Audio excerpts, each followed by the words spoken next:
Let me take a minute to change my tags and whatnot, because I'm going to try Age of Wonders Planetfall Revelations instead.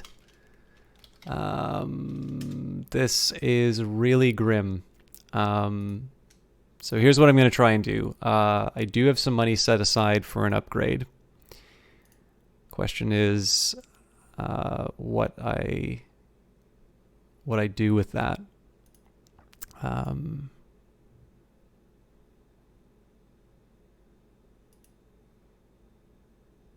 going to keep these videos up for another time. I don't know if anybody's still around at this point. But what I'm going to try and do is Age of Wonders Planetfall. And I want to see if I'm able to work with that, or if basically I'm stuck without a card until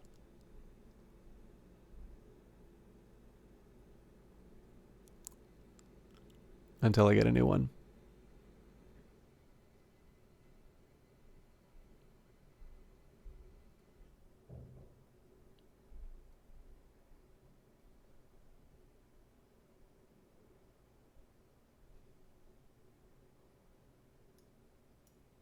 Okay, cool. Yeah, it just Twitch was saying 0 viewers, but I don't think that actually means anything. So yeah, just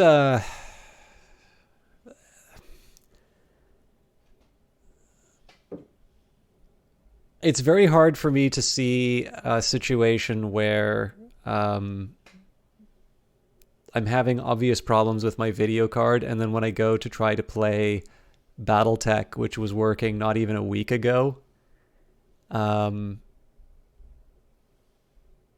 after these problems come up, it basically I don't know if you guys could actually see like the crashing and all of that was happening. But I think it's hard to say that it's anything other than the video card that's causing that. So I need to figure out what's going on. Obviously, it's not tenable for me to... I don't really think it's tenable for me to just try and flog this thing until it's done. Let me just make sure I'm tagged up properly. Yeah, we are. So let's see if Age of Wonders Planetfall works. If it doesn't, I'm going to have to call the stream until I get my hardware sorted out. But I'm going to need to make some decisions in terms of what I want to spend on this, and try and look forward. Anyways, let's try and turn it to something positive. I'm really sorry about BattleTech. I was really looking forward to playing it. And obviously I spent a bunch of time trying to get it ready to go. So this is going to be a shorter...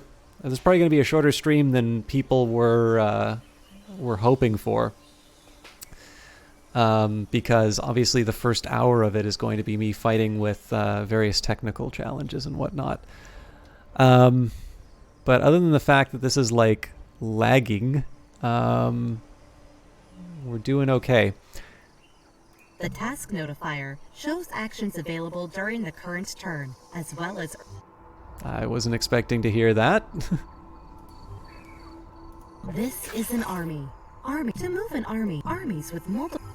I don't know why the tutorials have come back. I mean, I'm happy enough for it. I just don't really think I need it. Maybe I've been playing so badly. So for this one, right now we're trying to figure out what Meditate does. And on top of that, I want to try and figure out how I'm going to rebuild my army. We're already on a pretty decent track for that because we've got quite a bit of money again. Events listed in the... This Production is the colony ready. interface. Under this colony, the currently selected... All right. We are building virtual entertainment. This is the structure production tab. This is... The sector production tab. I think this is going to get character building in a minute. Units and structure.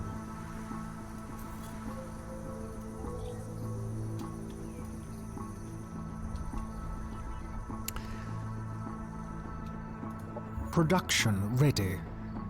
I also need to take a quick look at the irrigation. Yeah, actually, so 1, 2, 3, 4, 5. In 5 turns, that'll be done. And how much time do I have before they... Thank you. I really don't need this right now. Oh, apparently we're already...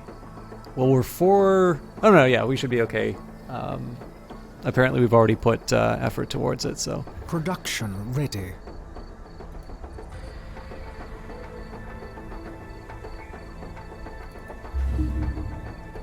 Production ready. And...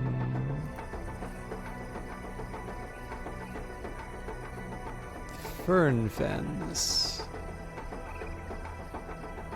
Oh, sorry, that's the... Right. Okay, that's not what I thought it was.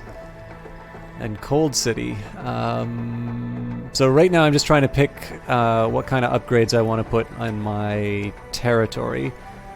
We've got energy exploitation right now, so we can get +1 vision sensor range of colony borders, energy efficient assembly line, -10 energy, 10% energy cost for units including mods. I think that's global. And then, all right, let's do assembly line. I feel like I need that a little more than anything, and we'll jump to the next turn right away. Okay, so I am mildly encouraged by the fact that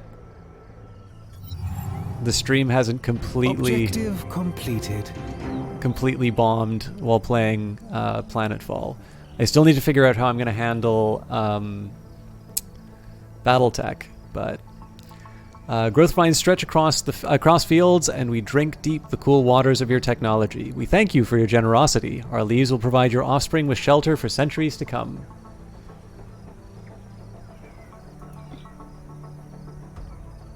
All rival commanders, this is the... My friend Marlock Tenor, I have a trade offer for you. I would like to propose a treaty. Let us open our borders towards each other. This would greatly improve our mobility. It would mean a lot to me if we could come to an agreement. They are friendly, so I'm happy to take that. I am really tempted to get this hero. It's expensive, but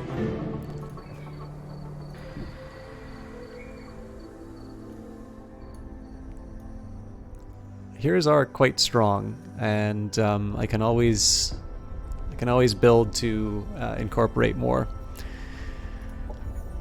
Most carbon-based life forms make poor conductors of electricity. Flood the body with enough electrons, and the results are quite literally stunning. All right. Professor R. Linnell Bunsen, Neural Electric Testing. These are a bunch of offensive mods, but Welcome to the research military... there's a reason why I got that. I think it was for the positron technology. So that gives me 30% increased damage on abilities, additional shields, and... Okay, so that's going to be 9 turns if I want to get that. Everything else is sort of like 0 and 1. Dominion of the Affliction, Mantra of Life, Dominion of Command, Dominion of Ether.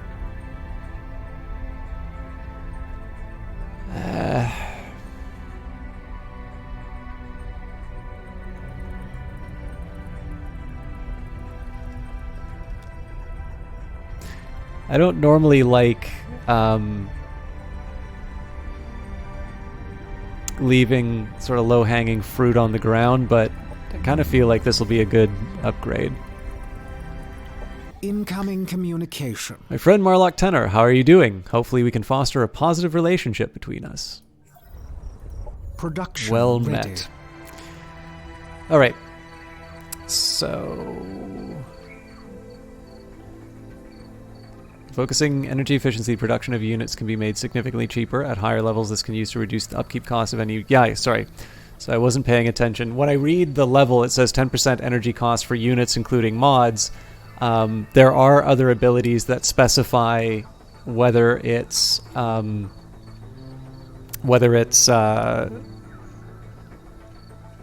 like limited to things built. I should have read the part at the top though, which refers to the fact that it's limited to the base. So in that sense, actually, the scanning station's kind of make a little more sense, but in this case I am going to go for the unit production just because Production ready. that's going to be what we're focused on for the next little while.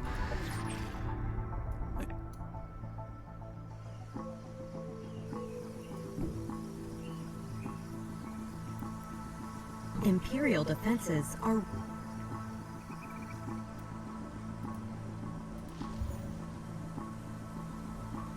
Pass some time in the gardens of the Shrine of the Smiling Dove and meditate. When you are ready, return to Lila Dama to complete the Celestian trial. So, I'm a little curious. Visit sites are... I'm a little curious about meditation, and I really don't want to consult a wiki for it, because I'm assuming... where was it?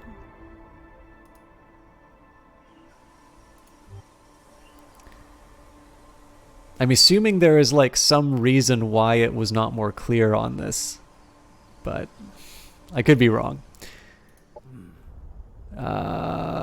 These guys are free. They can kind of do anything. The House of Emperors would be kind of fun, but I want to go back to using my main character for that. So what other tasks can we perform while we're waiting? Thou shalt not kill us.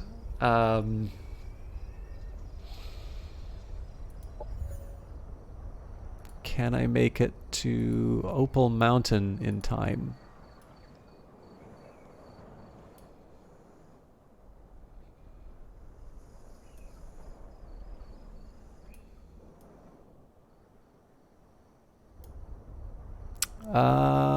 Maybe.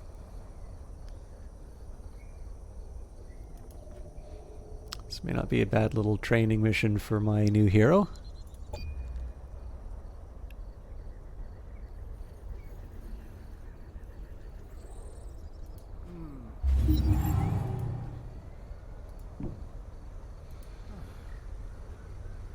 These are Marauder Guard. This combat preview is shown prior when engaging in... Okay, I didn't even really take a look at what we were up against. So these are actually going to be really hard to deal with. But we'll jump in. Let me just take a quick look at what we're up against. Can have different roles.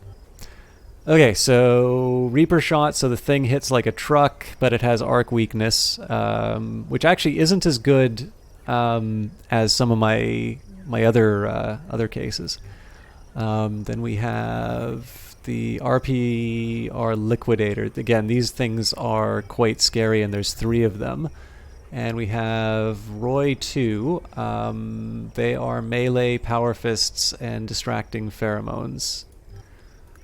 So what's normally the saving grace is the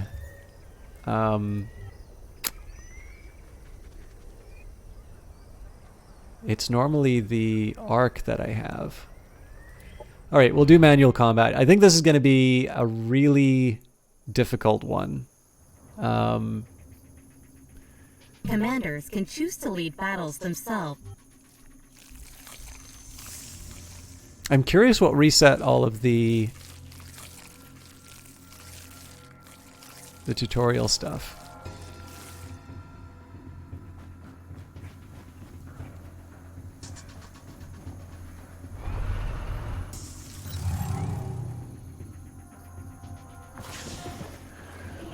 Okay, so looks like they're basically heading for a straight-on fight along this side. I have no idea what you mean. And more importantly, Ed Baver, I have played this game as early as last week.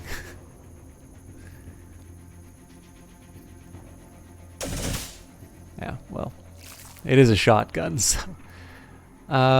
yeah, so honestly, I think at this point, the best I can hope for is just to focus down where I can. And actually, you know what? That's the thing that's going to help me, I think.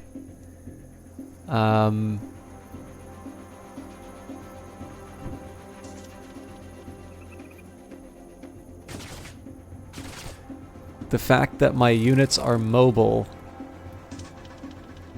will probably help me carry the day.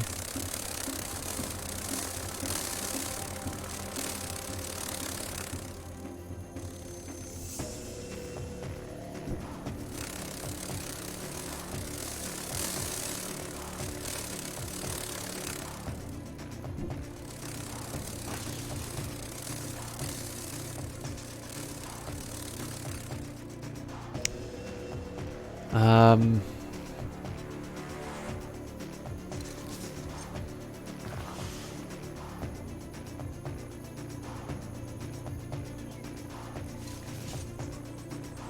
I'm trying to avoid close range. Yeah, we'll go around the side. I'll avoid the flank at least, but...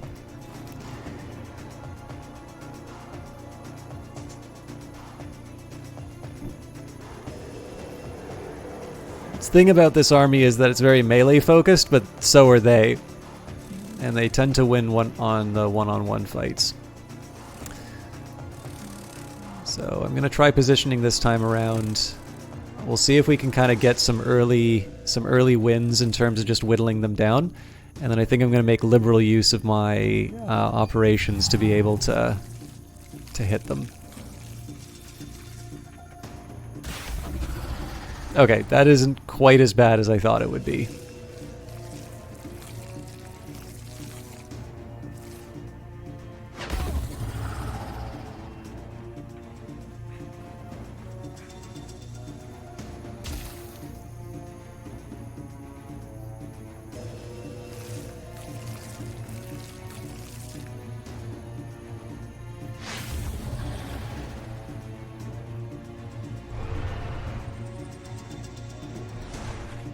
Ooh.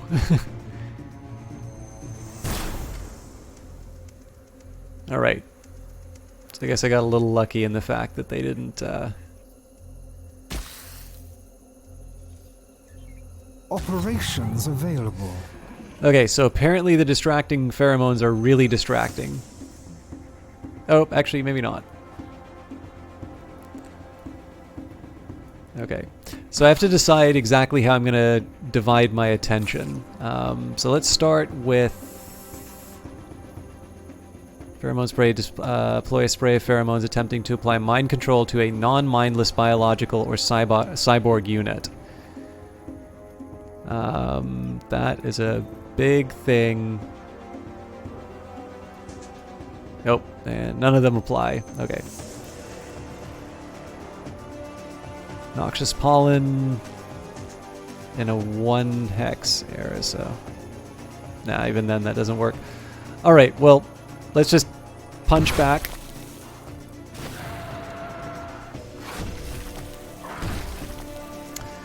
Let's also take a minute and do... I think arc discharge is still the right call. Yeah, is the right call here because it bounces to other units.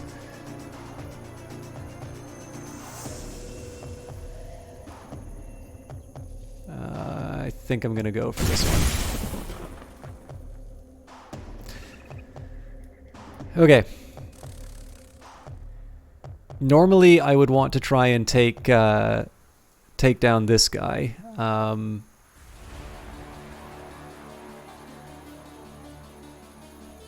But the fact that this one is so close, and that I can free up 2 units doing this, I want to divide my attention a little bit. Not enough. That sucks.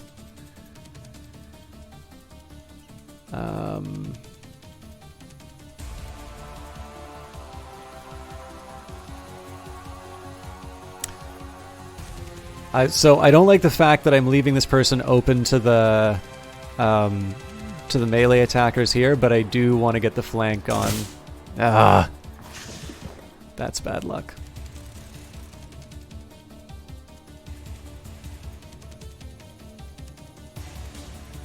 Okay, let's work with what we've got on the big guy, and then I need to stop dividing my attention on the different units. All right, so this is a pretty obvious move. We want to do what we can to the... Ooh!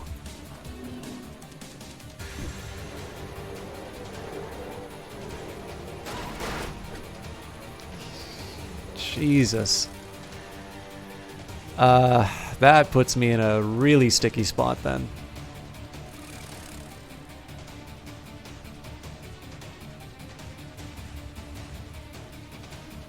I think I'm actually going to have to be a little more aggressive with the worker bee then.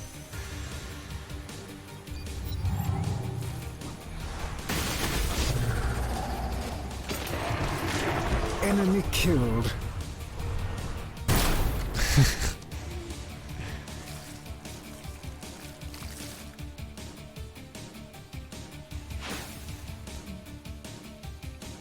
These things are devastating. Okay, so I'm gonna get the bees to take down the droid Deca, I'm gonna call it now, and I think Shotgun Lady might have to help out with this too.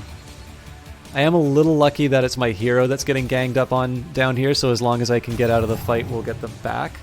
I'm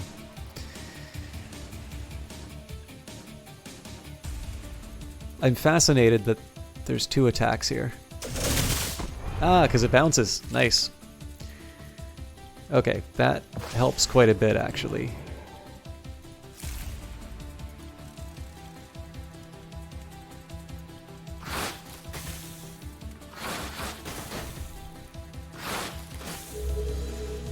Of course it does. All right.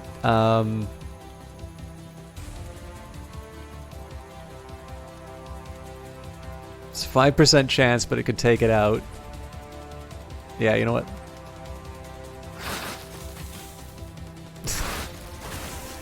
And I hit my own guy.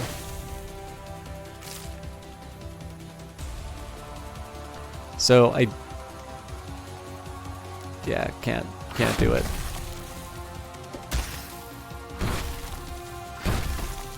Enemy annihilated. I don't think this thing's making it out alive.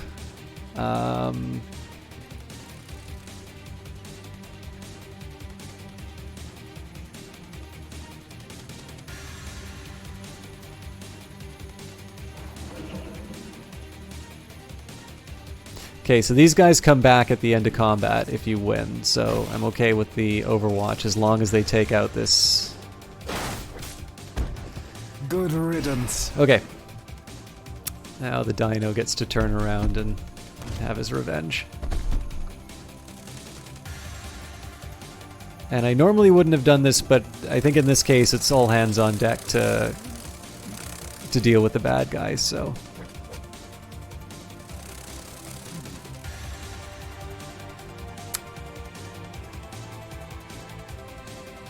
And there's 2 Overwatch replies.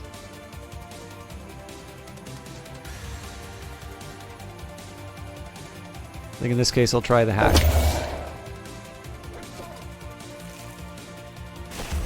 Well, Hero lost. I'm not sure that was the right call relative to taking out the bots, but...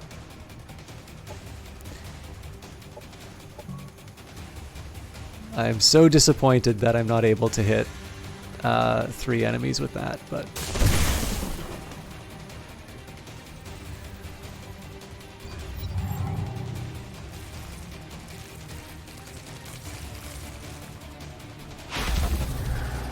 Alright, so lost my flower people. Pity.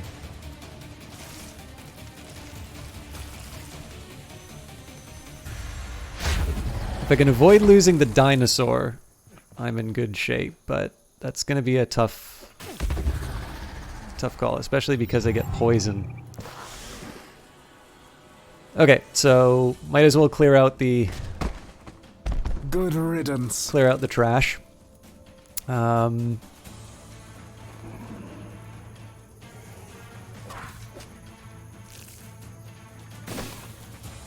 So again, that thing Unit lost. comes back if we win. So I'm less worried about that.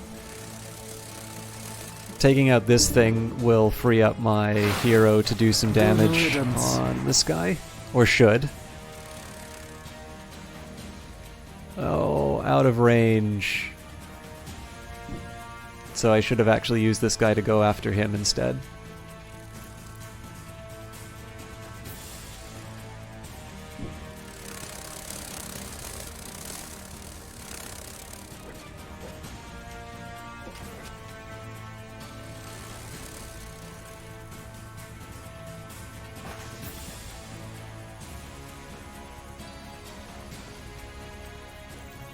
Alright, so I think we lose my dino in this case.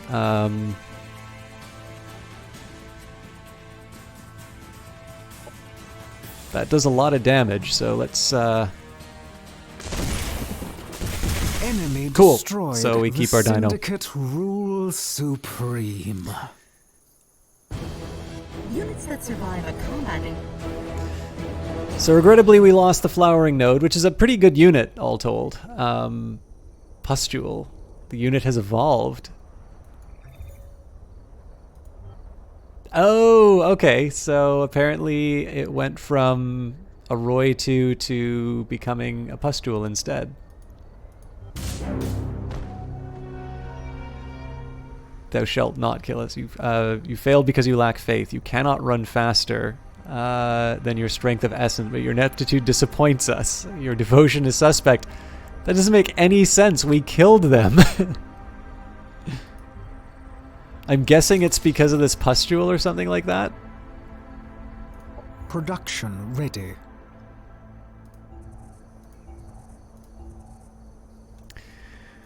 Production ready.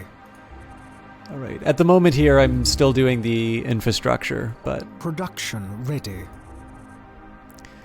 Oh, there's a lot. Actually, in this case, I think I'm going to do the energy upgrade.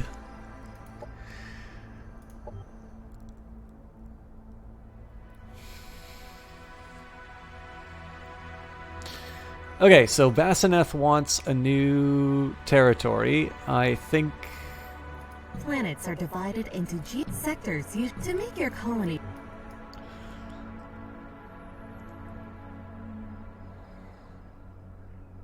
So there isn't a ton to commend these on their own, save for the fact that they kind of give me access to, or they bring me closer to the edge of the other side.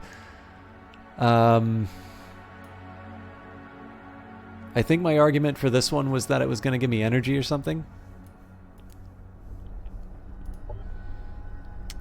But then this is all, yeah, it's volcanic, so it hurts my morale. So I guess it's Blurry Bog or Maniacal Morass.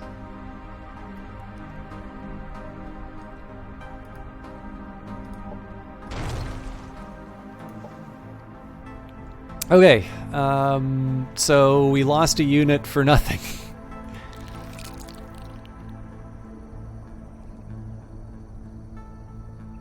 And apparently this belongs to the...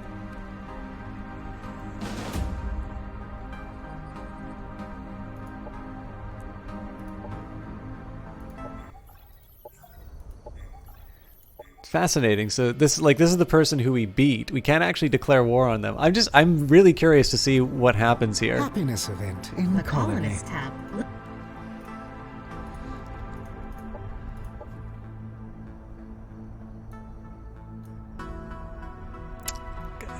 And I suppose I said with these guys I was going to get them to sort of go around and do all the other tasks. So while we're waiting, let's get them to go over to Divine Investments.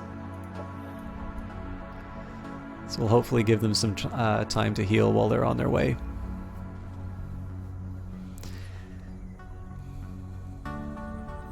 You have just annexed. Friend of life, reapers are upon us. They were created for the sole purpose of destroying our kind, and they must not disrupt our rejoicing. In the name of all holy life, heed the Creator's bidding. In this you are free to destroy them, for they have no life within them. We beseech you, destroy them before they kill again. I'm going to decline this one.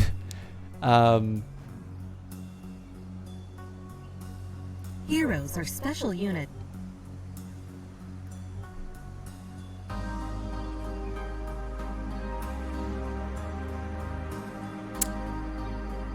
Okay. I am actually going to do a search.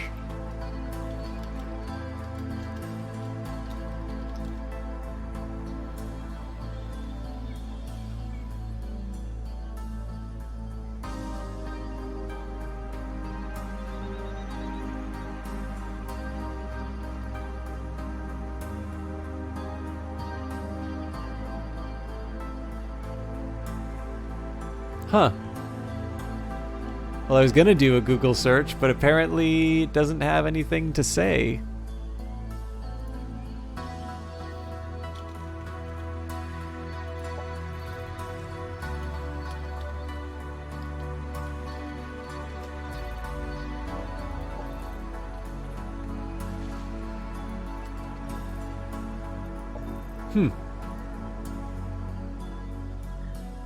Landmarks are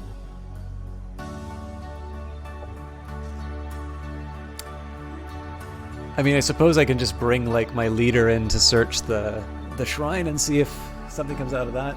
Hey, Dodge Viper GT, how you doing?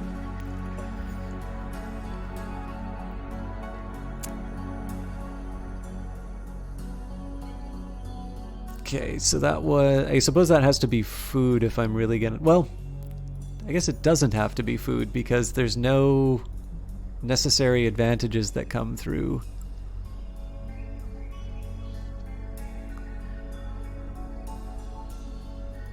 Yeah, I guess actually there's nothing really saying that I have to make it an agriculture sector. Not too bad, glad the day is done. Yeah. My day's wasn't necessarily bad. I was really looking forward to doing Battletech, and then it seems like my graphics card issues have now gotten to the point where I can't play Battletech. So Sector annexed. Production ready. Happiness event in colony.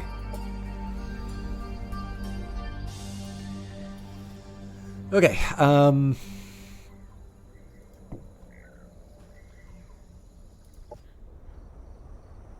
don't even know what I want to do with you now.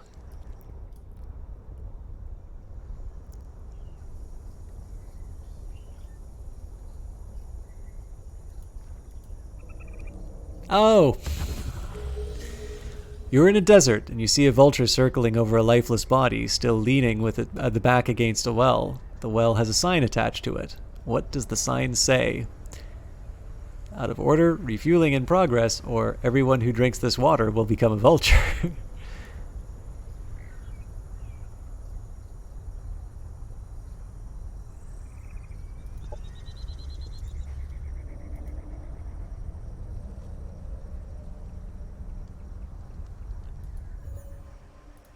Doesn't this have the command? Or I guess it has to be like my faction commander. Okay. So, let's start by moving...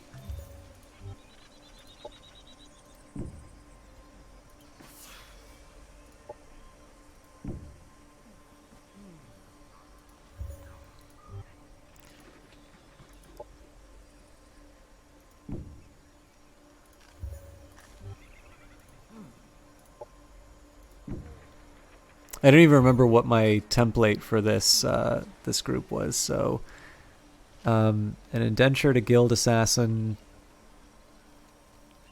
I think just two more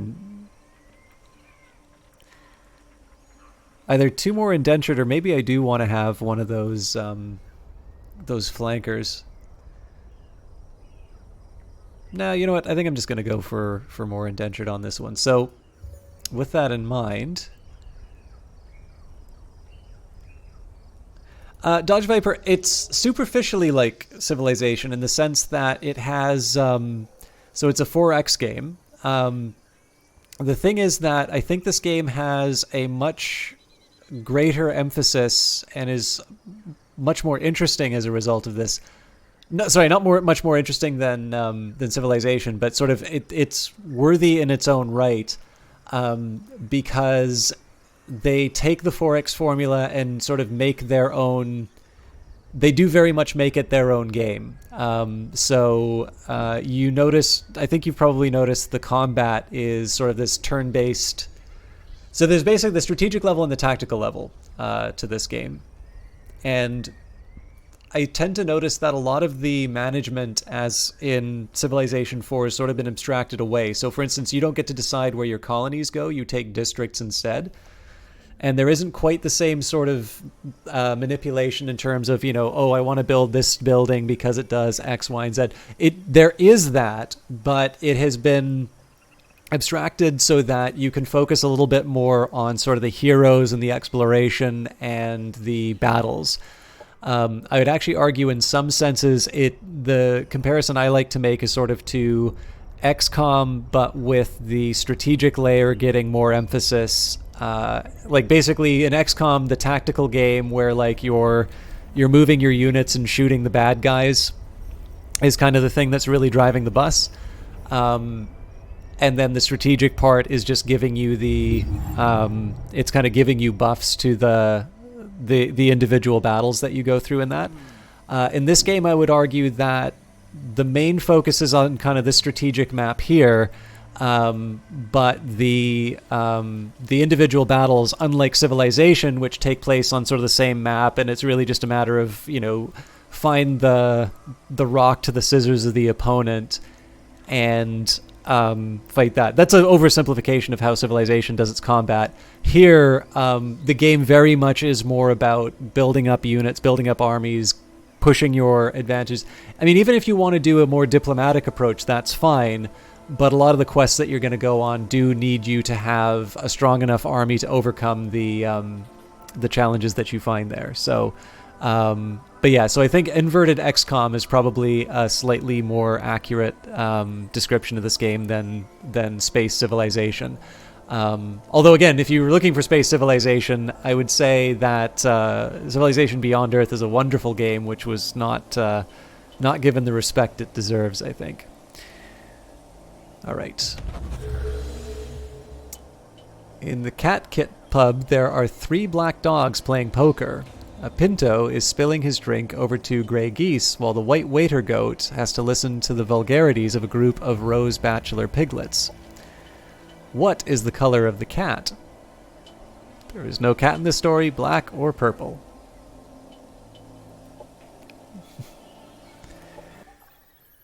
Jack Gelder wants 100 energy for the assembly commander. I am not giving up a third for contact with a potential enemy.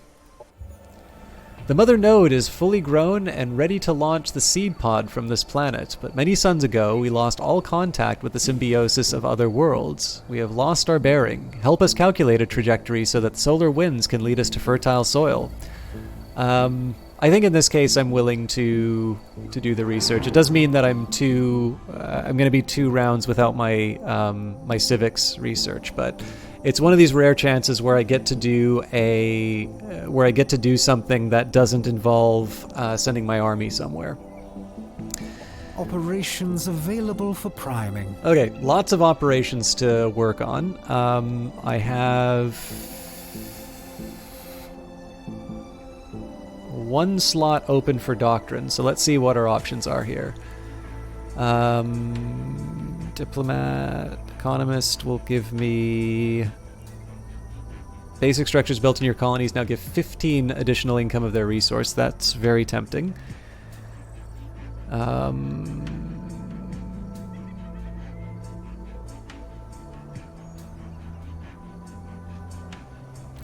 Yeah, I think in this case I'm still going to go for infrastructure.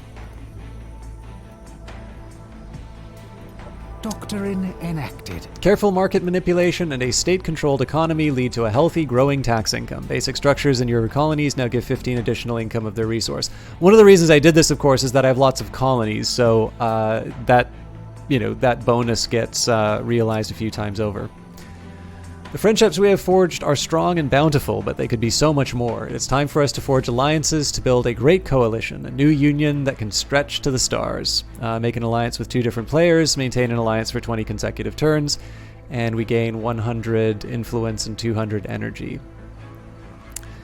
You know what? I'm willing to be a little bit nicer now.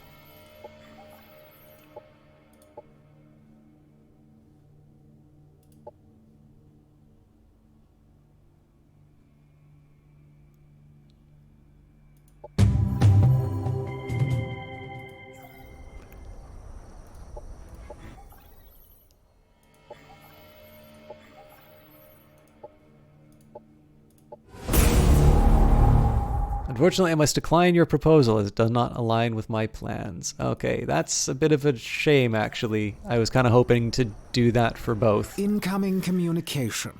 You're on the path to victory. Keep it up.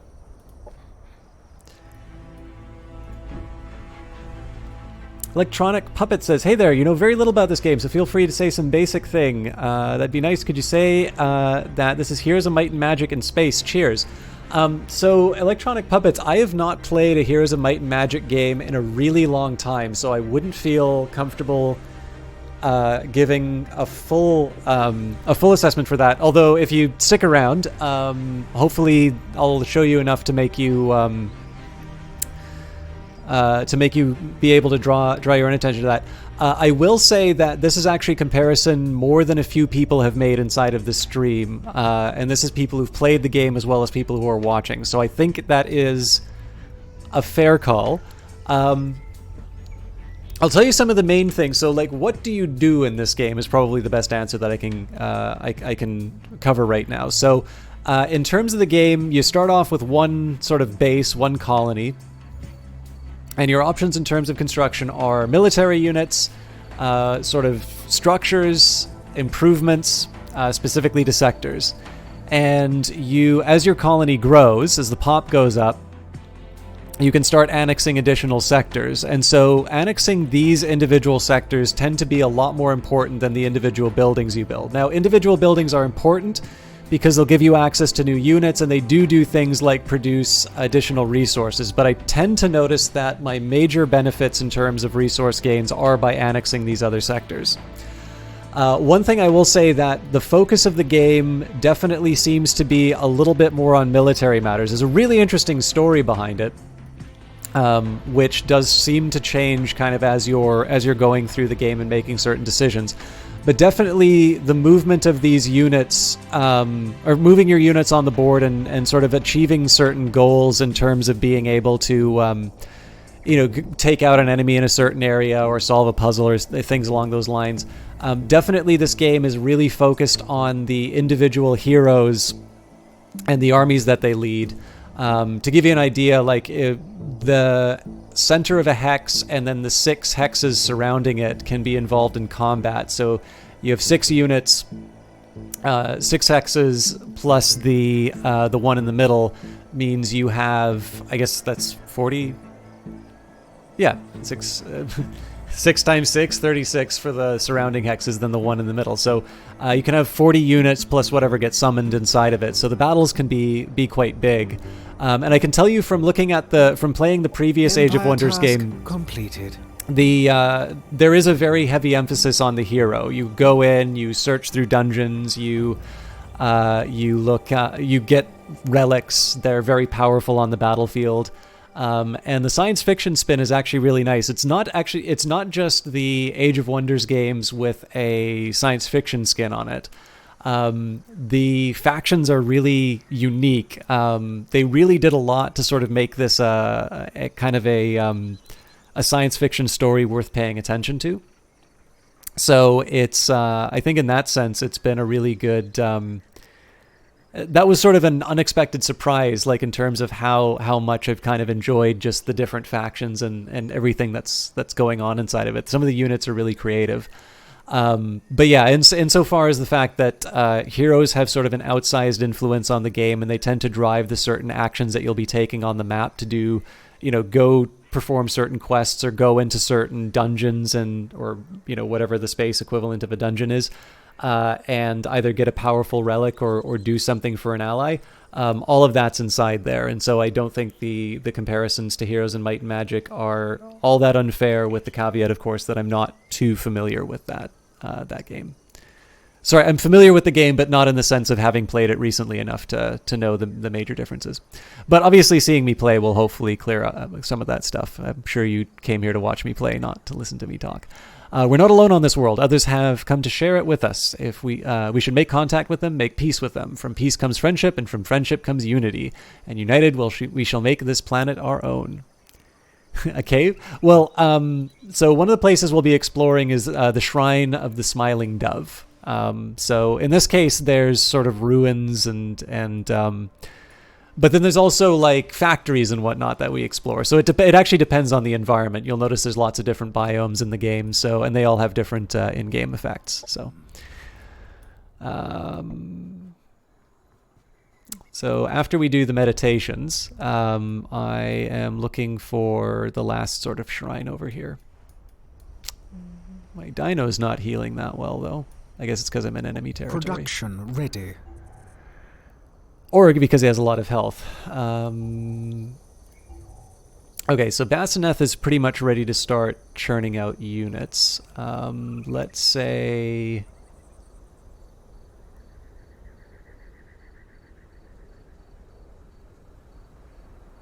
Actually, this also gives me a chance to... template manager interface shows you mod templates. I think this gives me a chance to mess around with my mods as well. Okay, so we've got the static build-up module. Mods allow you to improve your units later in the game, and allow you to adapt your arsenal to ever-evolving threats. So applying static charge is really nice because it does lower the arc resistance by 1 for 1 turn. And it does give it 10% increased damage, but I have other ones that give 30%. So the arc extension module, for instance, attacks from arc weapons will now jump up to 1... Oh yeah, no, we definitely have to do... We definitely have to do one of these. No.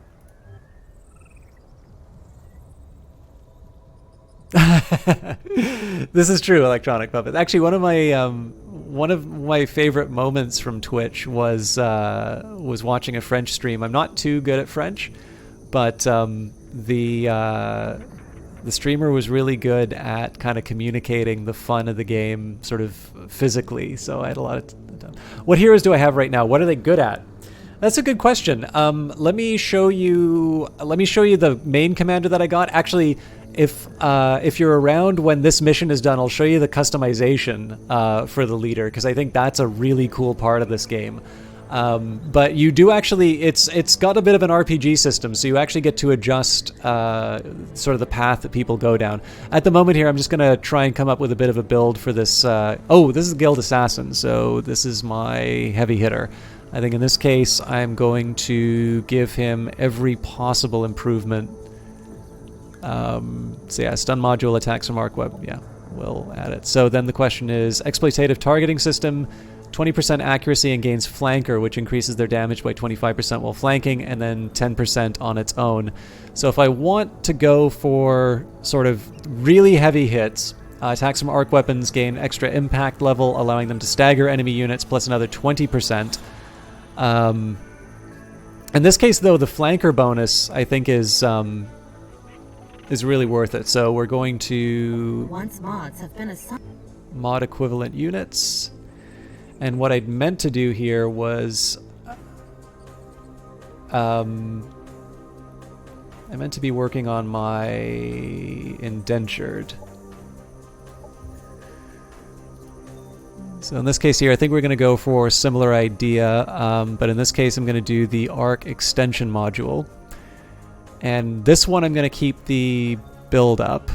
Again, the stun is tempting for the extra damage, but I actually like the idea that the people I'll have lots of will make enemies weaker to these attacks.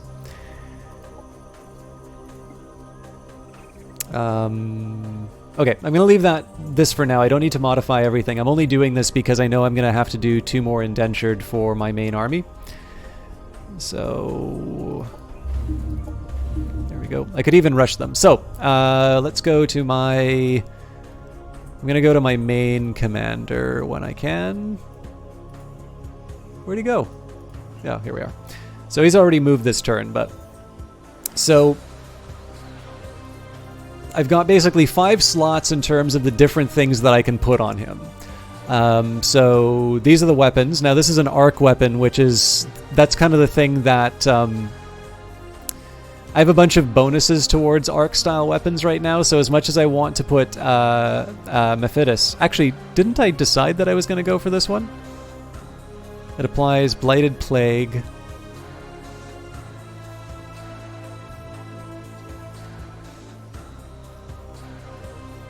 I might actually change this. Anyway, so this is my primary weapon. There's a secondary weapon, so at the moment it's this Sci-Tech grenade. And then in terms of, you can do this for every unit. There's those mods that I was originally applying. Yeah, exactly. I already have, not for the army that this guy's going to be leading, but I have a couple of units that I can build that will be able to lock people in place if it comes down to it.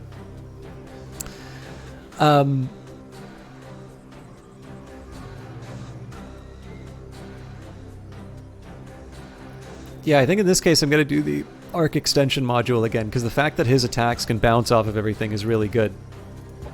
So, these are some of the abilities that he has. So in this case, the pulse repeater comes from his gun. He's got an ability called Quantum Echo, so this unit splits into alternative versions of itself. The clone unit teleports a short distance, leaving the original version behind. Clone lasts 2 turns. If the original unit is killed while cloned, the clone will remain, replacing the original unit. Phase shift, so this allows me to teleport a number of hexes. The Sci-Tech grenade, it's a psionic attack, so it bypasses all armor. There's different damage types and whatnot. But what you're probably asking in terms of what does my hero do, in this case, because I really want to take the advantage of my infantry here, I made him an infantry commander. So that's 10% extra damage to all of my infantry units, which I'm putting inside here. He has flanker. I think that came on his own, so additional 25% when flanking. Combat experience is something that he had at the very beginning of the level. This is a character that the game gave me at the very start. So unit gains 15% more experience in battle.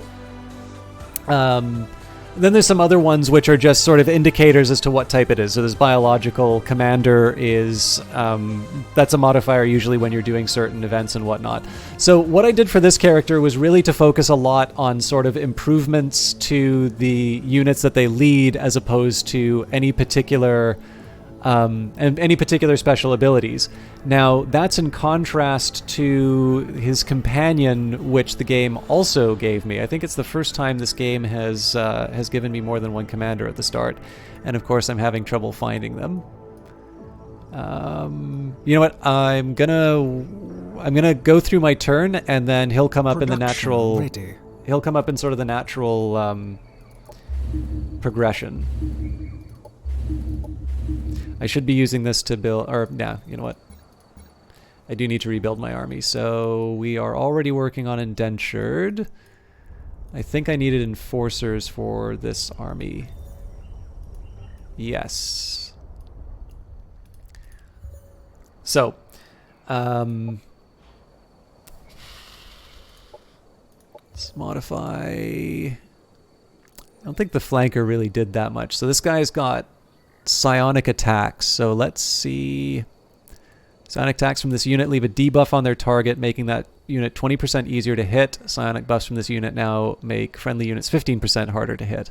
So yeah, now I'm actually facing the consequence for not going down this psionics branch.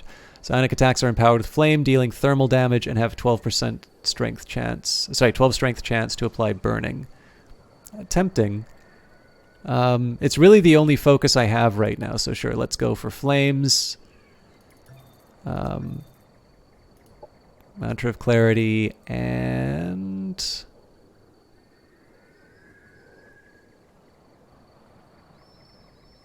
I can make him more resistant to arc. Universal Camouflage. Actually, making these guys harder to hit seems a lot better.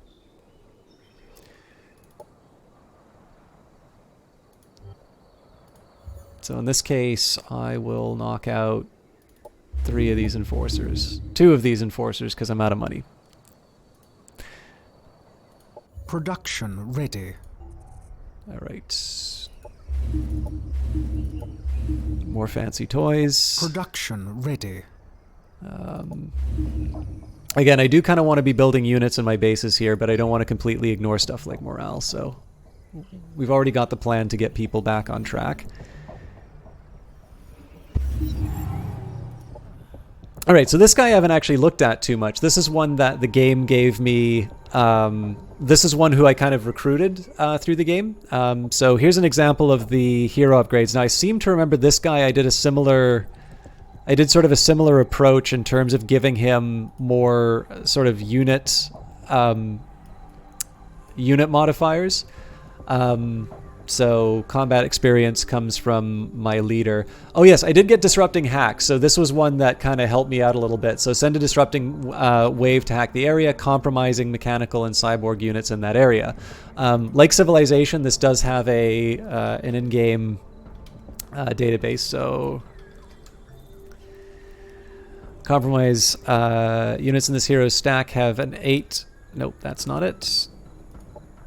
This unit has been compromised. They lose 1 level of stagger resistance, and their arc resistance is reduced by 3. So even though that unit was taken down, they helped me in that fight because because the units that took him down were now more susceptible to the attacks that I was strong at. That's not the most exciting ability that I can get though. So let me just move him along, and I will show you the other one that the game gave me by default. Again, I'm trying to find the people who don't. Trying to find the people who don't. Production ready. Don't have these just base level, like, yeah, you apply kind of a capability multiplier. Happiness event in colony. This thing happened here because my contentment was up. So when you hit a certain threshold of surplus happiness, you get a bonus to one of your basic resources. In this case, research, which I'm happy about. This is my leader. Let's get him to meditate one last time. So this is the influence resource. You can use this to buy units from other factions or just generally engage in diplomacy. And in this case here, I used it to meditate in the garden. So a fortune teller lets you glimpse into his crystal bowl to learn about the future. Isn't it a crystal ball? What do you see? An ascended teacher, a herald of oblivion, or a maze? I think I've had enough meditation for this lifetime. Can the trial finally begin? The trial started the moment we first met, Marlock Tenor. But you need not worry, for the answers that you gave have dispersed my initial doubts. You are allowed to take the forbidden artifact. Thank you, Laela Dama of the Celestian Order. I will treat it with great care and caution. Hadel, did you get the artifact? Please tell me that this was worth all the effort. We are on the right path. My brothers would turn over in their crypts if they saw the heretical use of our sacred technology, but at least we are getting closer. The essence trial is slowly taking shape. Just one more item. Objective completed. All right. So this will let me show you what it's like to modify a unit. So this was the most recent unit that I hired. Again, this is a syndicate unit. So this would be what it looks like first when you get a unit and they have skill points. When you first get a unit, they have a certain number of skill points that you can distribute, and then as your hero levels up, you get more as well. So this is a shotgun and bolas. So these are the things that they came with. I haven't made any modifications to this unit yet. Unit is now considered enlightened. I'm not sure what that does. This unit is enlightened according to the Celestian ways. It has 200 morale and deals 20% extra damage against units with soul burn. Okay, so if I can find a way of applying soul burn either with this unit or its allies, I want to take the opportunity. The other thing, of course, is that I can re-equip this unit, so I don't need to give them the crystal shotgun or anything. But right now I'm going to try and play to their strength. So there's Enlightened if I have a way of dealing or applying Soul Burn. I want to take it. Rough Terrain Camouflage. This unit cannot be detected when standing on Mountain Barren or Chasm Hexes. Okay, so they don't really start off with a whole lot other than the crystal shotgun and the arc bolas.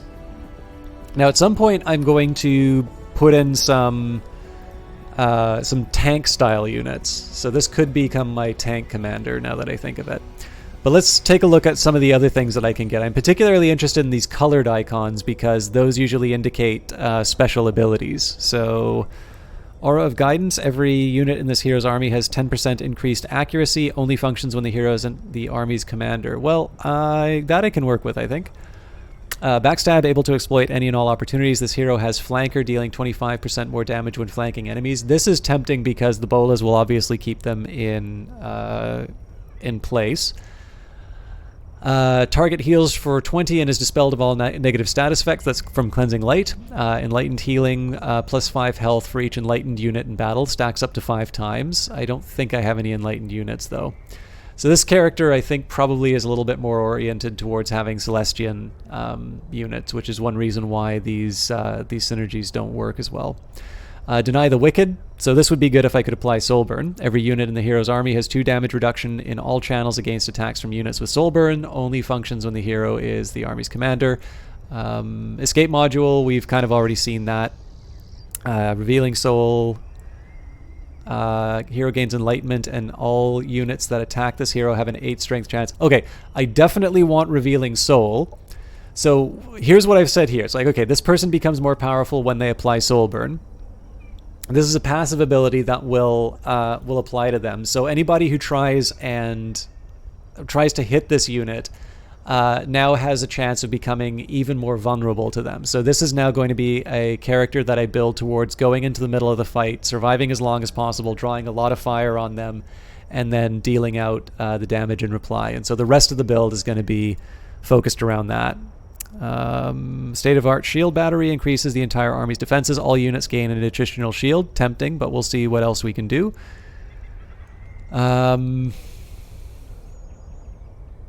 So now we can afford to do Deny the Wicked, because we're going to try and apply as much as we can.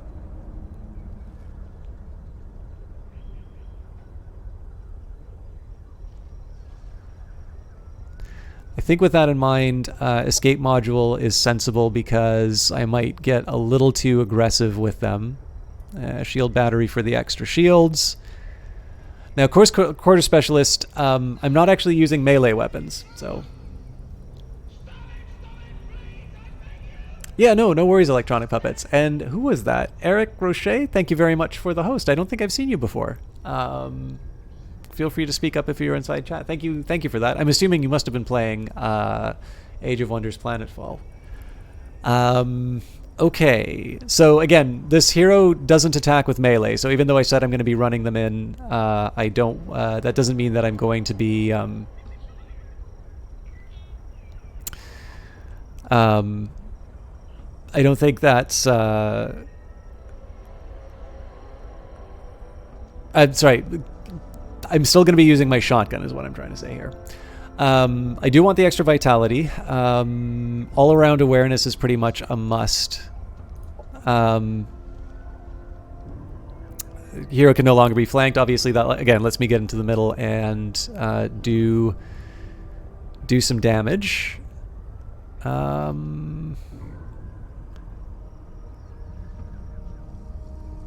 Flanker doesn't quite work as well as I thought it might with this, but I'm going to go for it just because the arc bolas may still be helpful. So let's do backstab, and then the rest is going to be focused on vitality, just making them a little more survivable.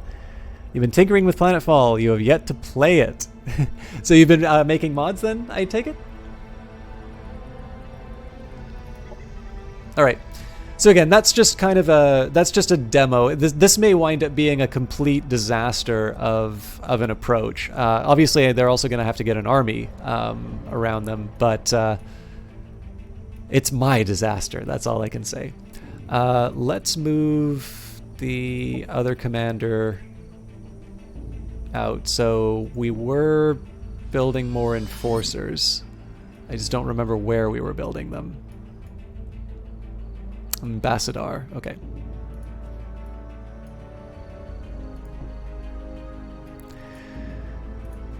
Also, this unit might apply... So this is a Celestian unit here. So does it apply Soulburn? Yes.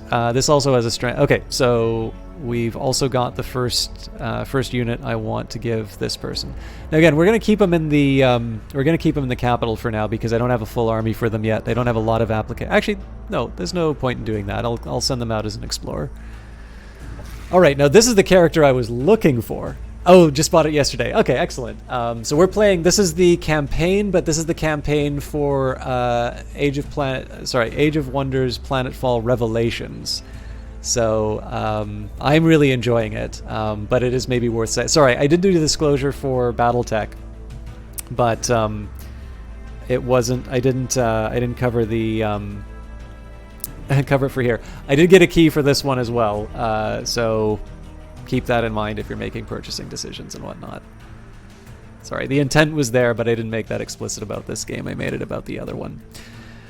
Okay, so some of the abilities that this guy, there's Flare Essence. We picked this up from a dungeon. He's got something called Essence Leak, so target to a friendly biological, cyborg, or mineral unit. Both units are linked together in an Essence Link. While the link is active, both units gain one shield and an additional shield for each Essence charge they have. So Essence charges were added in the new DLC, which I'm playing. And the Essence shards basically when you, in some cases when you do damage, in other cases when you, also, I think I wanted this unit for the other stack.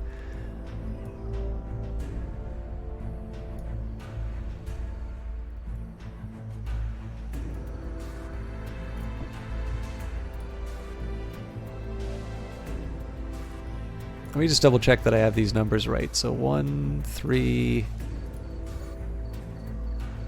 I'm building 2 other enforcers. Okay. So yeah, sorry, the essence charge, basically, it's sort of by performing certain actions in combat, you start sort of getting these builders, and they give you access to certain abilities. One of them for the units is actually to self-destruct, but they're a unit that comes back if you win the combat. Objective completed.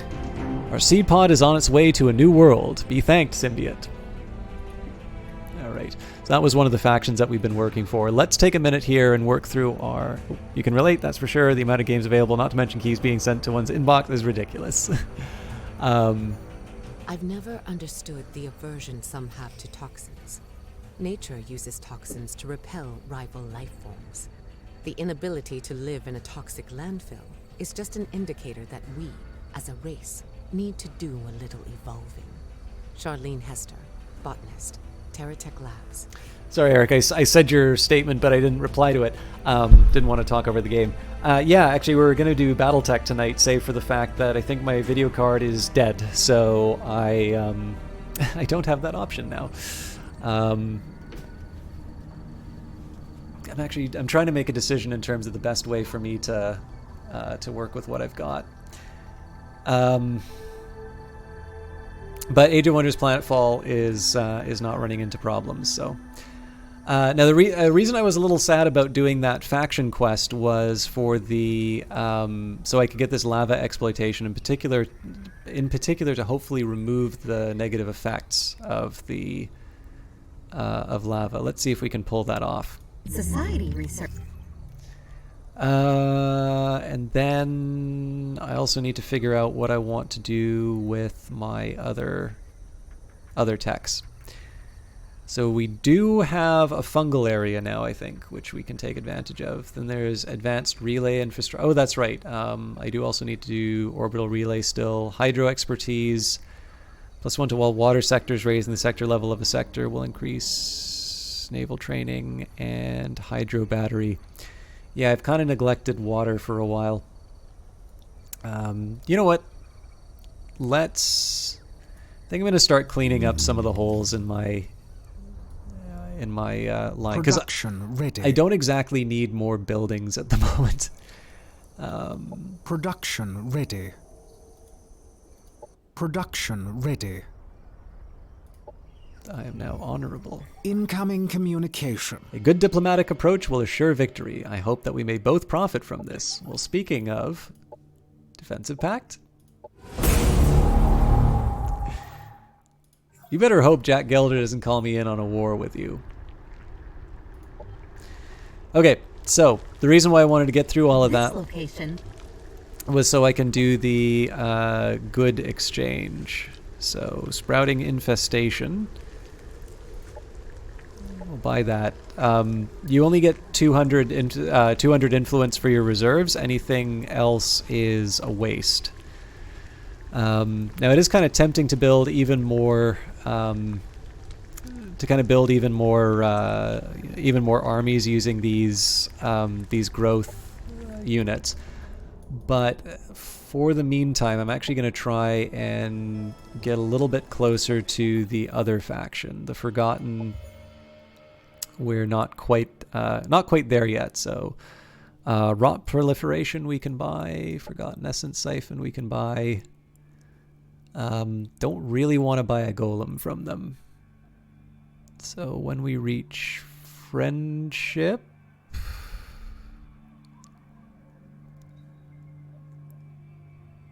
I'll leave it be for now. I don't have like an infinite amount of influence, so. Alright. So now I need to start moving back to wherever I'm going to get my units from. Ooh, that's a bit far away. Alright, these guys we're sending to Bastar just so that they can get their units. Oh, you've got a new growth. I guess that goes back to the replacement. Well, there was a unit that had one and lost it.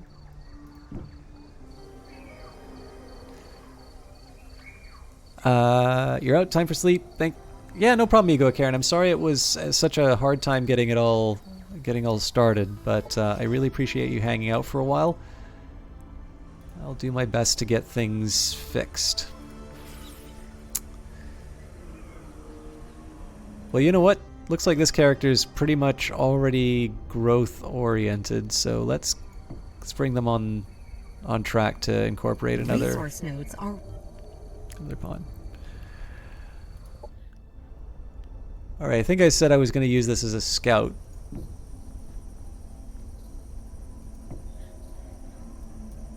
For now, at least.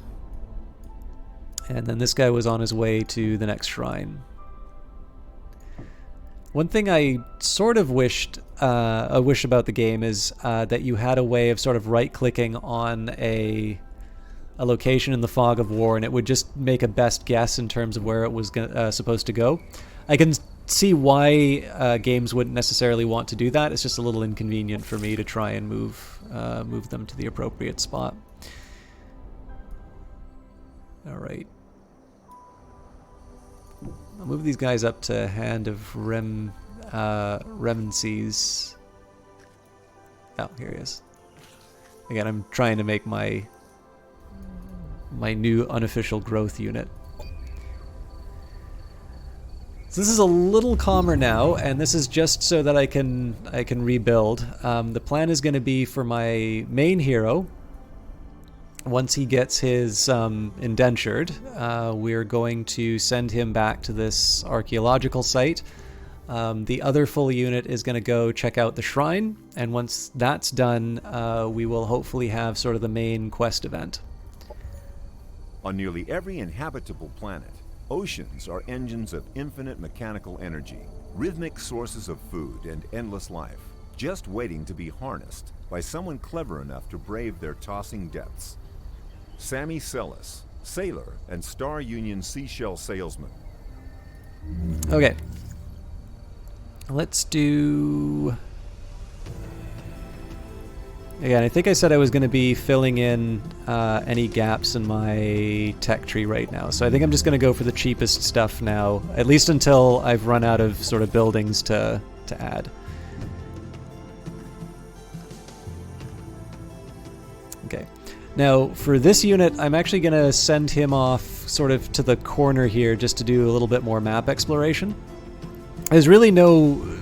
There's no huge strategic reason for this other than the fact that I've sort of been neglecting my my exploration component in favor of some of the more military focused activities. So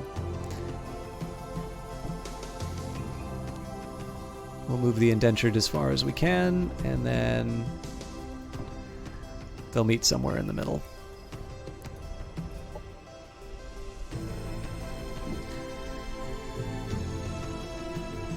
Our scanners have detected a faint signal of unknown origin being emitted from a distinct sandbank in the desert. We should excavate the sand to uncover the signal's source. So that's going to take 3 turns to excavate. I'd rather it be shorter, but I don't have a choice in that. We're going to get her on Bassadar just to collect the remaining enforcer, so we'll leave you there for now. So Bassaneth has now completed its production.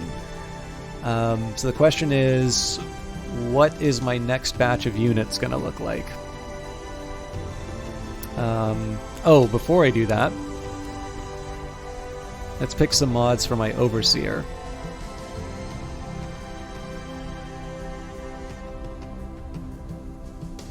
So, control amplifier exerting rigorous control over all indentured units boosts their damage output by 25% for 2, can be only used once per battle. So again, this is yet another capability multiplier for my indentured units. Clearly a big bonus there. Forgotten Essence Siphon. So that would give me an additional Essence charge, but I don't... The problem with this is I don't actually see what the benefit of an Essence charge is right now.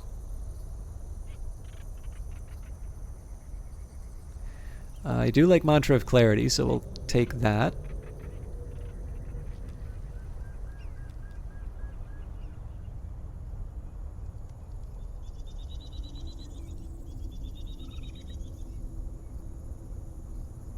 Yeah, we'll give him Flanker.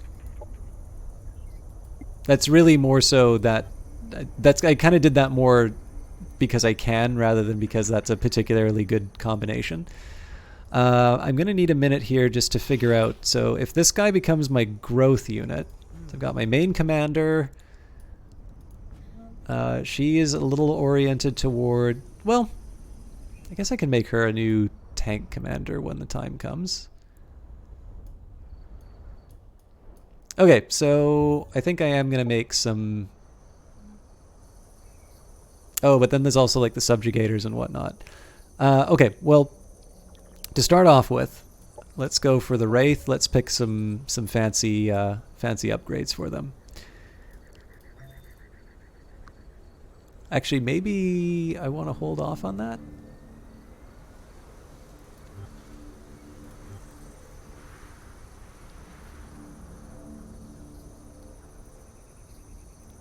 Well, I got to build something. Thing is, all of these have these psychic attacks, so I kind of want to mod them accordingly. But this has arc, so extension module. In fact, this one, I think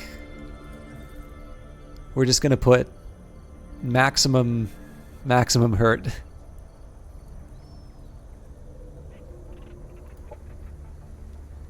So it'll bounce.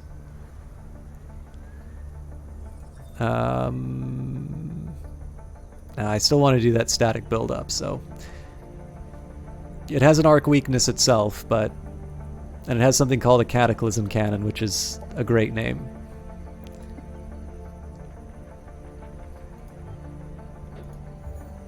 Alright, so this thing is called Startling. It costs 160 energy and 94 Cosmite. So I don't want to lose it. Production ready.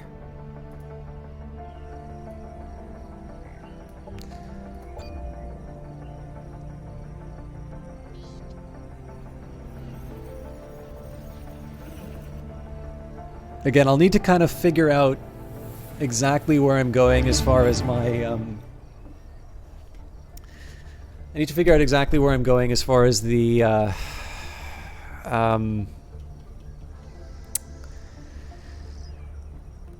the vehicles are concerned, but if nothing else, I can just sort of retool a couple of my existing armies. We know there's a mole in the organization, so we'll be monitoring all of your communications and tracking all of your movements. Please object. It will confirm our suspicions of you. Dustin Banks, Financial Security Services. Alright. Again, I'm going for the cheapest text here just so that I can clear out the gaps. They have no essence. They are lifeless idols that must be smashed. We judge them constructs of entropy, mere distractions from to life's purpose. They are programmed for violence and take offense if we point out how meaningless they are. Destroy them. So this one I will accept because we should be on track to having sort of a full strength army. These guys are not quite ready for battle. It's a little tempting to build a subjugator for this army.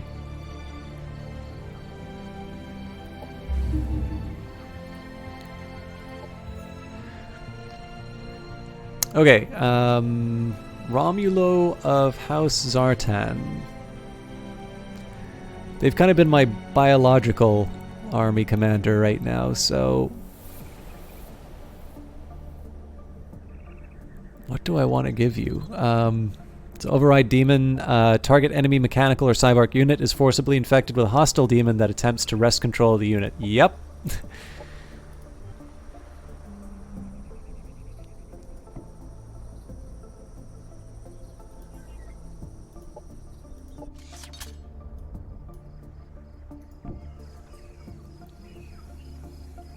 So the tricky call for me is whether or not I want to send them after the Autonom. Oh, wait a minute. Autonom are not vulnerable to Arc. That was the mistake I made last time. What are they vulnerable to? Wait, this one is vulnerable to Arc. Okay, I guess we have a side mission. As for you... I'm not quite sure what I want to do with you yet. I guess that means we can just kind of put you close to the other guys. Same story with her. We still need to figure out what we're doing with her, although at this point I think it starts to make sense to head back home because we're building units a lot faster than I thought we would. This one I'm... Happiness event in colony. Production ready. We haven't chosen exploitation for this sector yet. What does it give me?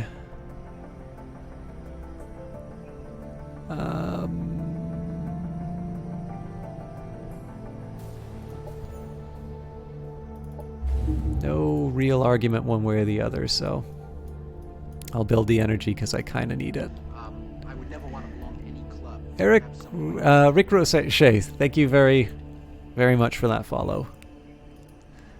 I'm a little out of sorts tonight, so thank you for making me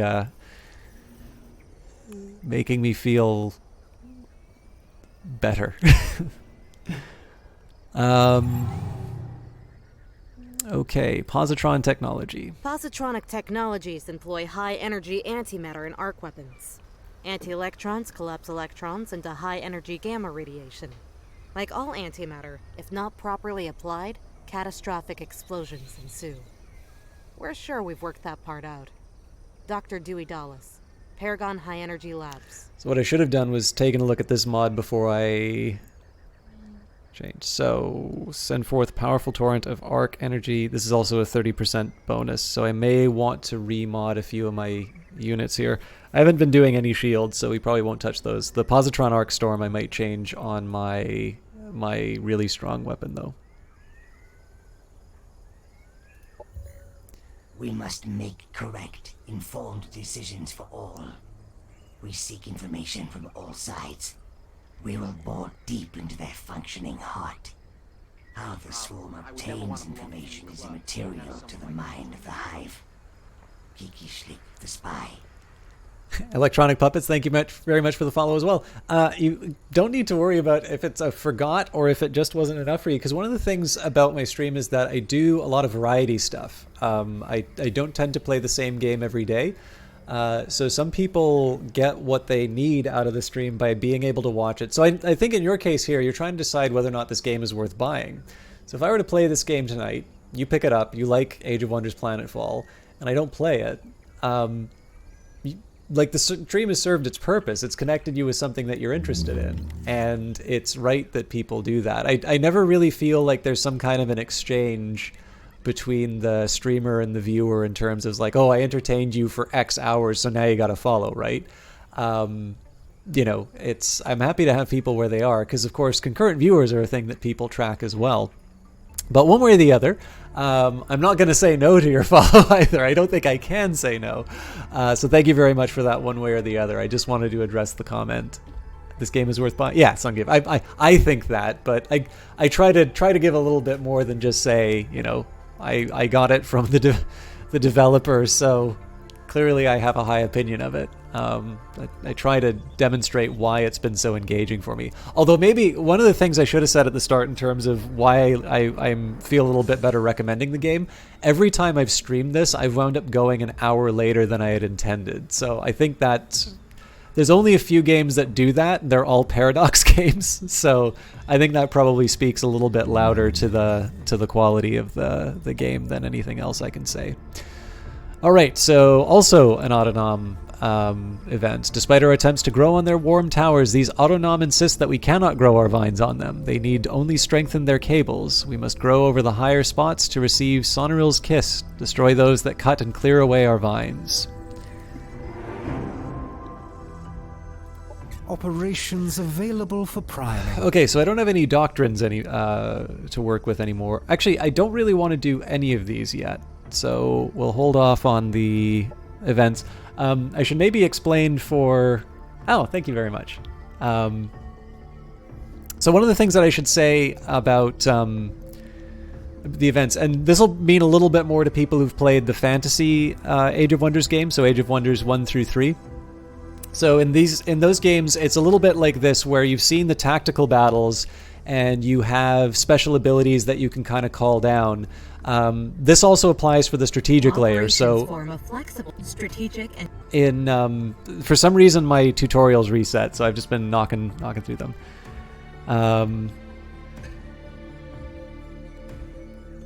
Oh, cool. Thank you.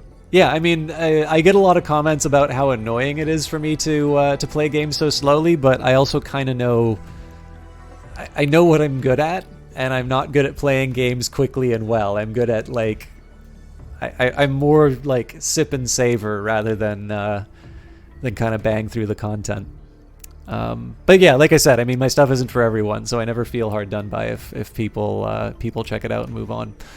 But anyway, so again, I always like to... So the thing that I really like about this is how, again, this isn't just Age of Wonders with science fiction skins rather than fantasy skins, but it is sometimes useful to sort of see them in relation to each other in that way. So, you know, science fiction fans, Arthur C. Clarke, any sufficiently advanced technology is indistinguishable from magic, just like in Age of Wonders, where you have sort of strategic level spells which will do things like lower morale in a city, or, I don't know, cast lightning down on an army and really mess them up.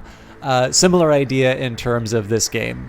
You have espionage, you have sort of modifiers that you can do. Bread and circuses obviously is going to be something that improves the morale of my own cities. But you also have things like the pulse beam cannon, which, you know, I don't think that requires a lot of elaboration. So you have your strategic operation points in terms of cost as an energy cost, and there's a certain number of turns that it takes to run by. I haven't been using them that much, but that was just because I was energy constrained for a while, and I also want to make sure that I use that I get my my army built, which does require energy expenditure. Now, I'm curious where that other Autonom unit went. I should be able to see them in my log.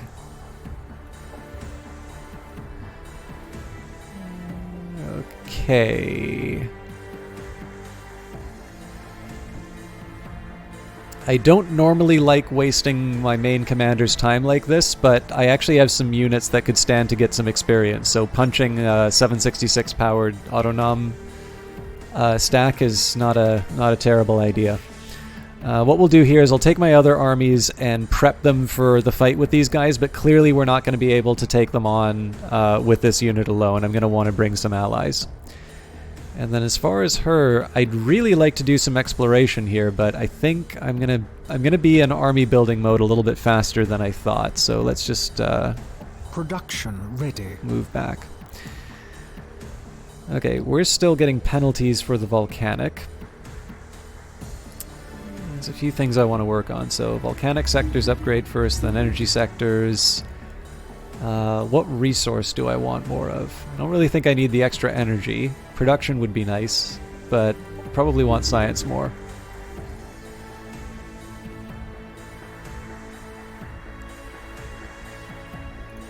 I think I'm going to start doing more high energy scanning because in this case, if I'm suffering for my for sort of vision, at the very least I can extend my sensors. For those of you who are fans, in every strategy game I play, I almost never, it's only Stellaris where I tend to micromanage. So if you want, you can actually distribute your population. In this case, I usually just leave it on auto, and then if things get desperate, I tend to kind of click around and see what I can do in a pinch. But in this case, the AI's made some decent enough choices. So,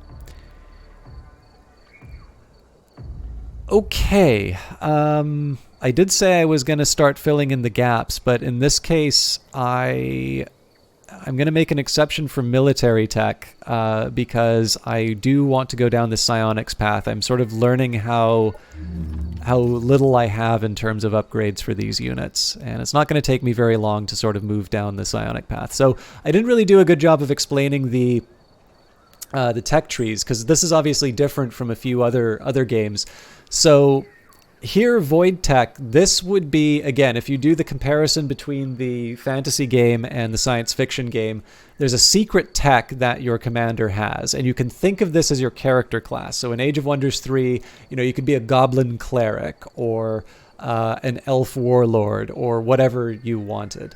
So Void Tech you can sort of think as a character class, although it's obviously more than that. Arc is one weapon type that I have. Obviously, it's one that I've been focusing a lot on. Psionics is the other weapon type that I have. So that's, I think, more tied with the type of species you're playing, whether you're playing the Syndicate or the Assembly or the Vanguard. Each race or faction has sort of their own weapons. And then you have your faction-specific abilities, which, again, we're playing the Syndicate, so that's very much focused on kind of being a bit of a scumbag, lots of espionage, mind control of units, things along those lines. They're actually quite fun to play. I've been playing them a little bit more like the Vanguard, but there's some neat things that you can do, like make your units kind of temporarily immortal for a round. And the AI, one thing that I found wonderful in terms of learning this game is to let the game kind of kick my ass the first time, and then that's how I learned how units work. One thing that you can benefit from when you play this game is if you're not in the habit of doing so, clicking on the units that you are fighting and taking a look at like what they do will save you a lot of grief down the road. Happiness event in colony. All right, now my energy is ridiculous. Due to the happiness of your population, there's a boost in energy income. Colony energy income is increased by 100% this turn. This is that anomalous site that I was looking up. So we've discovered a workshop for domestic bots hidden among a ruin we were excavating.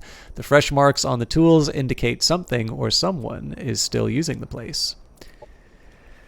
One of the bots awoke, eerily beautiful as it stirred to life. She identifies as a female called Valerie.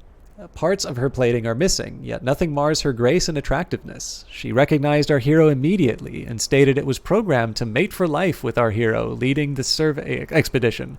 She proposed marriage. A crazed assembly mechanic that made their own custom succubots in their many attempts to create their youth crush. These bots require affection. The hero can marry the bot or reject them at their peril.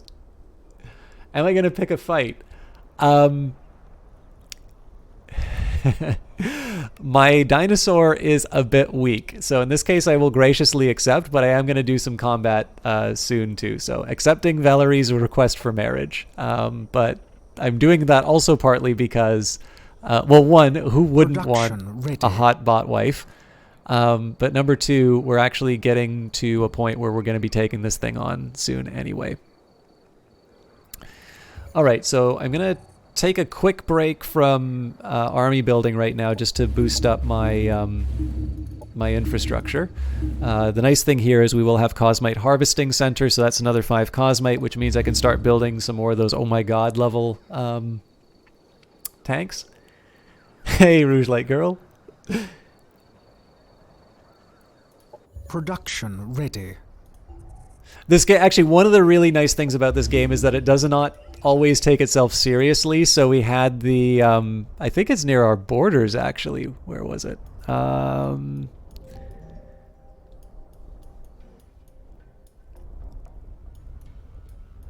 Why can I not find... I can find it in the quest log, I'm almost certain.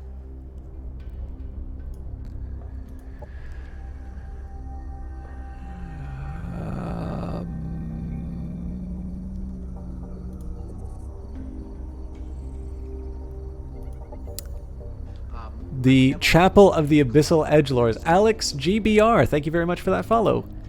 Yeah, so the Chapel of Abyssal Edgelords, which had a motorbike riding assembly hero. Yeah, it was fun. Okay, so looks like they've got some new friends. This was a stack of 4 last time, but we're still powerful enough to take them on. The thing I want to be really careful about are these RPR liquidators. Again, these things are really scary, but they are arc weak. All of these things are arc weak, so let's make the magic happen.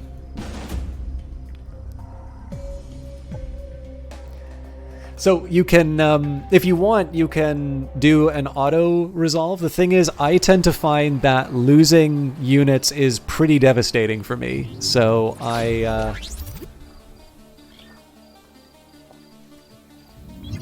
always like to do manual fights. Now, if I have my preference, I take out the monitor first so that all of the buffs can go away. This is very melee heavy, and so in this case I'm actually going to want to sit back and create some problems for these guys. Now unfortunately we're not in range of any of them.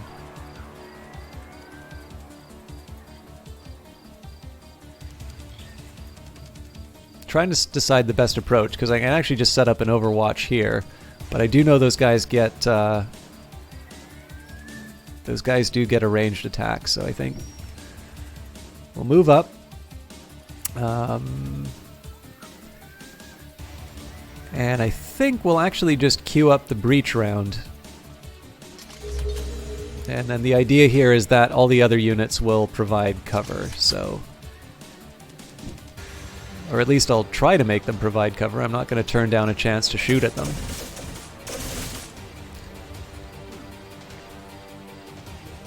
Oh, could I share some of the lore that's interesting? Well, part of it, when I talk about, it's not even necessarily the lore so much as it's just all the ideas for the different factions. So you have everything from, like, the Amazons riding, like, laser dinosaurs to the cyber zombies called the Assembly and whatnot. In terms of some cases where I think the lore is quite interesting is that in the main campaign, you'll make certain decisions in the...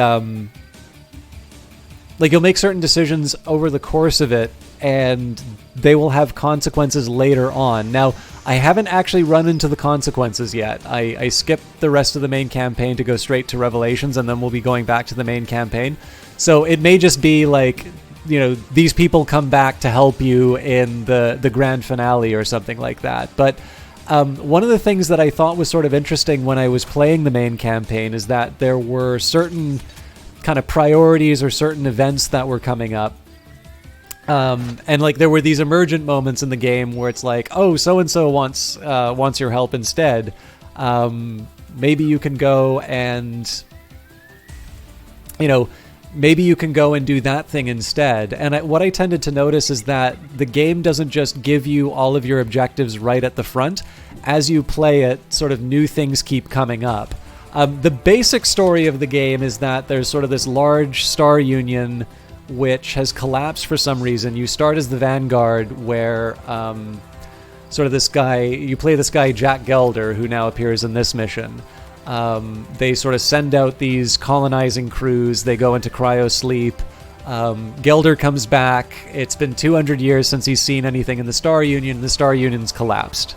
And the next few missions are entirely about figuring out what went wrong. And you can make, using imperfect information, you are told by sort of the ghost of an empress to destroy a planet. Or you can refuse that order and there will be some other consequence. And again, I don't know what the consequence of the decision not to destroy the planet is, because that will be coming up in a future mission.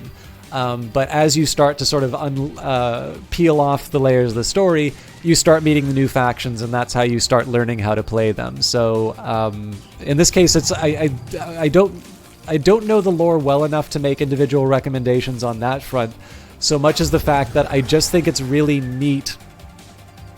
Oh wow, I really didn't plan that one that well. Well, I say that, but we did just take out an enemy unit. But yeah, what I really meant by that was just like the creativity behind the different factions really impresses me. Like you have kind of your stock. Operations ready. You sort of have your stock science fiction characters that you can run with, and there's absolutely nothing wrong with that.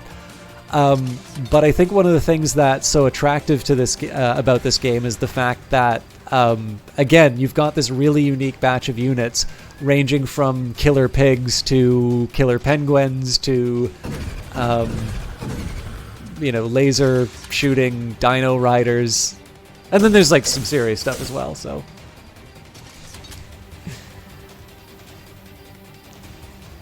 exactly. She's not the Empress of me. Right. All right, this is a bit of a tough call.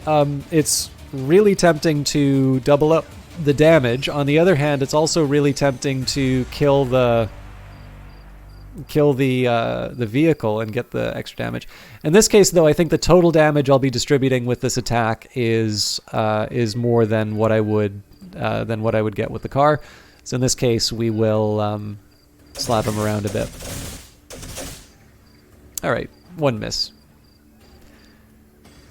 And then sort of same story here with my commander. We'll share the love. Annihilated.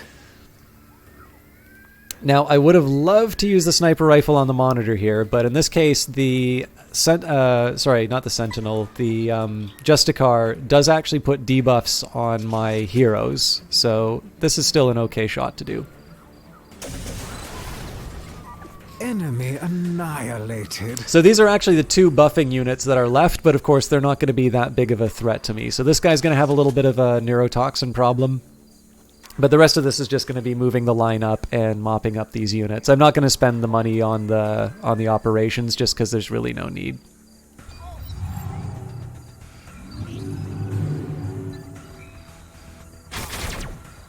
One thing I haven't been doing actually is reading the unit descriptions as well, so I'll start doing that again to... Oh wow. Our leader shall return. I wasn't expecting to lose my leader on that. That was a little stronger than I thought. Oh, you know what? It's probably because of that Justicar. Let's start by taking this thing out. Enemy annihilated. So now they've lost their buff. Now it's possible that I will... Oh yeah, no, this thing's done for. So in this case, I'll do a cheeky little heal on my unit here. So that's what the Overseer does. They can heal, they can...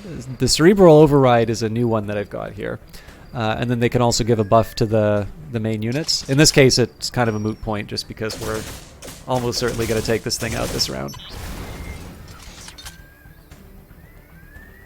I'll take out the car just for the sake of the style points. Our forces are victorious. So I don't know if my main character gets extra experience for participating in this battle and falling. They're back at half health, and this is because of their...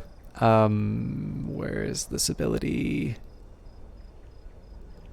Resurgence. So when the unit dies in combat, it is revived at the end of combat if its owner is victorious. Revived units are brought back with 50% of their maximum health. And then, of course, experience for all the units that I wanted. Objective completed.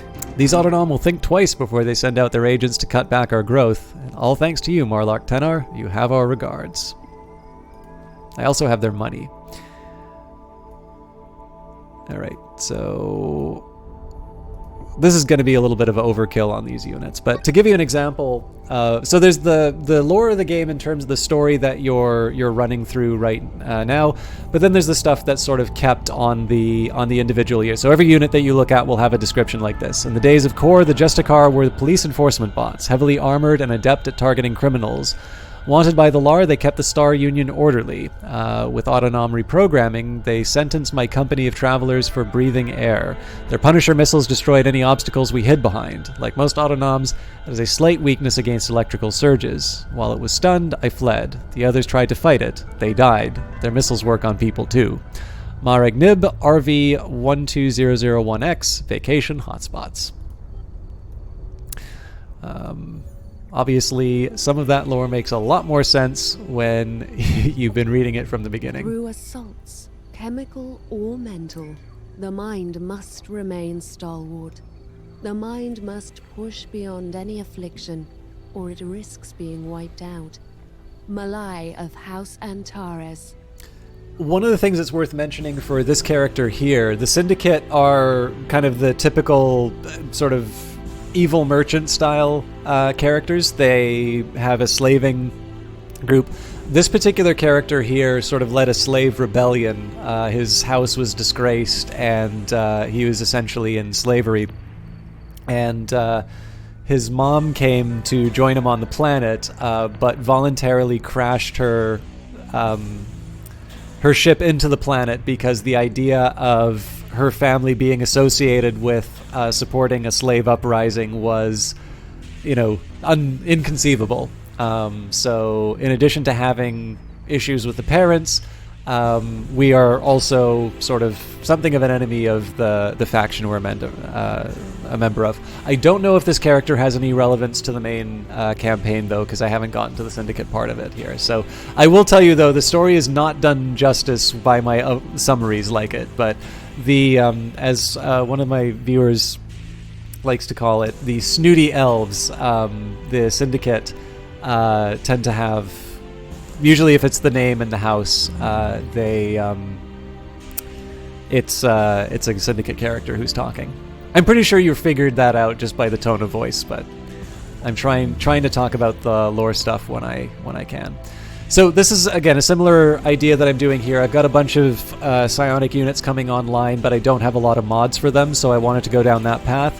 And then we'll basically just mop up the Void Tech. Void Tech I couldn't quite fit into my overall plans, so I'm okay sort of leaving that be, so. Yeah, well, I mean, the game definitely does take advantage of unreliable narrators as well, so my confusion about the story is not necessarily just due to a lack of paying attention or a bad memory, although I'm sure that is a factor as well. But the fact that it does actually... Again, I like it when strategy games give you a reason for taking actions other than it's just fun to do in the game. Like, you do have what seem like meaningful choices and a story to follow if you are so inclined, but if you want, you can just go down these sort of victory paths, and you can have a fun time engaging that way as well. I just really like how they did the campaign for this game. Ready. All right, Kivolix. This is actually one that we took from the other Syndicate character. In this case, I think we're just going to keep going down the path of improvement. I guess I said I was going to start building some units at some point, so let's get them to join the party around the Autonom as well. It should just be some free experience, if nothing else. We'll let you wait. Again, I want to bring my main guy. So the main guy is going to be going up against a fairly tough event once we get him there. So I do want to make sure that the indentured units move up. Ooh, and we get a nice big new gun. Jack Gelder would like to open borders. I would like to propose a treaty. Let us open our borders towards each other. This would greatly improve our mobility. It would mean a lot to me if we could come to an agreement. Sure. Although I am curious whether or not I can ally with his enemy. May our people leave the Dark Age behind us and prosper together. I'm gonna guess that's probably because of the war going on.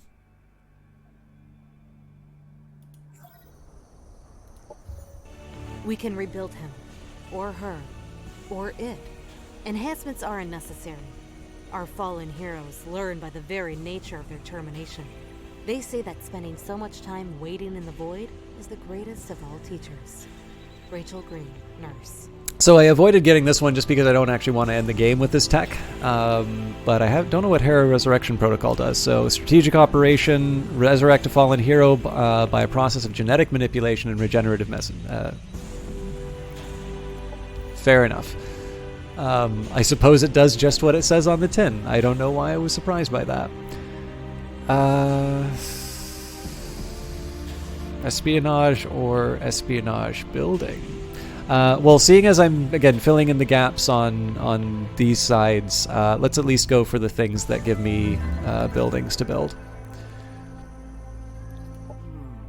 Alright, so moving him towards the Autonom so he can get the party started. Same story, if we can get her in range, that will make me happy. These two need to wait a little bit. Alright, now I'm still not sure. I've never used one of these things before. And I think... Positron Storm Projector. So that applied static charge, and instead I can do massive impact stun. I mean, so I have a little duplication with the fact that I already have the stun module here. So if I wanted to do the Positron Discharge Shield, unit is shrouded in a powerful arc field, making it 25% harder to hit with ranged attacks and granting... Ooh. Yeah, actually, so it's ridiculously expensive. Storm Prophet is an awesome name.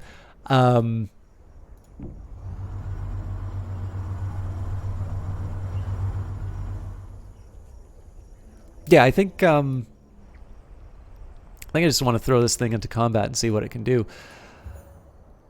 So, I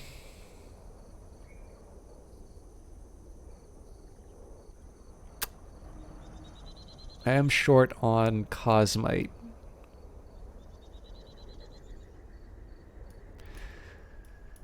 So now I need to make some decisions here. So I'm full capacity with this unit, full capacity with this unit.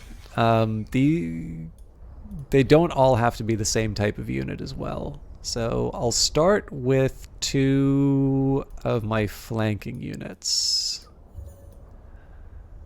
This also gives me a chance to just reevaluate the runner.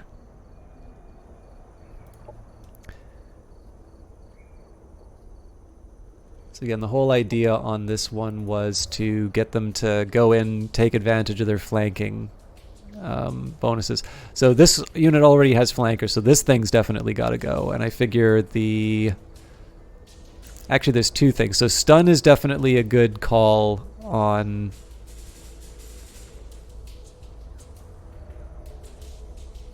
Stun's a good call on this one because of the... Oh yeah, but it's 15 Cosmite. Well, that's fine. No, I should be giving my people the best gear. So the question is, do I want to do stun module or do I want to do the storm projector? So stun module, 8 strength chance to stun, and then the storm projector. Oh right, it's a 2 cooldown. So yeah, in this case it's going to be a stun module here, and then I guess the arc extension module again. I rather like this one. So again, that's a fairly high Cosmite cost, but I think it's worth it. So I'm going to build 2 of those and distribute them among the army where I can. Oh, nope, because I don't have enough Cosmite for the jumper. Is there anything else I can make you build? Yes, there is.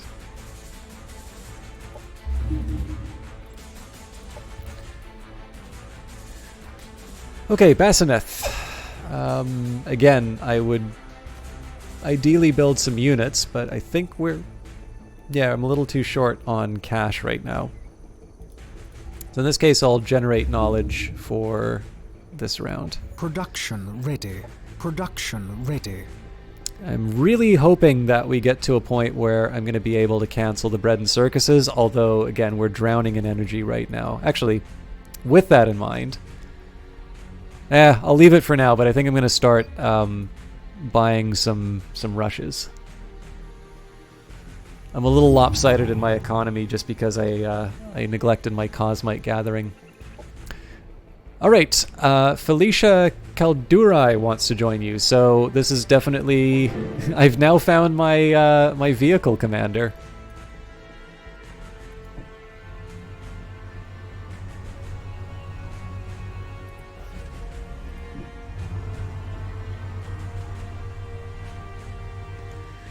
All right, so this thing counts as floating heavy unit, mechanical...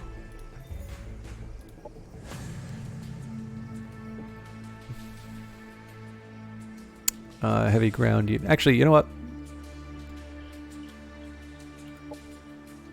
Say ground and air commander. I'm sure I'll probably specialize on one or the other, but for now, we'll work with what we've got.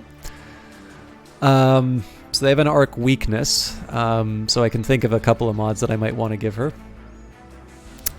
Deploy cerebral control. Oh yes, especially with that kind of movement, being able to mind control enemies is good. Modular expansion, yes, extra mod is also good. They've got Xenoplague abilities. So Parasitic Spray, rapid movements. This hero learns to move rapidly to confuse enemy. Hero gains Skitter, making them harder to hit if they move during their turn. Regenerative Spore Cloud, healing itself and adjacent biological or cyborg units. Power movement and mind control related? If somebody's got a really powerful unit that they're keeping in the back row, being able to mind control it is a really big deal. So essentially the idea of movement and mind control is that if you have, like, this is kind of true for all war, just in video games they tend not to make it as much of a feature because it's a really boring factor. But one of the biggest considerations in terms of wars has absolutely nothing to do with whether or not you've got, like, 10-foot tall, just mountains of men that can, break the enemy in half. A lot of the job is just whether or not you can actually get your stuff there. So one major factor in a lot of U.S. military success is the fact that they're really, really, really good at getting lots of hardware where it needs to go faster than everyone else. So in this case here, like, obviously it's a science fiction video game that's turn-based. Like, you don't want to make this thing like, Quartermaster Simulator or anything along those lines. But if you have this, kill enemy with one hit move, but that move doesn't have a lot of range, you're relying on the fact that your hero is able to get there, particularly to get there and not, get taken out by the defenses doing so. So movement gives you two things. Either one, you can carve a beeline to the opponent right away, or alternatively, having a lot of movement means you can also, it'll take you the same number of turns to get there, but you're able to bypass the defensive positions that they've set up. And so whenever there's something like a, control an enemy unit ability, usually the front lines are going to have the less interesting units. And so that's one of the reasons why I tend to focus a lot on that mobility. Yes, Doomy, you've got the, amateurs talk of tactics, professionals speak of logistics, or whatever the line was. All right, what else do I want to do? So again, just because I want to deploy the collars doesn't necessarily mean I want to have them right in the middle of the battle. Escape module would be nice, but I think if your vehicle gets shot down, it doesn't really matter. So in this case, let's do, piloting. and some ranged abilities.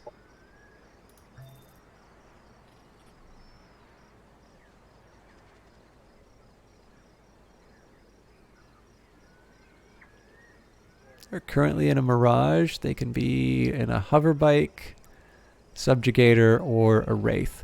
Again, I'm saving on the Cosmite, so I got I got the possibility of mods, but I'm not actually taking advantage of it yet. This will be the first time I'm finally employing these vehicles, so. Excitedly, the bots around her animated into a marriage party and conducted the ceremony with robotic efficiency. She then immediately went about submissively servicing our hero's every need, disregarding all the normal social mores of modesty and propriety. She is strangely jealous when anyone else does something for our hero. I fear that what she will do when she discovers that our hero already has a spouse, but that's their problem now. Alright, so... this unit is engaged in wedlock. It gains 400 morale and plus 10 critical hit chance for one turn every turn when Valerie is in the same army. However, it permanently suffers 200 morale if Valerie dies. It will be given to Romulo of House Zertan. Actually, I think this also has a mind control ability as well. So it's a little off-brand for my primarily biological army, but I'll accept that. All right, so sorry, Skull Dude, but we're replacing you with someone hotter. Let's get you. Actually, you know what? Skull Dude's gonna do rather well with the other guy who gets essence links. Let's sort through this a little bit later. We'll do our You can't research forge first. strong alliances and meaningful friendships before you understand the motives and desires of those you seek to befriend. Polite ignorance is not a diplomatic strategy, and will only be tolerated for the first few encounters. Serira Tan of House Voyan, diplomatic consort. All right. I really like these archaeological events, by the way. I did say I was going to go for the cheapest text just to fill in the gaps, so... And there's no real particular reason for that, other than I'm just taking the fact that we're close to the end of this... I'm assuming close to the end of this level. I'm trying to take advantage of that to explore a few texts that I don't normally get a chance to look at, so... Alright, I still don't really know what I want to use this guy for. Does he have, is he an infantry commander yet? No, I should probably make him one because, or actually also an air commander. You know what? Yeah, it's boring, but these guys have actually done a lot of good for us. Happiness event in colony. Production ready. Okay, more Cosmite forever. Nope, that's not it. What does this give me? Additional influence income. Yeah, I think I like that more than the military infrastructure. Production ready. Our analysis has revealed the location of a Star Union ruin, which may contain artifacts of great value. We should send a hero-led expedition as soon as possible. So this will be one of the spare units that I send. My commander is already spoken for. Well, once we deal with the Autonom, obviously.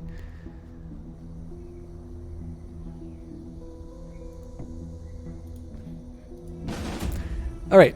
So, combined power 3,634 versus 1126. This doesn't mean that it'll be a cakewalk, but if I lose units, I'm going to be very sad.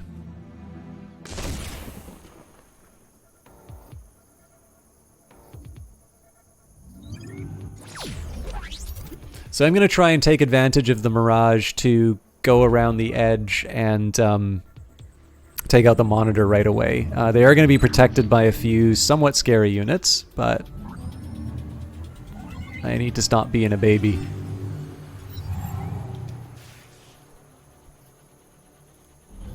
Okay, so first things first, move you around the edge. They're not immune to the the Justicar there. It's just kind of it's a questionable choice if they decide to make something of it. Now, I'm split. In one side sort of says I want to take the Guild Assassin and like put them right up in the middle so that they can rain death on these guys. But if they decide to sort of turn around and start making trouble for that assassin, they're in a really bad spot. So I think I'll try and be a little more modest. And say I don't actually have that many more options to be modest in movement. Let's try here. I know it's going to block all the units that we're going to use that spot. But it gives me one very important bonus, which is the ability to set up my breach round. So my commander, if I leave them out in the open, they're able to get a shot off. Nope, it's not even about leaving them out in the open. It's just about putting them in the right spot. So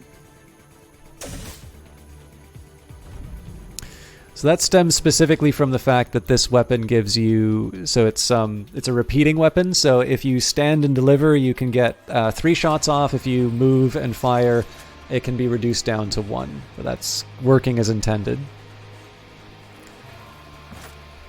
So the Wall of Death is probably not really what I want to be doing here, but I'll set up for it at least, and then we can reevaluate.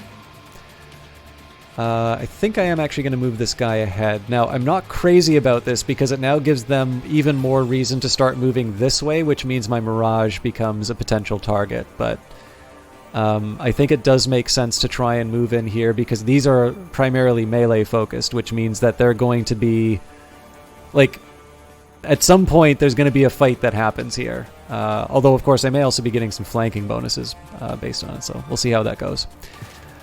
I am somewhat inclined to say, let me just double check here. There's a bonus that they can give. Target indentured suffers 5 but gains all other action points and gains stagger. Right, so it's only indentured. It doesn't work on these guys.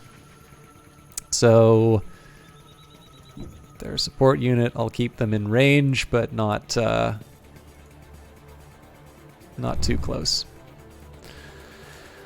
Okay, so Subjugator is normally useful. In this case, 8 chance to control target non-mindless infantry unit. If successful, they are mind-controlled. At the end of combat, the unit turns into an indentured in your service. If this fails, the target is instead disabled for 1 turn. And then there's Reactivate Animation Collar. Return target dead indentured back to service at full hit points. Only affects ground units. So the real use for this guy here is going to be about bringing back my units. I do not believe these count as... I believe these count as mindless. Yeah, right here. So I need to figure out where I want to put him. Projector of ranged field of psionic energy that is specially designed to torture and break units. But they're mindless, so he's kind of useless. And he also doesn't... Oh! I mean, he's open to the he's open to the counterattack, but I kind of want to see if he can take a hit or not. Okay, these guys, I'd rather not tempt fate with the... So the thing is that not only am I running into an Overwatch, I'm letting the Golem take a hit at me. So in this case, we'll move our guys into cover, but we're not gonna rush. Same deal with my commander. Again, it's super exciting to pretend that I can just run in and kick ass, but for now we'll take cover and take revenge next turn. This one I wouldn't suffer from the Overwatch, but I think it'd be too close to a Golem coming to whack me with the hammer, so I will put them by the Mirage as much as it pains me to do so.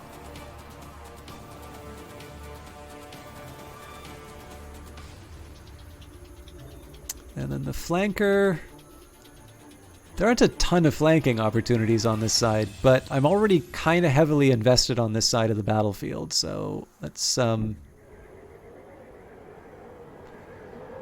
This is really more about just scouting for opportunities. I'm not 100% sure what I'm doing with these people yet.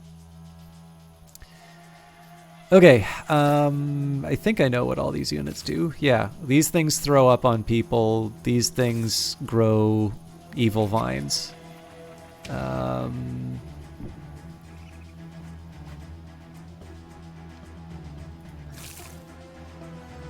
So again, I don't want to tempt fate. Just want to get people in position.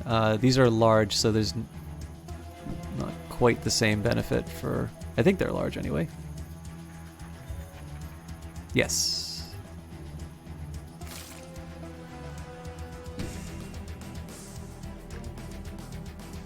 This is a little bit of a scaredy cat move, but I'm mostly just curious to see what they decide to do on this side of the map.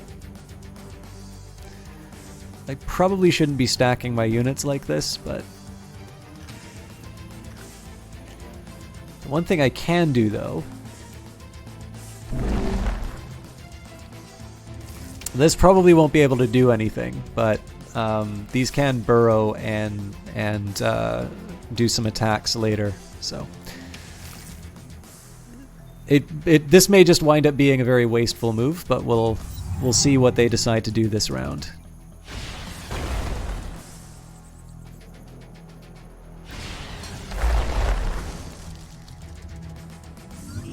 I mean, all fair missiles. I kind of knew that was coming anyway, but.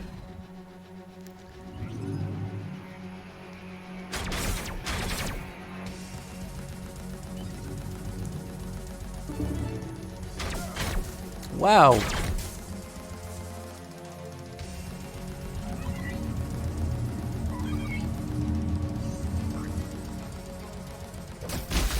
All right. Shame. So that was kind of what I was hoping they would do. I now actually have something. I have something for this side of the map to work on.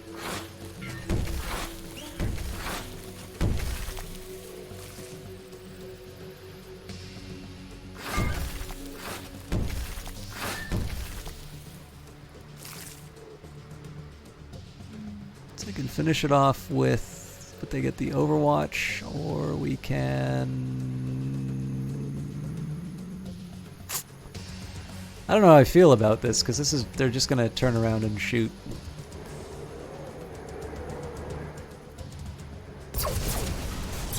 Enemy eliminated.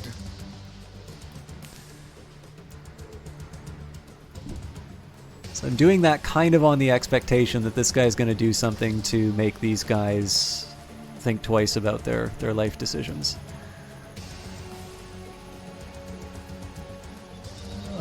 This isn't exactly.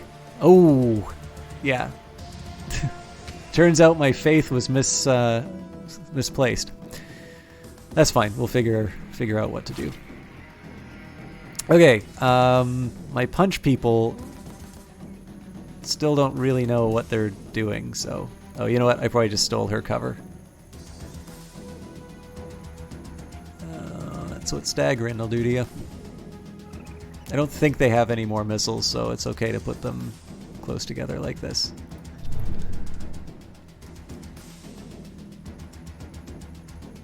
Yeah, I guess I need to put them in cover.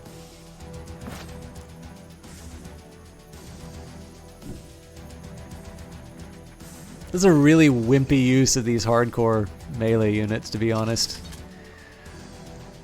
Alright, now. What do I want my indentured to do? I want him to spread the love.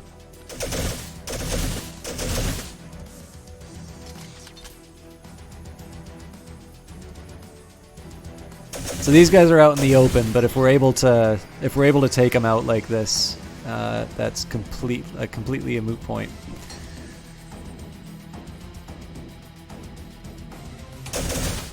Enemy annihilated. Nice. I have a feeling my sniper's not going to be able to do anything interesting.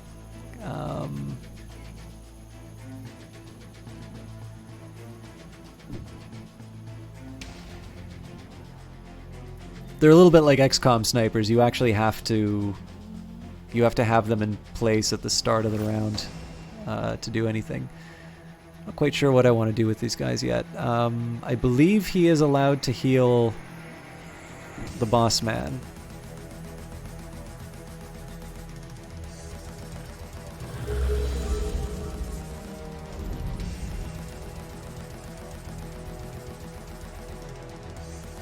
Okay, this is going to be a little bit risky because these things are touch fragile.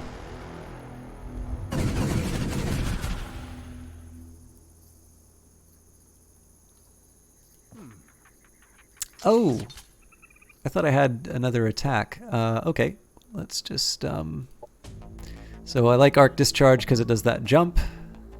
Still not enough to take him out.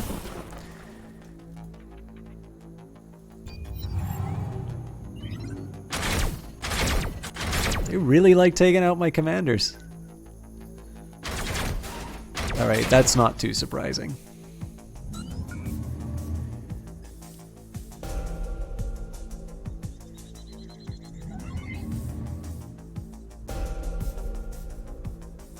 The good news is they're not actually able to do anything with that sentence, so as long as we take them out this round, I'm in good shape.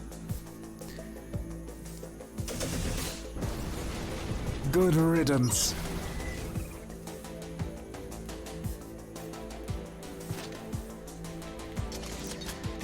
Oh, so these guys can do a shot. I think in this case I am going to abandon the cover at this point because we pretty much have them on the run.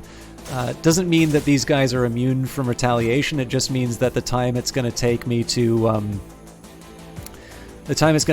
heal them will be like it's kind of negligible. I'm trying to think of the best way to handle this. Okay. Enemy killed. I just wanted to see if I was missing out on a chance to deliver some kind of a hit. This might be interesting. This is a little more certain. So this is the Bone Crusher attack. So what does the Bone Crusher attack do? Launch a shockwave of psionic energy that crashes into the target enemy unit. So I have some bonuses here because of the Mantra of Clarity and whatnot. Incendiary is not all that interesting against the Autonom. It's the Arc that they're weak to. But it has Cripple and High Impact as well. So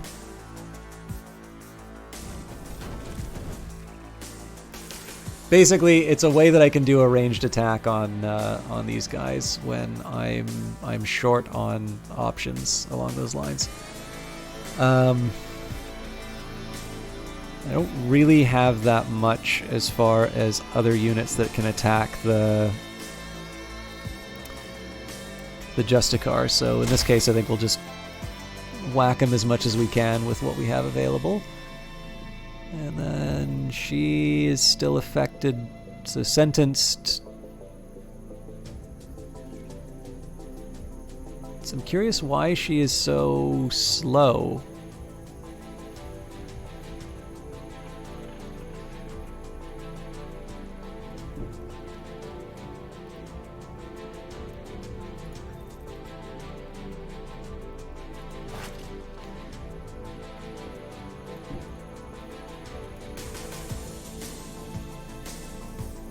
Line of sight.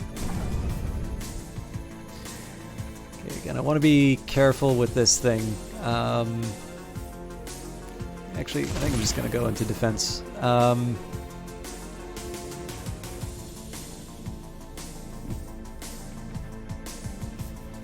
It's a little too effective at taking them out with the ranged units, so nobody's able to access anything anymore.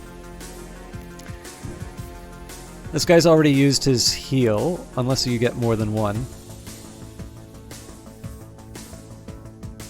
Yeah, only once per battle. But I'm still able to buff my... I'm able to buff my indentured when the time comes.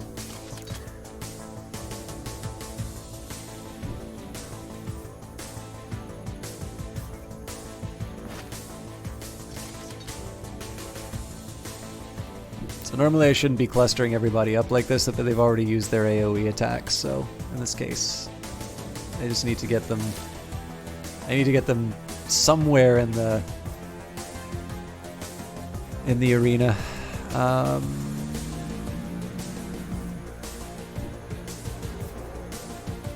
would have preferred to have done some kind of other attack, but oh, he's stunned. Okay, that's helpful.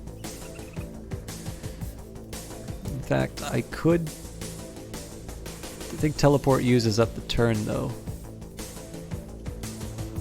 Oops. Yeah, you know what? I think we'll just go for a good old-fashioned Good hit. riddance. So... I think we'll just move these guys in. Then they'll be able to reply with the Justicar, but the Justicar is not exactly going to be able to do a ton about it. I mean, I can... Actually, no. There's no point.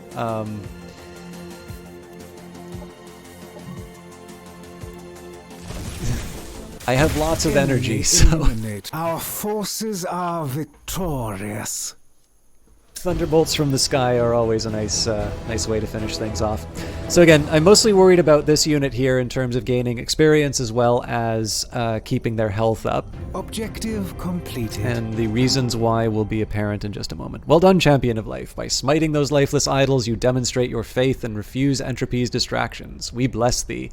This is coming from the Forgotten. This comes from the Revelations DLC. So the Forgotten NPC faction is comprised of ancient Aztec who were destined for eternal rest, not meant or fit for reawakening. They have mysteriously awoken and now seek corpses, the only form of sustenance they can use to preserve their crimson rotting essence. Okay, let's see... So obviously there's no fight for these folks to participate in now, so where do I want to send them? Guess I send them to Bassadar to figure out what units they get.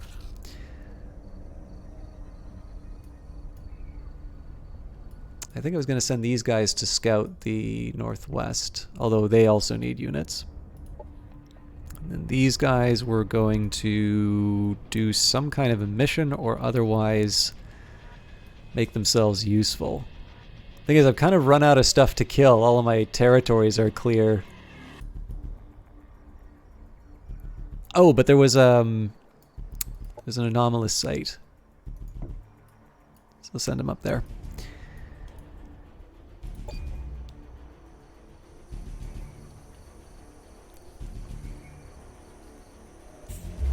I want to see how my bride does in the battle. The mind requires a body to inhabit. Though it be little more than an animal, it must be kept strong to nourish the whole.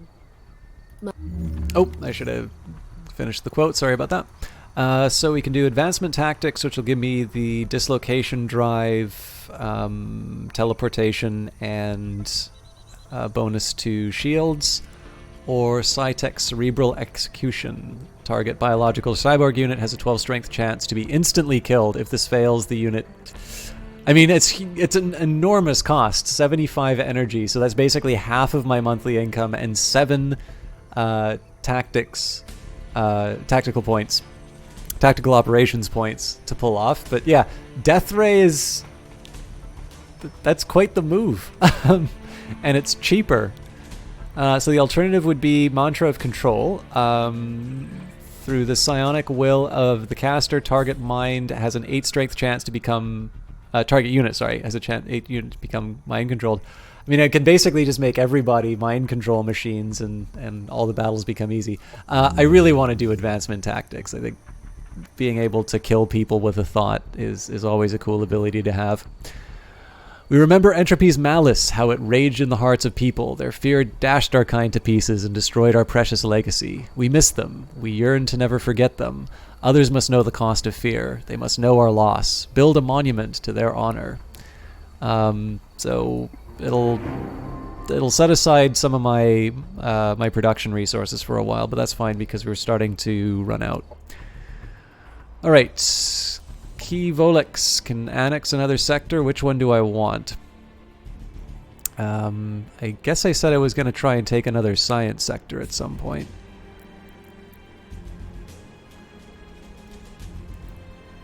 So I think I skipped this one originally because it was volcanic, but I now have a way of dealing with volcanic.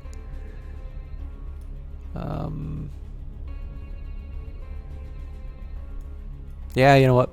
I'll take it. Doesn't really give me a whole lot otherwise, but...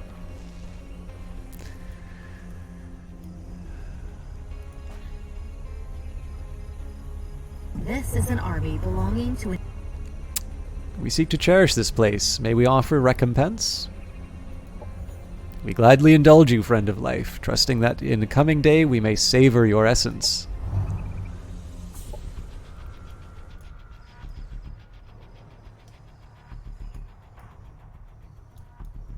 I don't remember where I was going to send these folks. Oh, you know what? This place has been sitting idle the whole time. So we'll start with the monument.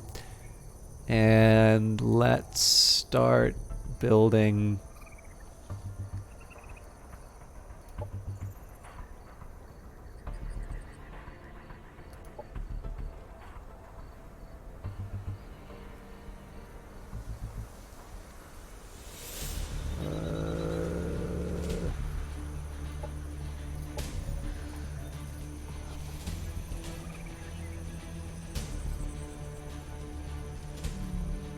I'm just trying to think about what the best option is in terms of...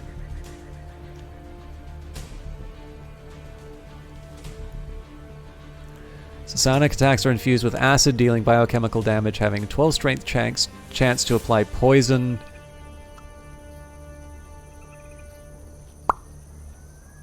Or I can just go for the regular psionic damage. Okay, well, let's start with the targeting system.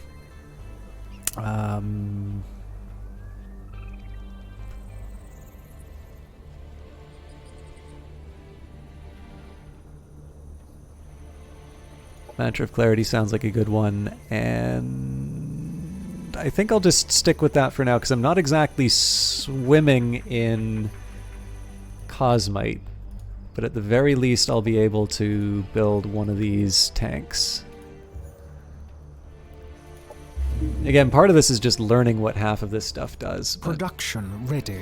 Production ready. Alright, this was a pretty key one because this is going to free up both the doctrine and the energy resources. So, abort the bread and circuses. Obviously, you've lost the happiness, but I am okay with that.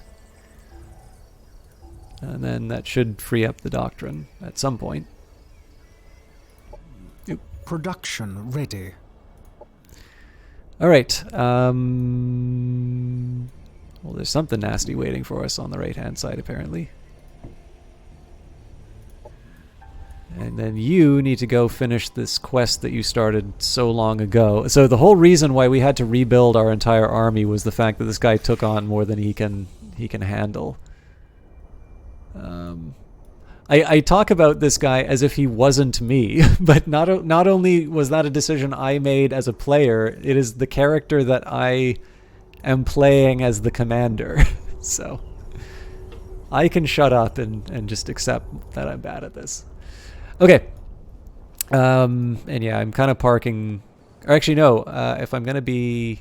Oh, no, sorry. This isn't my tank commander, though. This is someone I still need to figure out exactly what I want them to do. I do know, though, that she's going to wind up with a fancy new skull guy in her army. These guys, on the other hand, are going to go get their Wraith. Sorry to leave the strategic layer so kind of rote, but at this point here I kind of have from the end of last stream we kind of had a clear idea about what we wanted to try and do. So this hard anomalous site, this is something we were doing a while ago, a massive temple complex built around the world's government palace. A great cult lives here, thriving regardless of species, united under their worship of the emperors as deities. The cult features several sects attempting to rebuild the emperors in their own way. As we ascended the complex main spire, we entered a vaulted chamber lined with cryopods. Each pod was charged and held a life in stasis. Standing in the room's center, as if he stepped from a page of history, was Emperor Theolin. His charismatic smile and icy eyes pierced us. He was blocking the only way out of the room, a spiral staircase. The architect is not receiving visitors, its damaged voice shrieked. So, must free these people, destroy this abomination, or lie that their logs must be incomplete and that the architect requested us himself. Now we're going in for the fight. I may be imperfect, but I understand my master's wishes, and you were not part of them, though perhaps he can use your parts. The oddly disingenuous Tholian then activates a dozen constructs that swarm the room as he readies his weapon. He clearly didn't buy our lie. I thought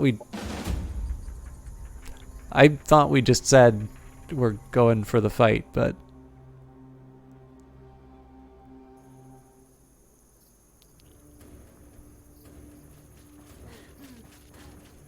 Anyways, we've done a couple of these before. Honestly, this is actually not as strong of an army as we've gone up against in these events anyway. But generally, the hero winds up being a really devastating opponent. So I want to be a little mindful of my my commander, because I have sort of left them out to dry a couple of times. I do, however, want to get some early hits on them. So in this case, the real drawback is that these assembly units do heal when they attack me. So I'm going to go pretty hard on them at the start, and I'm also going to make sure I set up a nice wall of defense so that they don't get to repair completely by feasting on my hero. Oh, and they're arc resistant. Something I probably should have looked out for.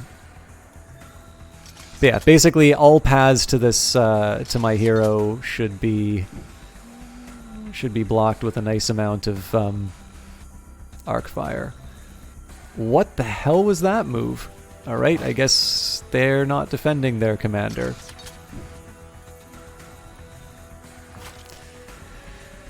All right, that complicates things a little bit.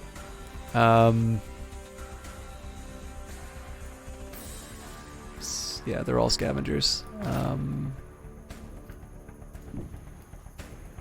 So here we'll share the love.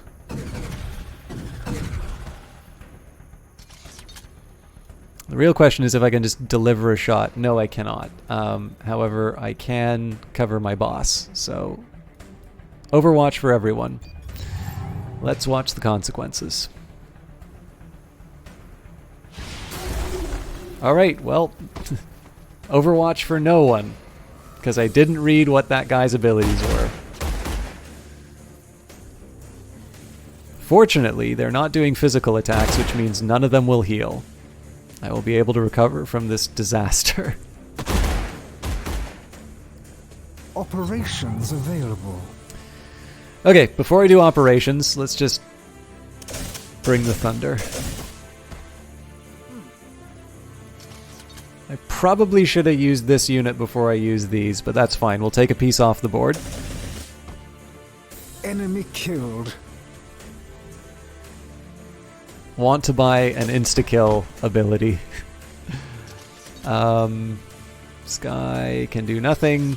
Can also do nothing. Can also do nothing. Are we really done the turn already? Alright. I'd like to do the arc discharge, but I think it'll only...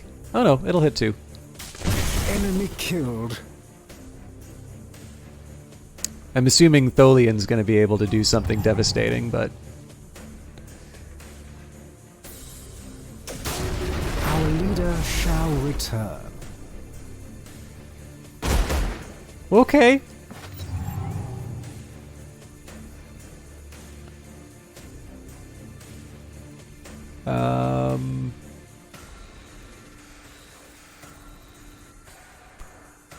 I really don't want to be losing units right now, so I'm going to send this person scurrying away.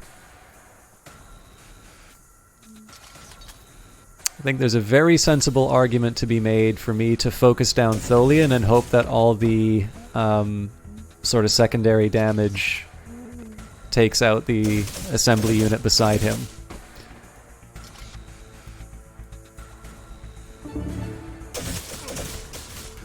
Enemy Okay, down. that guy gets a promotion. Okay, cool. So we lost the one unit we could afford to lose. Our forces are victorious.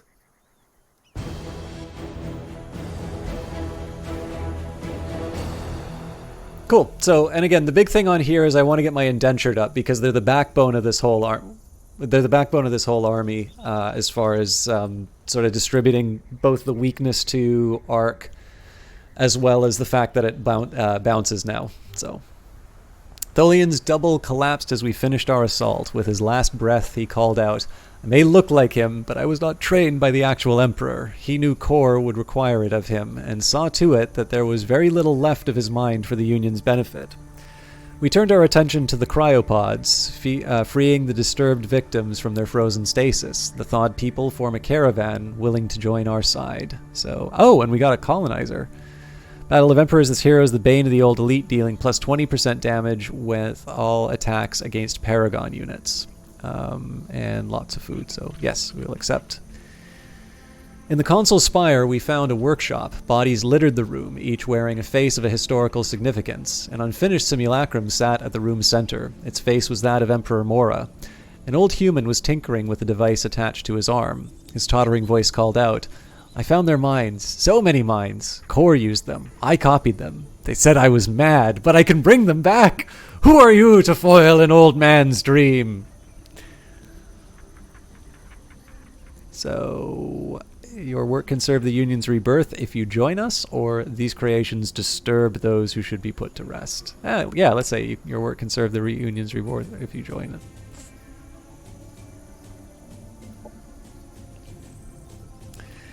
The ancient architect laughs. "Enlightened, finally one who understands. They said I was mad, but now the world is mad. Yes, yes, the minds I've copied will benefit your empire. Imagine it, a whole cadre of emperors at your command. Yes, all those minds." A disturbing glint reflects in his drifting eyes. "Yes, I will give my arts. We will create masterworks. You'll see, the art comes first." So, Architect's Touch. Architect's masterful expertise allows us to produce mechanical and cyborg units of unmatched quality. Mechanical and cyborg units produced in our colonies gain 10 health and 1 armor. Government Palace, an anomalous site, will become Government Palace.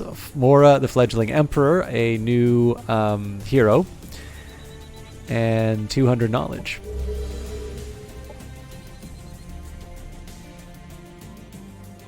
Alright, so we will head to University now. Or no, not University, a shrine. So now I got to think about where I want to put this next colony. So Cosmite Science, it's a little close to my existing spot.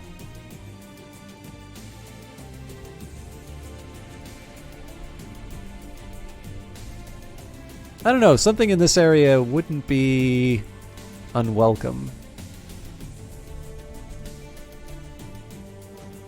We'll scout it out and see if I can find something. But definitely being able to get some more Cosmite would be rather welcome. We must guard our secrets, learn from our diplomatic partners, and keep our rivals busy with wars far from our borders. Once we possess their secrets, their indignation at our theft means nothing. Shay Mara of House Nidar. Okay, again, following the pattern of going for things that are cheap, we'll do the one turn. We've lost touch with an area of ourselves. Our links have been severed. A sense of cut-off panic now lingers in our crippled connections. Many cycles ago, we lost touch with large parts of the world in a similar strain, a myriad of places blinking out of existence. Find out who severed our roots and eliminate them. Alright, well, we've got the right unit in the right spot, so... Operations available for priming. I didn't quite think of it that way, but...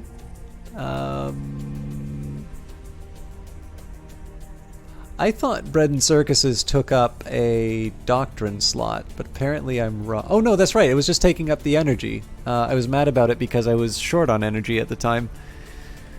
Those were the days. Okay, want you to pick up your new tank when you get a chance. And I think I was sending them... Oh yeah, I thought I was sending somebody to deal with a... to deal with an artifact.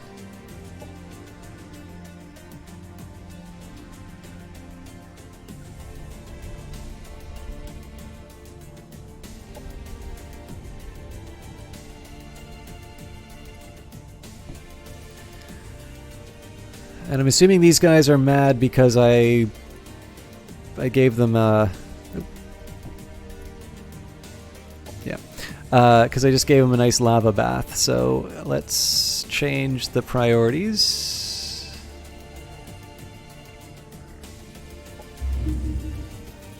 And that's actually one I might be willing to spend money on a fast run for.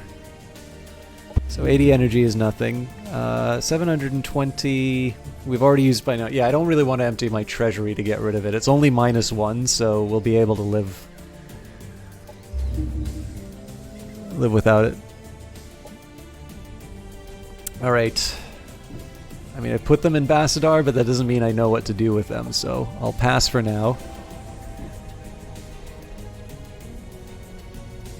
This is my new unit of Misfit Toys, I think.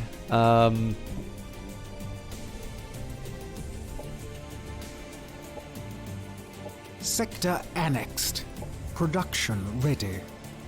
Let's just take a minute here and make sure we've got all the production lined up. Production ready. Production ready. Again, I don't have to build all of this stuff, but the idea of just keeping it all in the queue is that if I'm not in such a rush to build a particular type of unit, I at least want to have some of the defenses being built up. I have had a couple of times where I don't build those defensive structures and I kind of get caught unawares. So at the very least here, I'm giving myself the option to switch out of it. But it's a little bit like when people opt. So there's a whole bunch of research on how seemingly trivial features can keep you from the best way I can explain this is think about the way that you use something like Twitter. You probably don't sit down. If you were to sit down and say, I'm going to plan out my day, so hopefully 8 hours of sleep, I don't get that, but I do my best. Well, that's a problem. Sometimes I do get that and I just can't wake up. But, generally people should be getting 8 hours of sleep, so knock that out of the 24. They've probably got another 7.5 hours at work, say. So you've got about 15 hours already taken care of. And then you've got sort of this 8 or 9 hours, which is supposed to be for you. So if you were then to say, I'd spend, I'm now going to allocate 2 hours on Twitter. You're saying, okay, so you want to take a quarter of your free time and you're going to spend that on Twitter. Nobody would volunteer that. And yet this is, at least for some people, an underestimate of the amount of time that they spend on it. I've put on a time lock on it. I've been pretty good at that. There's a story actually that says that Jack Dorsey uses the Apple features to limit his time on Twitter to 2 hours. I have a feeling that story was put out to establish the idea that 2 hours is the appropriate amount of time to spend on that website. I don't know if that's what people actually spend on it, but I definitely know there are people who spend a lot of time on it. So why am I mentioning this? Well, it kind of works in the reverse too. So there's these things that are maybe not ultimately good for you that you do because in the moment, you want to get that extra second of whatever you get. Maybe you're in an argument or whatever. But then you can have things that are positive, like saving for retirement, or in fact, saving money at all. There's obviously the old advice of orbital relays provide vital support to winning a war. In truth, war is all logistics. Well-supplied troops can contain a whole countryside seething with rebellion, and one slip-up can be fatal. If troops run out of ammo, are hungry, can't wipe their backsides, or their body armor is in a crate on a shipping dock instead of at the front lines, they're as good as dead. Darcy Pinker, Quartermaster General. That sounds really smart. I wish I thought of that. But yeah, so one of the things that they checked was the idea of signing up for a some kind of a retirement savings plan at work. And even in the case where the contributions were very small or potentially even free, the seeming inconvenience of filling out the form was enough that the level of take-up was quite a bit smaller than what it should have been.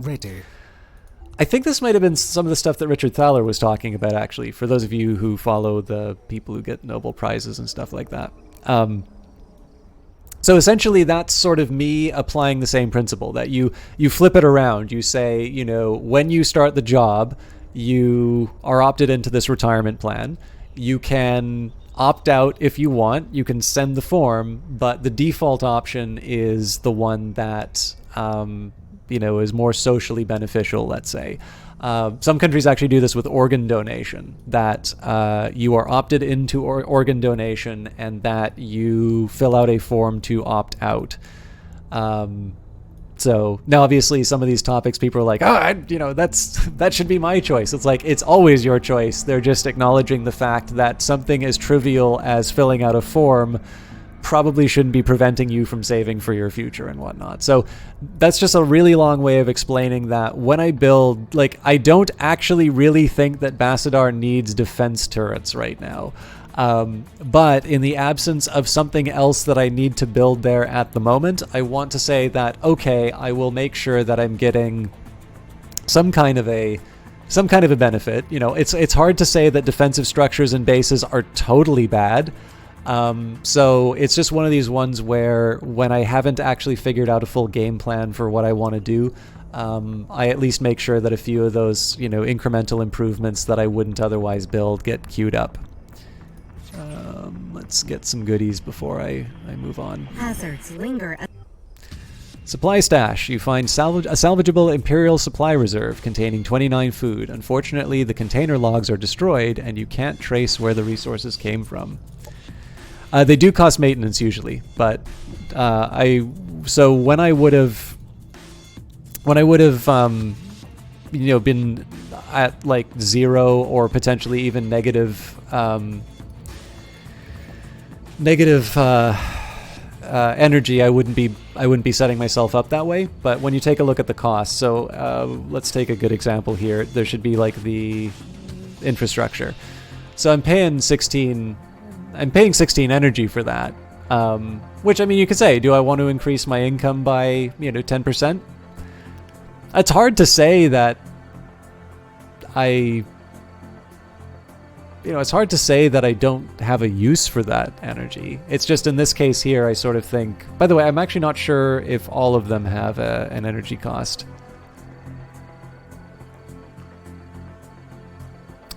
I know that's mentioned somewhere, which ones cost and which ones don't, but so maybe I'm wrong about the defenses. Maybe it'll explain on the...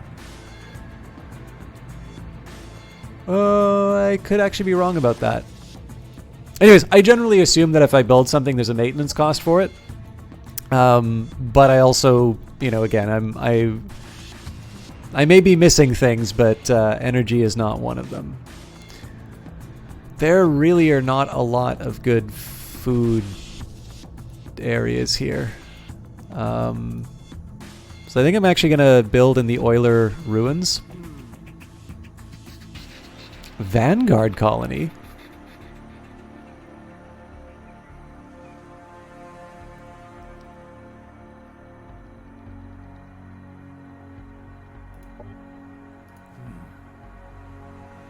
Huh.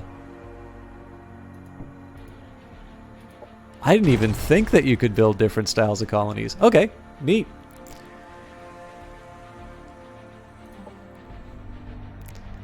Okay, Ed Baver, well, when you play Age of Wonders Planetfall, you cannot build that unit. I am building that.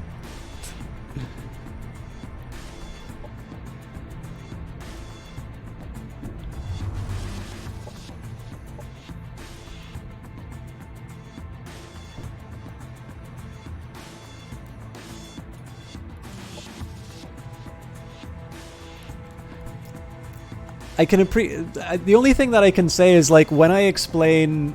Oh, Eric, sorry, I didn't see that. It's time for you to rotate. Keep rocking the stream. Thank you very much for that. You may have left already. It's not so much the backseating, it's just I gave you my reasoning for it. And so when I give my own thoughts for it, and then I get, not just not just kind of a reiteration of your position, but like all capitals on a lot, it makes me feel like either I've been ignored or that my opinion is irrelevant, and that by repeating the view to me, I'm somehow going to change my mind. So I know in some cases it's a question of interpretation, and that you come off a little bit differently from what you intend.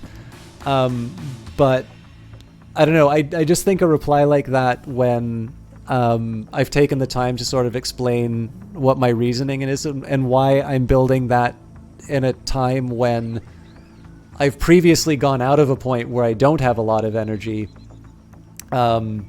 I kind of feel like the issue's been dealt with if I take the time to explain that. So, our scanners are detecting an extremely powerful signal of unknown origin covered by large clusters of fungal growth on some vegetation. We should carefully remove the clusters of fungi to extricate the source of the signal. All right. So, I know I keep looking here as if there was going to be something different, but let's say this was the lady that did the soul burn stuff. Oh, you know what? Before I get anything from her,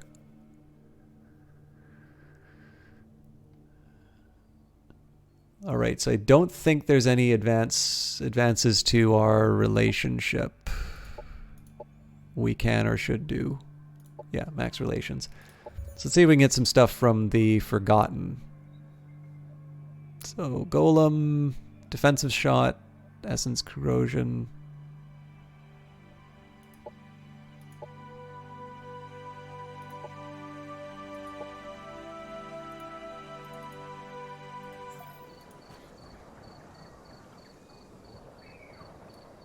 May not be enough to like finish everything, but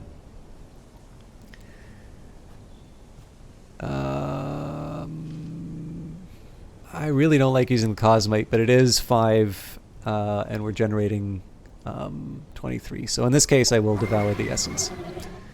We were entombed alive, filling our duty that we should only have that only should have ended through death or the coming of our creator. When the essence started to run dry, we were facing eternal entropy. So we can finally finish that. I know we've got growth here, but we should be able to spend some of that influence to get them to move. All right, can we take these guys on? Wow, these guys are twice as strong as me? Well, actually, that makes sense, because this is actually not that strong of an army. I've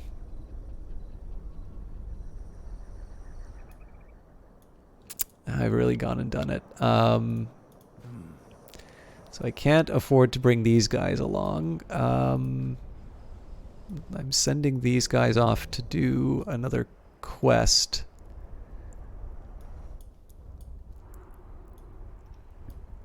This is like the Mad Max group. I've got aerial units, so I'm not really going to be able to bring my Fists of Fury group. Crap. We've got 9 turns for it, so we can probably bring the hardware, and we'll see where my other commanders are at that time. So we'll leave them be for now.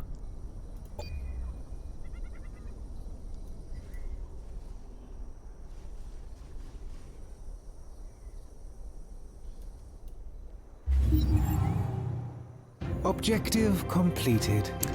Nothing is more tragic to immortals than death. Becoming lost and gone is a terrible fate. We value your effort. It does not bring them back, but perhaps it will prevent another slaughter.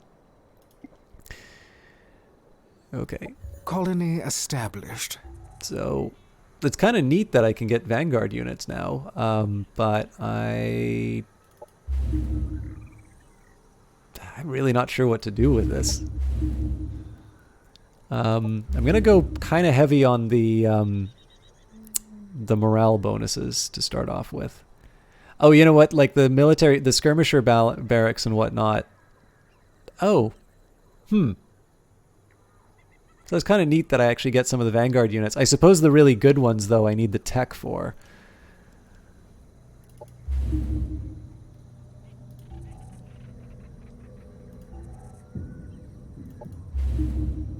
Again, this is just to keep it busy for the most part. Happiness event in colony. True telekinesis is coveted among the gifted even in well-bred syndicate houses. Imagine the perfect assassin capable of a tiny mental pinch in a target's brain. The victim dies by an untraceable stroke. Our technology gets us closer to that most useful power and dream. Edro Marfug, Syndicate Court Assassin. Okay. I now have the Death Ray. So Mantra of Control, again, that's if I want to go crazy and mind control everything. The unit and all indentured units in the army gain a plus 25% crit chance. It's another mod. Oh man, this is a really good one. Yeah, we'll do Technological Supremacy. Humrim says, hey, just dropped in to say that I do love my game selection. Planning to stream for a while today. I hate to say it. I normally would be finishing... Actually, so my plan was to finish from an hour ago, but the first hour of the stream was finding out that my video card is on the verge of death. And that essentially playing BattleTech now crashes my computer. I'm going to see if that's true while I'm recording the video as well, but I was really hoping that I wouldn't have to buy a new video card, at least until the next batch came out, and I may have to reevaluate that decision. So in honesty, like, even when I account for that, I'm actually already... Like, I would have stopped now if I didn't have that hour, so to me I'm already an hour over, and I'm going to do my best to I'm going to do my best to keep going on, but I can't commit to a whole lot more time just because there is some other stuff that I kind of need to get out of the way. I am going to say, though, I would really like to try and get to the end of this campaign, though, so I'm also going to try and push it ahead until the next until like kind of the big finale, which I feel like we should be getting close to. So, but more importantly, again, thank you very much for the comment on game selection. I like the games too, and obviously, as I've said a couple of times on this stream, being able to share games that I'm interested in, and hopefully maybe connect people with some games which they, whether they were interested in colony, or didn't have an opportunity to try. Ooh. Shattered Arc.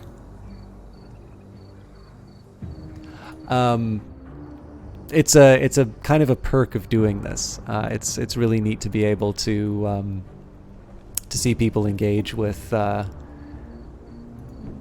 something new.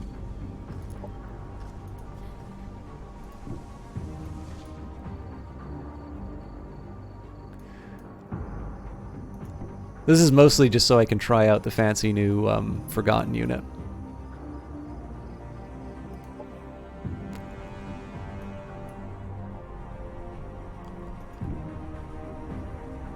This is a slow unit. Then again, it's all foot, so I'm not sure what I was expecting. I have no idea what to do with the architect here, so I'm gonna have him guard the city until I can come up with a better idea. These guys are gonna camp out until, one, their dino is better, and two, we've got the cavalry. Oh.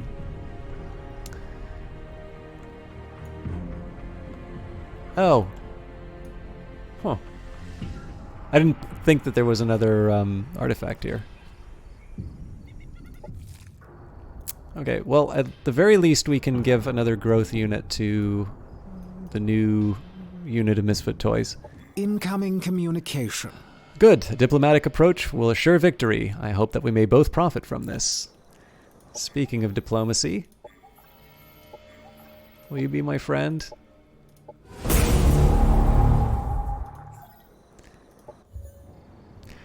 Line upon line, precept upon precept, here and there, little by little, faith increases. Your essence glows bright. We open our secrets to you.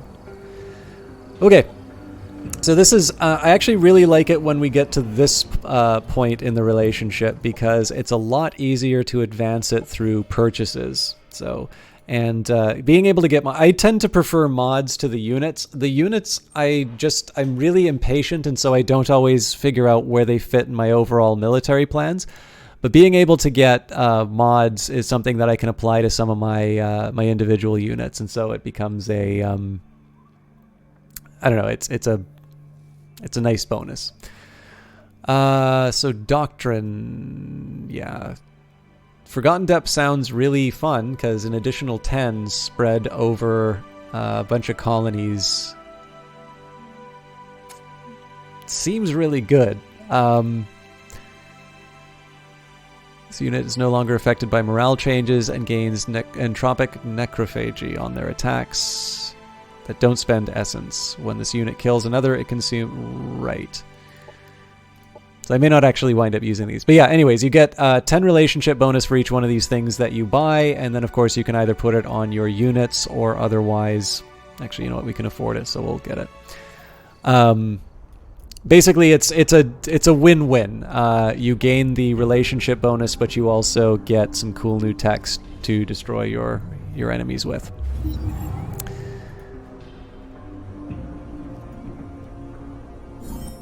The remains of the research ship contain intact data pads. Unfortunately, they don't reveal any information about the vessel's mission and crew, or the events that led to its crash landing. So, getting closer to the shrine. Your essence intoxicates us. You do what you wish and share none of it. Give us Cosmite instead. I'm assuming this is because we did something for the growth. It is a matter of our security to know every discovery ever made by all other worlds in our reach. We would never abuse this information. We're the government, the good guys. Burgess Kian, Core Systems Architect.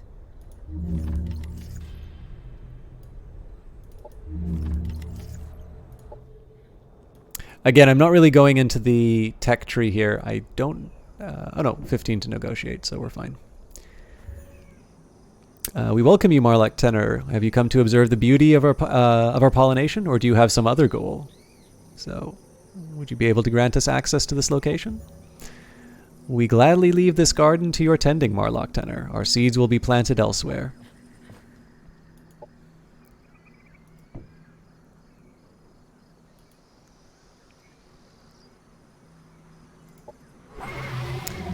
There was no escape to the overworld, the only sustenance within reach of the subjects of our protection, so we started to consume our brothers and sisters, feeding on their essence like leeches on their victims' blood. So yeah, anyways, I haven't been talking about the tech tree as much just because I've only been picking them because they are the least expensive. There's no strategy behind that. That will change, but right now I just want to see what I get out of those. All right, where's this last... Oh, okay, the one in my territory. I should also be... Actually, that's on my way to taking out the... Well, sort of. How many turns is that going to take? 5, and I need 7. I should Oh, God. I hate it when they do that. All right.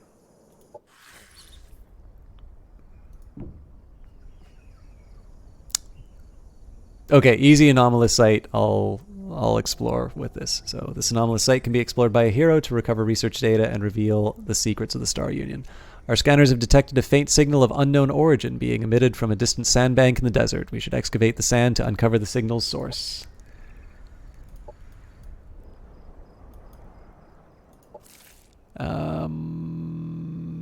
Okay, well at least it'll give this plant some time to catch up.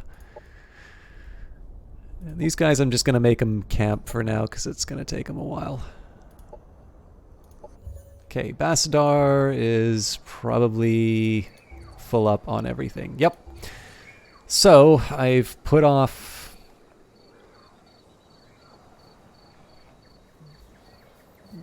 building new stuff for a while now.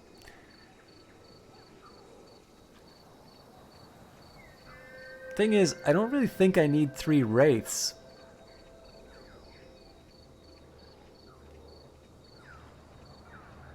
Like, maybe I should just save up for another kick-ass Zenith.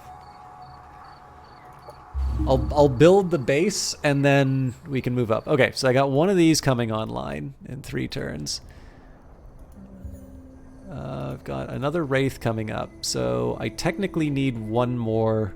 Okay, so yeah, I can actually build another Wraith. We'll leave it be for now, but at the very least, these should unite in time to take out the bad guys.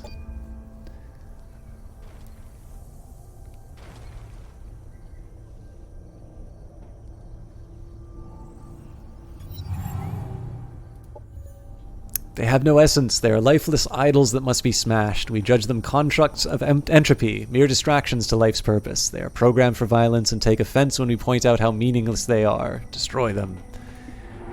We'll do our best. I'm not 100% sure if we can actually finish the job. We've uncovered a tomb of ornate wonder. The detailed filigree flowers, vines, birds, and strange creatures twist up and around the entrance to this ancient tomb. All is covered in finely hammered gold leaf. The fact that the gold has not been stripped away bodes well for this expedition.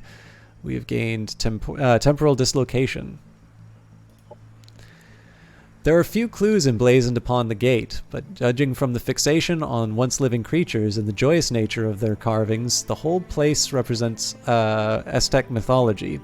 The Aztec believed the mind of man was meant to be immortal and that the Creator intended life to live on forever. A strange device stands in front of the gate, about the size of a hand. So, as a hero of the people, I must bear this burden, or make the troops bear the burden. Hero of the people. Bearing the burden for the legacy of the Aztec. Who would willingly accept failure when they can make every outcome a success? By changing the fundamental interaction of time, matter, and reality from a mechanical model to a probabilistic model, we roll the dice again, essentially resetting any unfavorable consequences. Trina Mars, Time Control Agent. So, teleport to target unoccupied hex. Stasis Pocket Inducer gains an 8 strength chance to remove 1 action point from the target. And Time Rewind, resurrect target friendly dead, non-flying, or non-hero unit with full health. So this is like the inverted version of the Brain Blast. Again, you spend a dump truck of energy to save a unit rather than lose it. Okay, so I think in this case we'll make a beeline for the fight, and then we'll go back to deal with the last Devour Essence. All right, I can just keep pressing M for at least the ones where it's stationary. Happiness event in colony. Okay, I am happy about happiness. And then this one's gonna stay put. And we're gonna do our best to get to the temple right away. So, the Temple of Blingjack 90K. What happens in the Elysium Park stays in the Elysium Parks. This is guaranteed by our surveillance exception status. Elysium Parks brochure. Right, so we'll spend 200 energy to search the Temple of Blingjack 90K.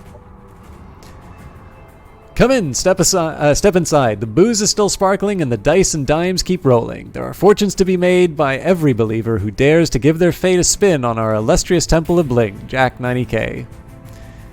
Using religion as a disguise for running another casino chain? I have to say, the Union must have been more corrupt than I ever gave it credit for. Why worship an invisible god with no business in reality when you can believe in the one tangible power that made entire empires rise and fall? Why dismiss his faith for being forthright and honest when you could also play and win at that cash cow converter, 90K? It turns the essence of everything it touches into pure energy. If it needed, even your mother-in-law. Did you just say essence? You've got me interested. What do I need to win that thing? Excellent! I figured you'd be a man who can appreciate a good gamble. It's rather simple, really. All you need to do is beat the 9-armed bandit. Sorry. You'll find it's quite an upgrade to the old Octobandit. Objective completed. Gamble with the 9-armed bandit in the temple of Blingjack 90k until you win the grand jackpot, which happens to be an S-Tech artifact called Cash Cow Converter 90k. I really like the writing in this. Production ready.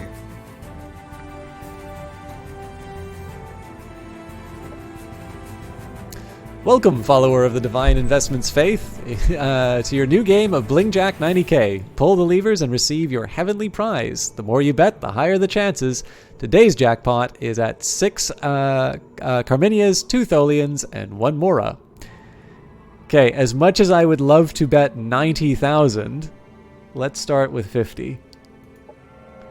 The RNG god is not smiling on you today. You've gained 1. Return for more.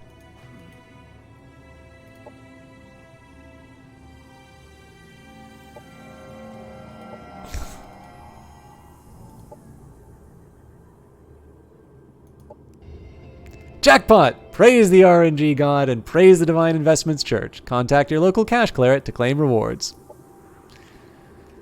You think I'm the local cash cleric? Say so on my tag?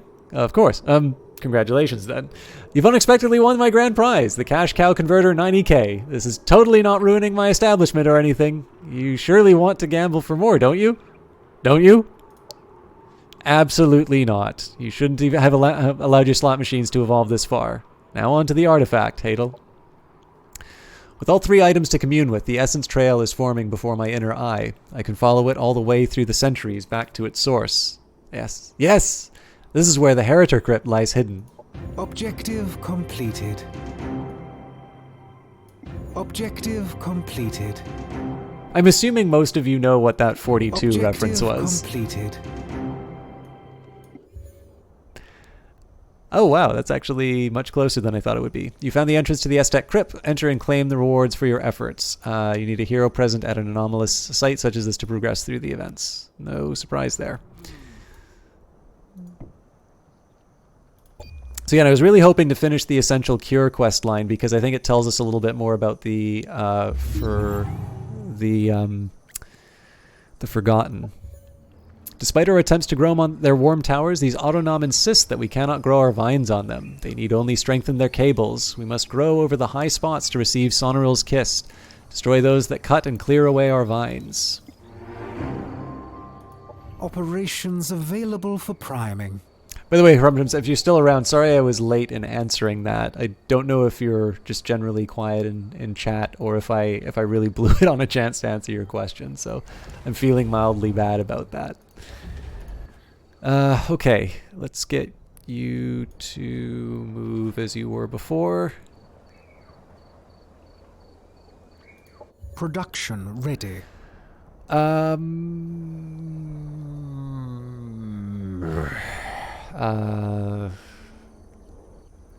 If I'm going to build something, it has to be a Wraith. Yeah, I think I'll actually pay for the full upgrade. So it's 3 Wraiths, 2 Zeniths when the time comes. And I have 5 turns to do Severed Links. We can be there in 3, so that makes me happy.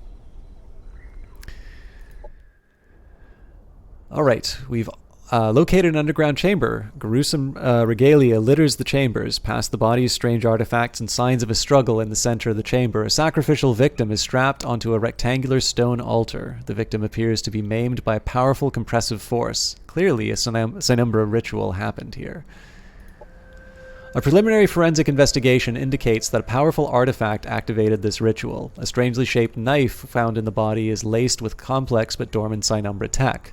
We believe that we can reawaken the knife and possibly reenact the ritual. Judging by the stress fractures on the sacrificial body, some otherworldly entity erupted from the altar, using the tortured body as some kind of a gate. The knife is the key to open that gate. Destroy this unsettling place on the double. Also very appropriate to Hadel. Purging this unholy place. So the Sinumbra tech is one that this is something that appeared in the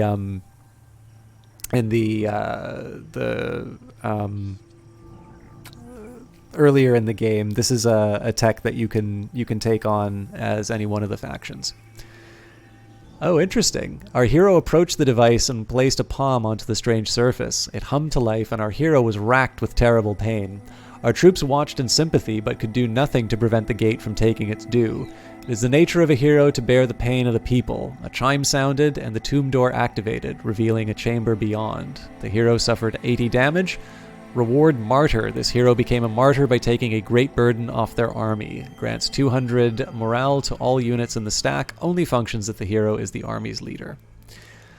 A large chamber lined with crystalline machinery glowed faintly. The walls were lined with an assembly line for constructing tools to serve the tomb guardians. The Golem Forge, a construction for creating Aztec golems, sprawls through the chamber.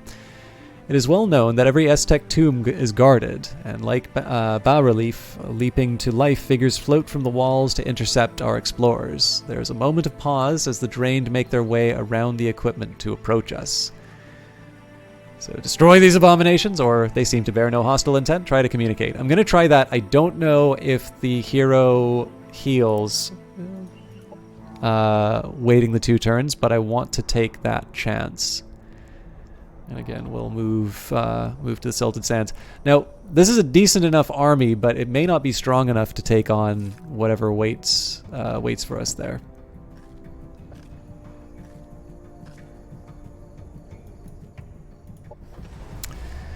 Okay, so this thing is supposed to join us for the party here. And then I need to figure out what Bassadar is going to be building. At the moment, I think we'll just generate some knowledge. Bassaneth, again, build a little of everything. I don't even know what this guy... True Sight and 2 operational... Okay, that's not bad.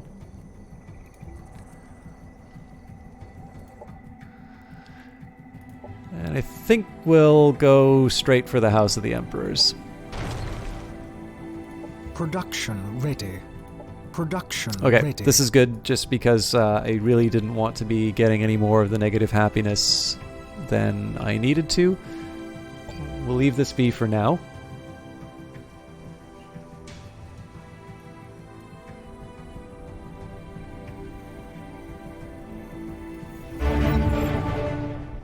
Ah! Sometimes the most fragile defenses of a colony are its relations with the indigenous populations.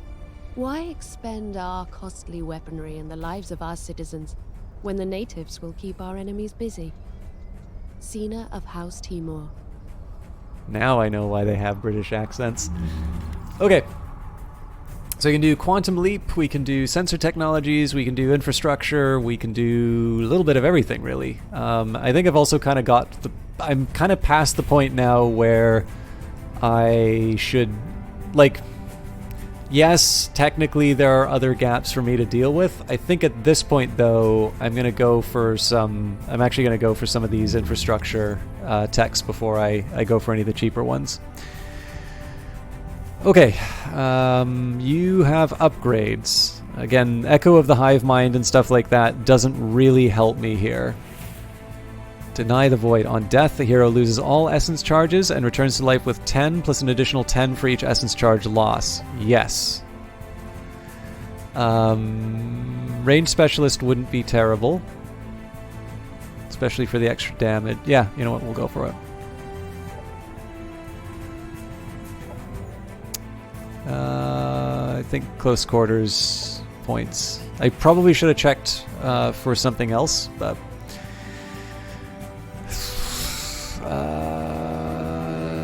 Size Stone of Misfortune, gain a 15% fumble chance and summon 3 Whispers of Discord adjacent to you. Not quite. I'll equip the Stupor Grenade, but I don't really think I'm going to use it. Okay, Altar the Herald. Better to purge the planet of this sight of horror than entertain Sinumbra darkness. The charge is ignited, rubble rained down, and unsettling purple smog rose from the crater. We held our breath in the gloom until a less disciplined soldier laughed nervously. The troops immediately relaxed, happy to bury this mission.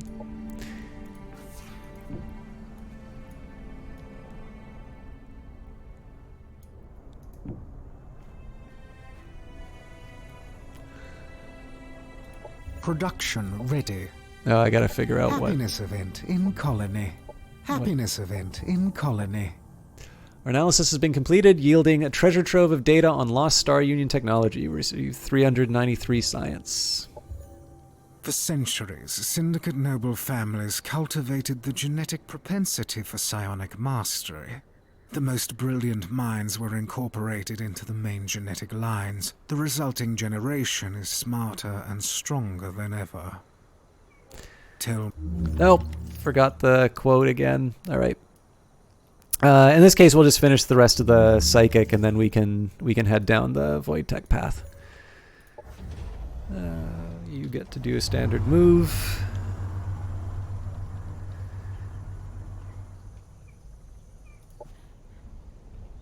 Same story here.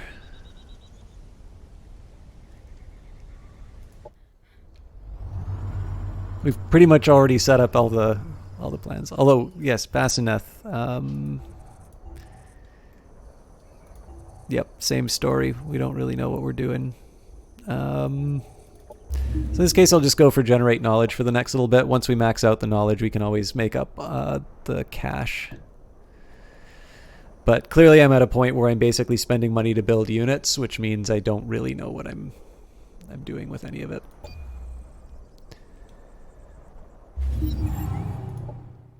The drained guardians fell, their last words shook in our minds. Like the prayers of the damned, futile and faithless, they crumbled to dust. The golem forge fell silent. Golems built in this chamber would have had to be infused with the essence to be of any use. The only source of essence most likely lies deeper within this tomb. We've got the Burden Bearer, dispel all negative status effects from target ally. When used, this damages the user for 5 and grants the user 1 essence charge. Also, again, some important information here, the number of turns that it takes does allow your hero to heal, so that's good to know here. So we entered the cavernous tomb's heart. A rusty stream of rot turns the essence flows sickly red. On the platform at the top of the corrupted stream floats what is left of Aureus Tai. He is no longer an entity we would recognize, but now a dark god of terrible malice and entropic spite known as the Eater of the Dead. So the Kelsang Haya is definitely not going to be getting to this fight in time, and I do need some more time for her to heal, especially because I don't think it says, yeah, it doesn't actually say what the strength of the High Lord is, but as we've learned, these things tend to have very powerful attacks, and this is not a group that's really ready to take them on. So we may still have to do the fight, but at the least case here, we're going to be able to avoid a little bit of the risk of having a weaker hero. Basically, they're going to be able to get a couple more turns to get their health up before the fight starts. All right. Again, similar story. We really don't have that much to do for this unit because they're not going to be able to make it in time. I guess you can sit. And in the absence of anything else to do, let's get you generating knowledge. Happiness event in colony.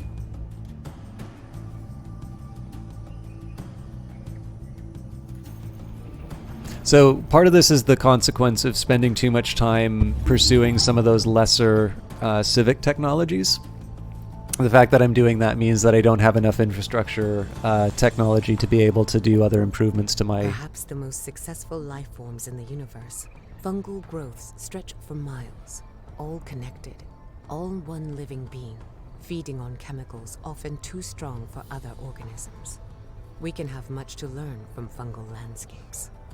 Dr. Alpha Dural, Chief Mycologist, Terratech Industries. All right. But yeah, so focusing on these kind of gives me the opportunity to see, Cosmite Mastery would be... I want to, but I'm going to keep going on the exploitations first.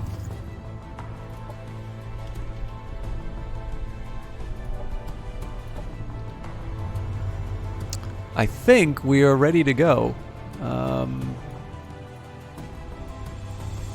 So before I do that, let me just get a little tour. Yeah, there we go.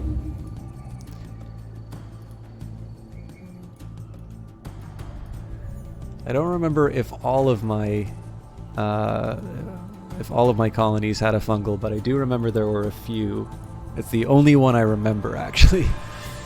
Well, that and volcano, but we've already dealt with volcanic, so okay. So obviously on paper we're quite strong. Oh, that's right. They also have the essence gash, so I need to finish this fight reasonably quickly. I'm going to abort the attack for a second, because we do actually have one more round.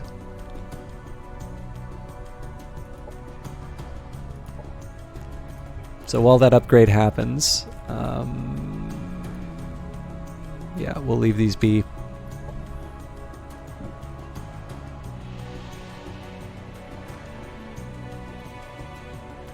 Our scanners are detecting an extremely powerful signal of unknown origin being emitted from a distant sandbank in the desert. We should excavate the sand to uncover the signal's source.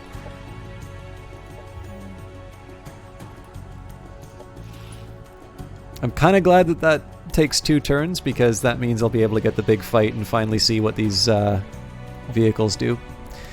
So again, we gotta wait 1 turn on that, otherwise I get Otherwise I'll get a penalty for modding it. Your soul is kind and generous, and your people are inspired by your leadership. You are truly a remarkable being. Not that remarkable. Production ready.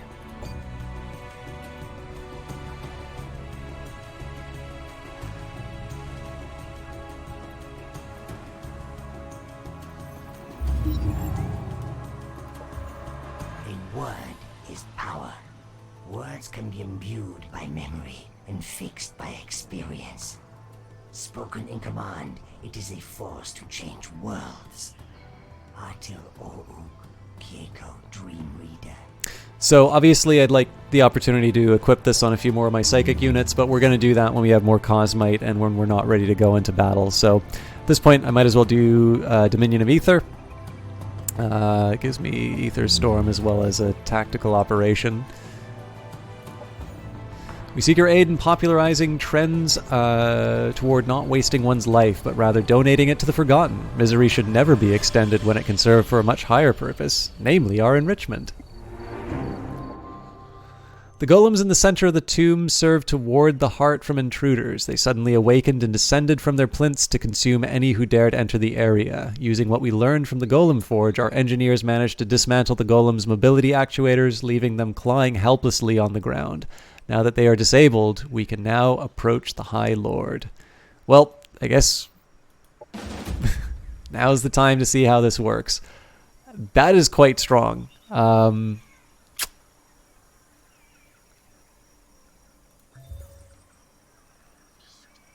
Mechanical.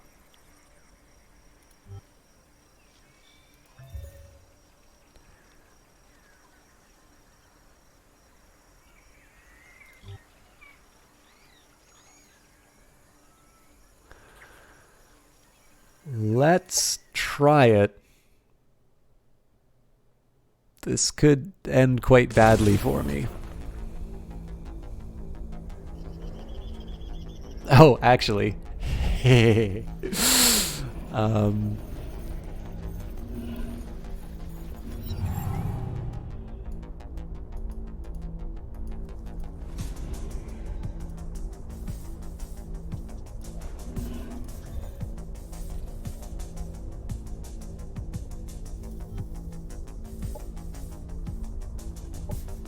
Oh, I don't have okay,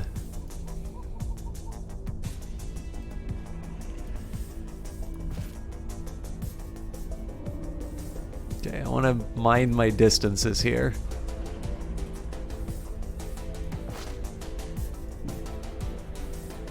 So they will be able to cast stuff on me, but I can live with them casting. It's really if they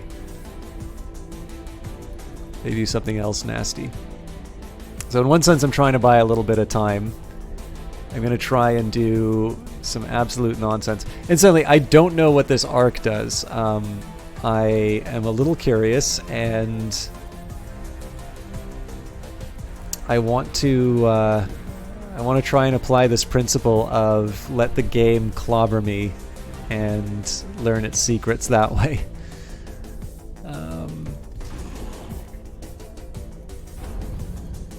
Oh my god.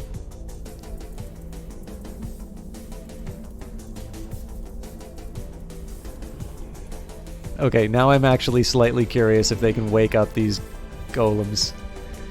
Shattered Communion, perform a Corrupt Communion with target enemy unit. Unit takes 8 damage, gains energy drained. They get health from that. Atrophic Penance, deal damage to unit with Corrupt Communion and attempt to apply multiple stacks of Entropic Decay. Okay. So it's not terrifying on its own. Yeah, this thing can do everything. And again, this guy is just misery all over. Essence Crush. At least it's Slam, Punishment. Okay, at least they're all melee. I mean, I'm not crazy about the fact that I'm all melee, but I don't know, we'll make something happen here.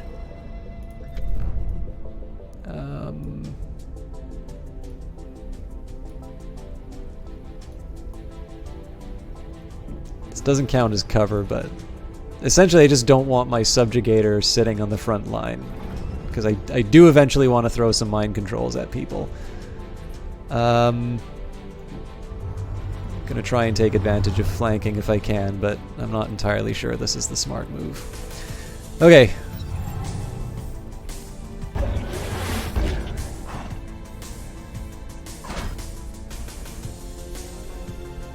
That was unexpected. I probably should have been paying attention. But we didn't take as much damage as I thought we would, so... Spoke too soon. Operations ready. So, obviously there is one operation I want to try above all.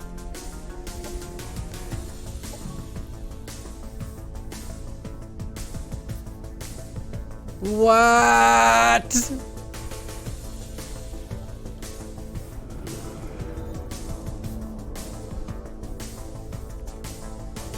Okay, it's elite.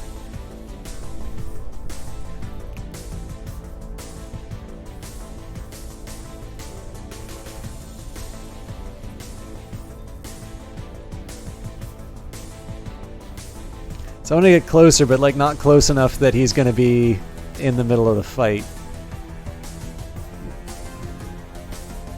Oh, you gotta commit the full turn to that, it looks like, so. Fair enough.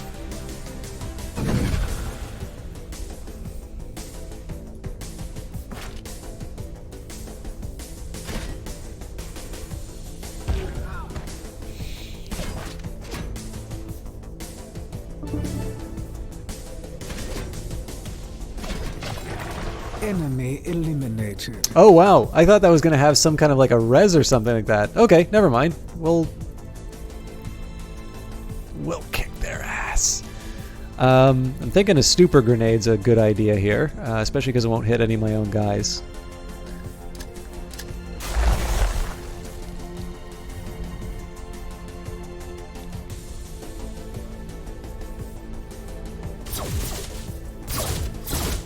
Enemy eliminated. So this was obviously a little too cowardly for me on this this plane, but we'll make do with what we've got and bring him into the fight. I am actually really surprised at how easy it was to take out that elite.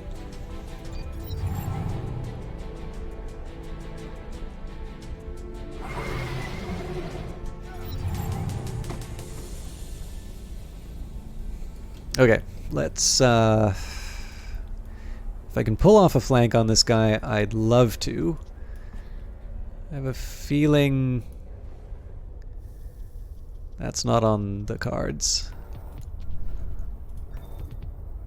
Okay. was just a lost cause. So let's at least take advantage of the flanking. Because what I think I'm going to be able to do is take... that may not be the smart move, actually, because I'm pretty sure this guy... Yeah, this guy's gotta be the one that delivers. Serves them right. Ooh, I'm actually kind of nervous about that. Because they're just going to wind up standing there with only a little bit of health for the counterattack. Okay, I better hope this character does something impressive.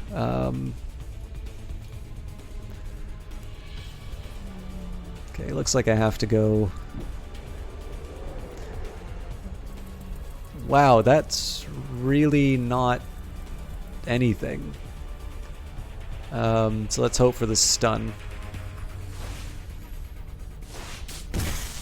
This is entirely about making sure that this guy doesn't die next turn.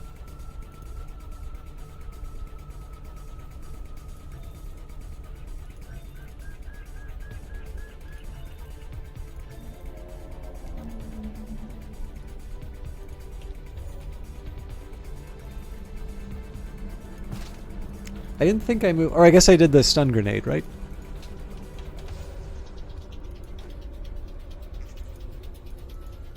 How odd. I don't actually seem to be able to do anything.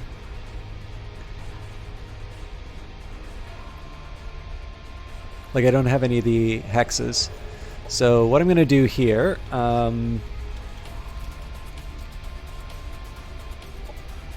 So not ending here, but I do need to reset just because it seems like I've lost the map. I'm not actually able to, like, move.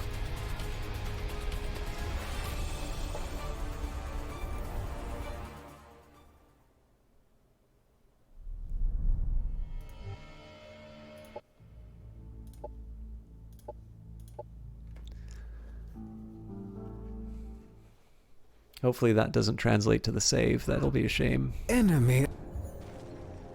What? No, no, no, no, no, no, no. Oh god, there's no way I can recover that too. So what happens if I do this?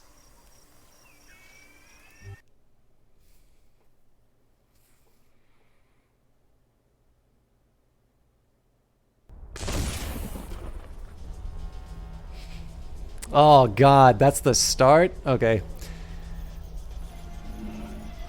I don't know if it uses like a seed or something like that. That's a shame. Like, obviously if we don't take out that enemy as easily as last time, this is going to be very upsetting.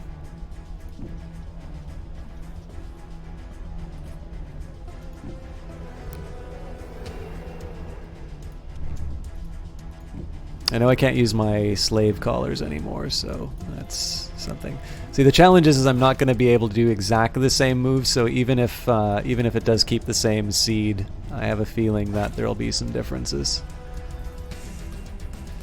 Anyways, we'll accept our fate and see what the game has to offer.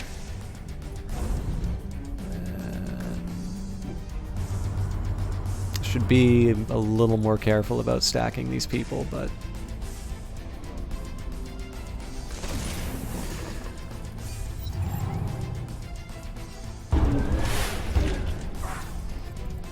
okay, that's more or less the same thing, so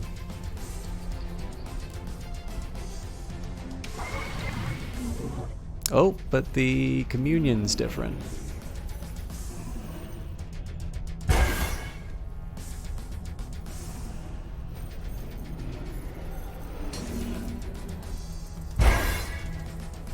Operations available. Okay, so first thing I want to do is just take a look at this guy's stats again. So what's the deal here? Clarity, 20% easier to hit, Gorge, 5 critical chance, Essence charge, kinetic, biochemical, and arc resistance. Okay, so the fire's not bad because they're able to go. Well, even then they've got thermal status effect immunity, but at the very least they don't have resistance to damage. So I guess our guys just hit really hard.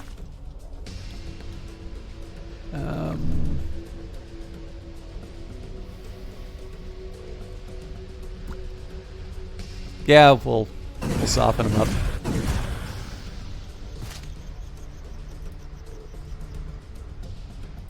I'll bring the fresh one in.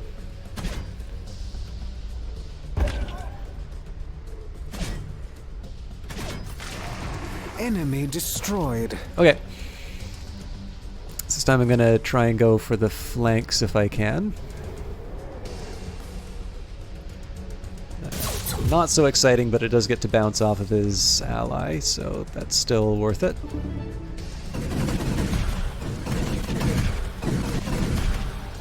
Almost sealed the deal. Good news is I still have moves for my other guys, so let's do...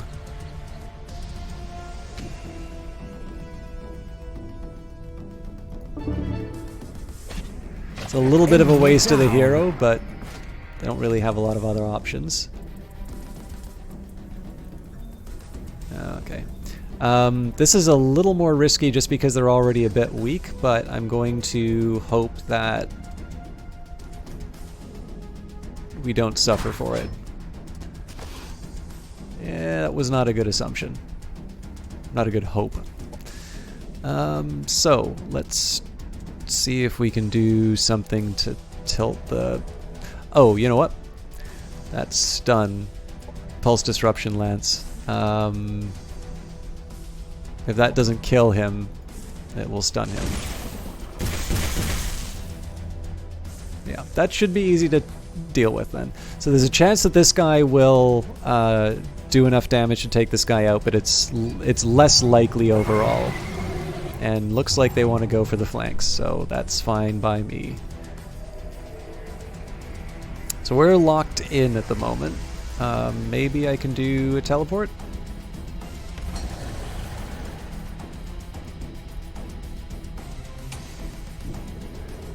So basically I just kind of want to take advantage of the more mobile units being able to deliver damage where they can. This guy will finish off his nemesis, and then he'll get a much needed break. And again, there's always the danger putting units close together like this that there's going to be some horrible AoE effect. But for now I'm just content to deliver some hits. And finally my plane can join in too.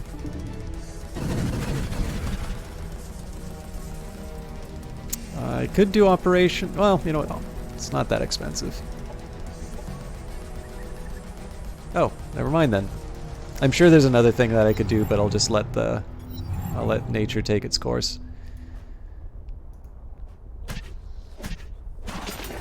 Enemy down. Our forces are victorious. Yeah, so I'll admit... Enemy...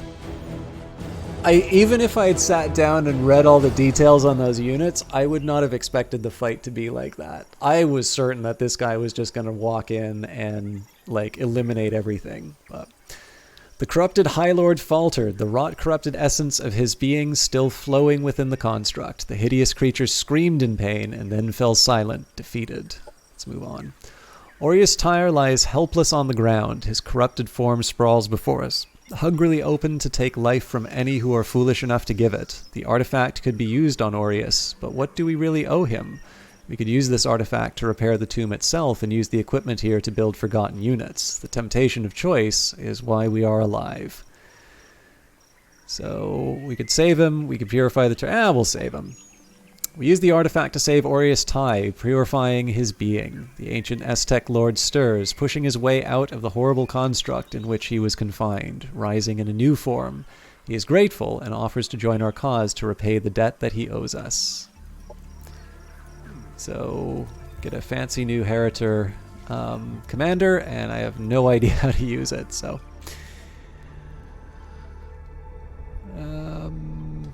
They're probably not going to be able to join the party where, yeah, over here. But they could join the autonom one, so...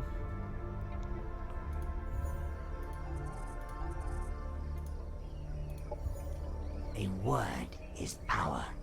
Words can be imbued by memory and fixed by experience. Spoken in command, it is Didn't I already get to this? change worlds. Until all...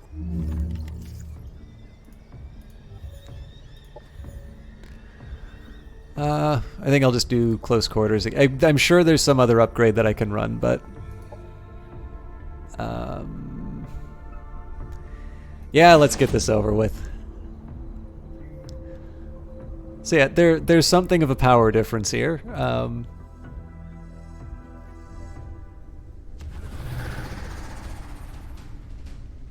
But that save would have occurred after. Yeah, I won't think too much about it.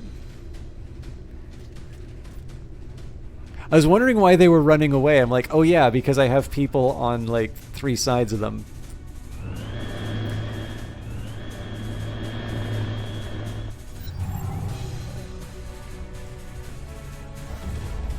Okay, so before I do anything, I want to figure out what this demon dog does. Phantom... A 40 strength swipe with a psionically charged claw, plus 25% damage against low morale targets, bypass all shields, bypass all armor. Incendiary applies burning, hallucinate. What is this thing? This is tier 3?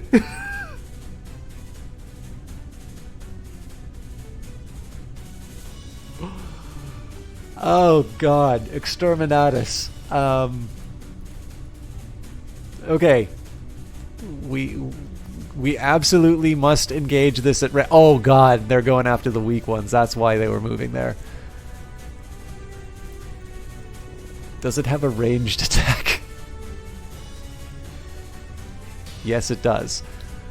Okay, I am gonna feel like a complete chump doing this, but we're just gonna move everyone to the right.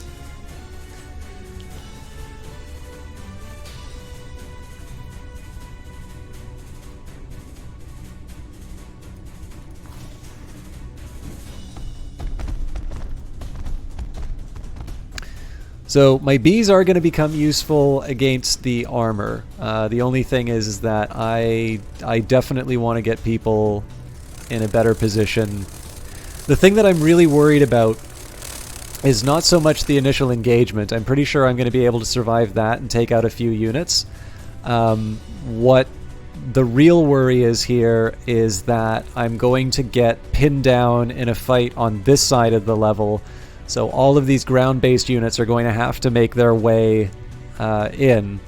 And then, of course, my strongest units are traveling the furthest distance to be able to engage them. So it's not necessarily a huge improvement to do this. But if they do commit, at the very least, I'm going to be able to make some progress with these units kind of moving in like this. So this is a little bit about buying us some time. And then, of course, if they make some bad decisions and they want to sort of try and engage everywhere, we can, of course, turn that to our advantage as well. So, and then not forgetting that it is advantageous for me to have tactical operations available. So, all right, so these are the guys I want inflicting soul burn on people. Now, it might be a little foolish for me to be getting so close to these bad guys. But, I mean, I can't remain scared of...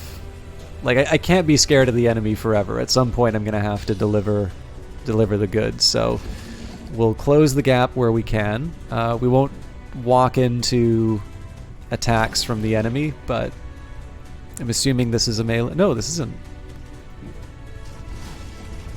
I mean, it's a tier 1 unit. I'm not expecting miracles here, but...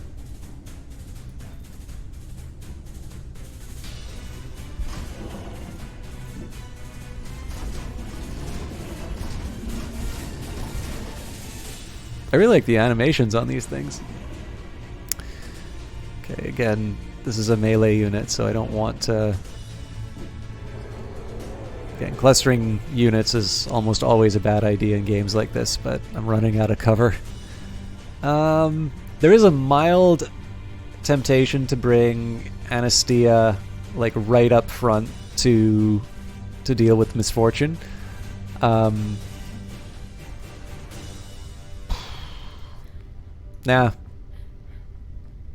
Keep them with the comrades, at least until we know exactly what they're doing. Okay, and basically I want to charge these things ahead if I can, but again, I don't want to get caught flat-footed, so... yeah, we're only just slightly at the edge of its radius. Ah, you know what? There's no point in having tanks if you're gonna be shy with them, so... These things are probably a little more fragile, but we'll figure this all out in a live test.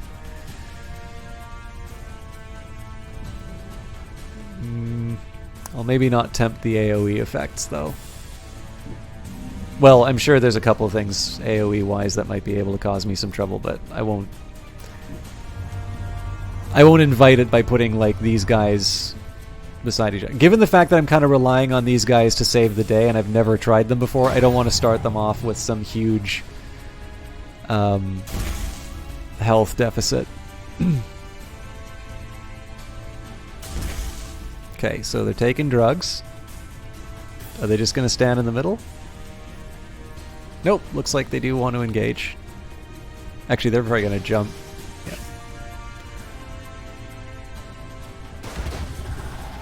That's a fair amount of damage.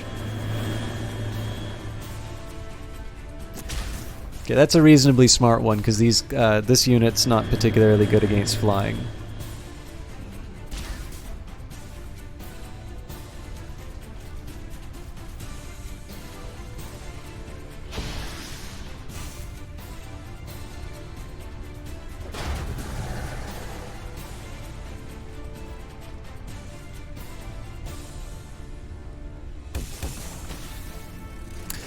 Okay, I'll admit that's a little more damage on the bees than I thought there would be. Oh, he's going right for it.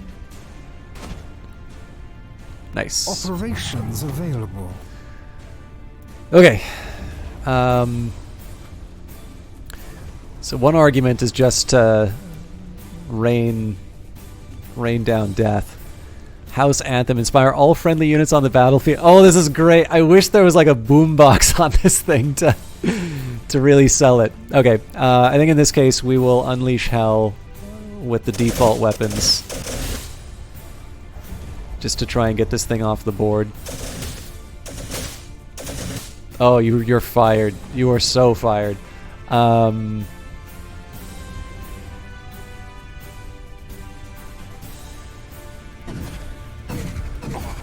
Okay, this is good because we'll be able to get a flank on him now.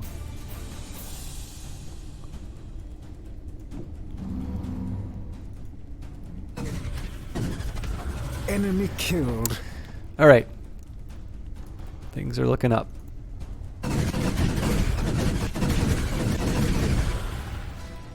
So I'm assuming there's going to be some retaliation here, but... Enemy down. All right, so that did what that was supposed to do. My more difficult question is, do I heal the bee now, or do I heal it... oh no, well that answers that. Okay, we'll go after the helicopter, although I don't think... Yeah, it's not quite enough to finish the job.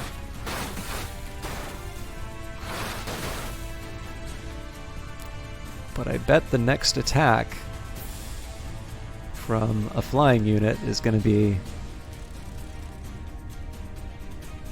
Well, it might be enough, but... screw it. Enemy annihilated.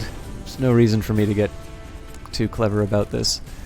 So we'll start with Corrosive Spit just to soften this guy up a little bit. I don't think we're going to be able to do anything meaningful with it, but what it does give me is a chance to do the pollinate.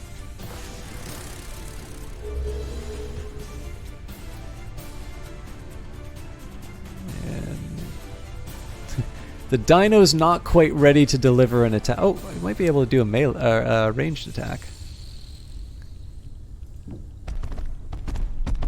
I was gonna just like sneak up behind it, and so any move that it would make, it would like it would suffer for it. But let's get Valerie to come up and say hi. Hey. Oh wait, but she doesn't get an Overwatch attack. All right. Well, this will be just fun to watch. Hopefully she doesn't die. Now, while I was having all that fun, I still actually need to figure out what I'm going to do with a flying unit. Crit it to death is the answer. Alright, well, no point in risking Valerie. Let's just find a nice little... So arc manifold is 30, random 8 damage. So this does... Oh right, it's because it lasts for 5 turns. Then alternatively vortex charge, 1 hex radius. Or I could play it safe and go for like the prod. But it's a mechanical or cyborg.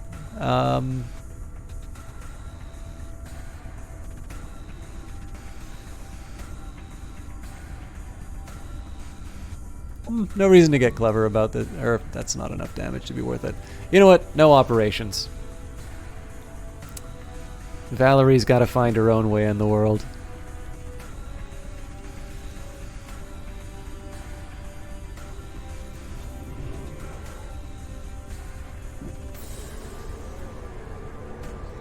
Oh right, everybody's going to get hit with that essence as well.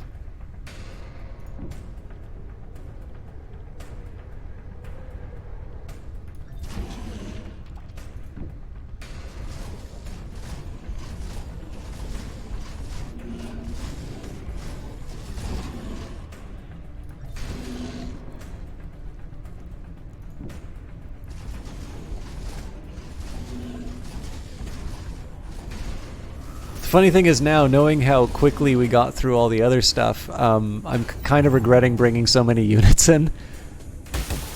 That is not nearly...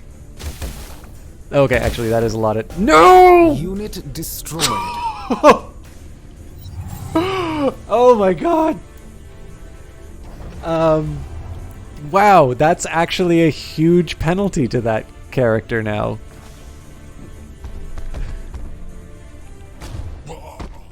Good riddance. The Syndicate rules supreme. I believe that's a permanent modifier.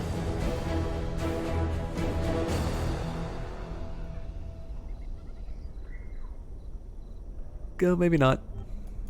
Objective complete. Yeah, we never even got to use her. Alright, the root cutters are gone and our connection with the area is slowly restoring. Thank you for your efforts.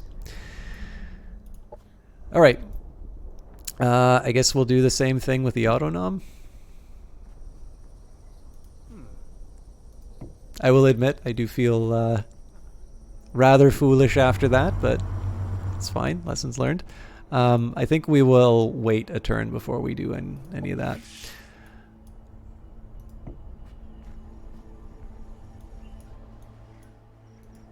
I probably just ignored something easy to get.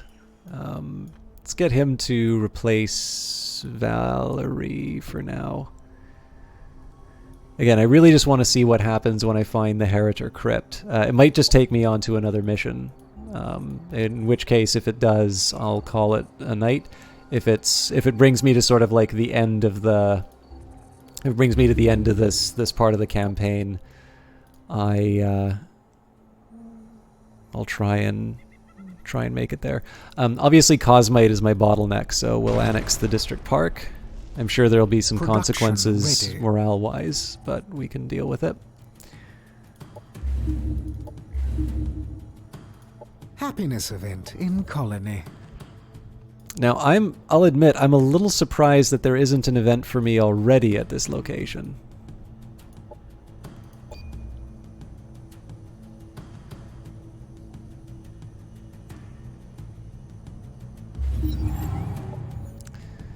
We've lost touch with ourselves. Our links have been... Okay, same story as before. Objective completed.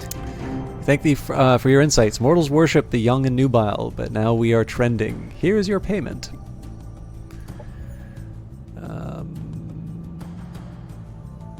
Oh, wow. I'm going to have to make some decisions there.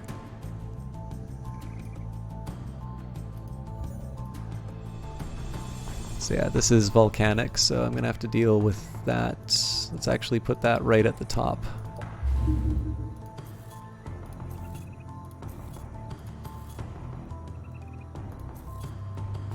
As it happens, we put a lot of investment into morale already, so...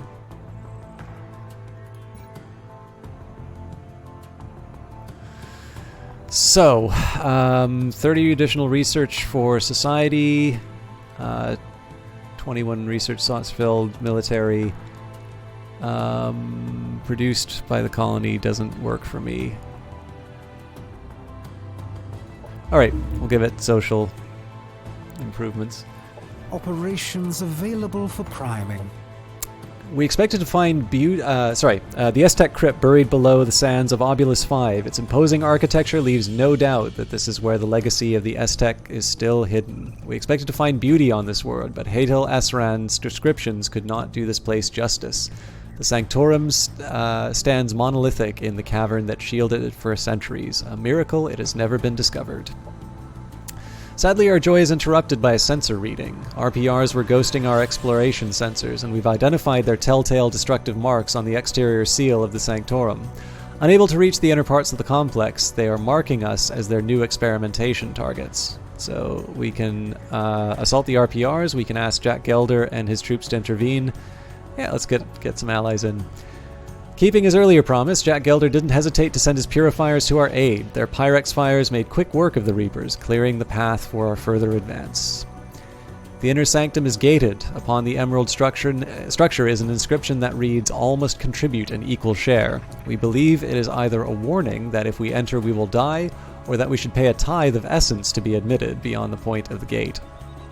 So set up a temporary phase portal and attempt to bypass the gate entirely, 50-50 chance, or pay the tithe immediately. Let's try and bypass. Forget about meaningful relationships in the shadow of that phase echo generator. Half the people here aren't native to this plane of existence. They just shift in and out of our reality. I must confess, my relationships never last, regardless of whether the generator's active. Teddy Slade, Vanguard Infantryman. Alright, again, we're still working on Dominion of Ether. Let's get you with the group, although it'll probably be a done deal by the time we make it. Now we can keep you here.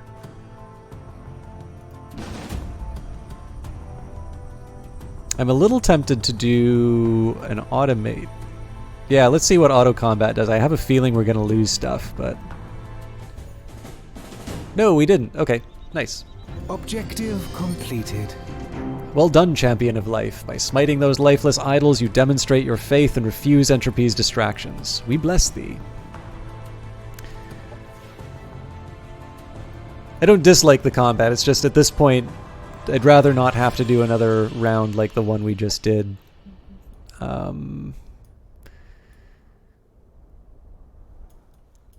thought there was another artifact for me to research. Apparently not, so let's... I guess it's time to do some exploration.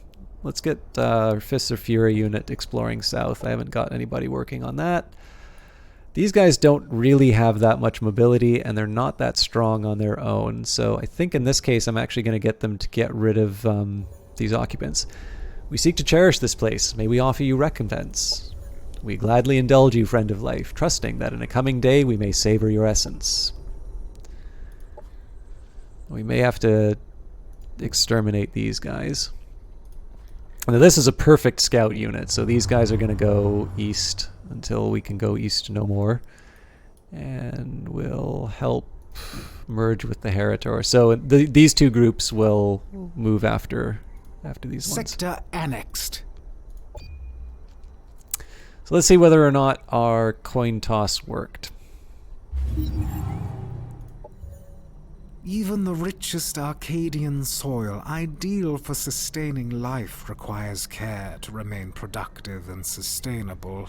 Though many of these techniques were trade secrets of ancient farmers, they remain crucial for sustained productivity. Tammy Weller's, Antar's farming consulate. I will admit that is not the voice I would have associated with that name. We'll just go... I'm pretty sure I have more arid than I have Arctic, but... Failure! The phase portal should have worked, since all sensible people recognize the superiority of void tech science. But an interaction with the S-Tech device must have created a matter resonance field that caused it to explode. Nobody died, but we've had better days.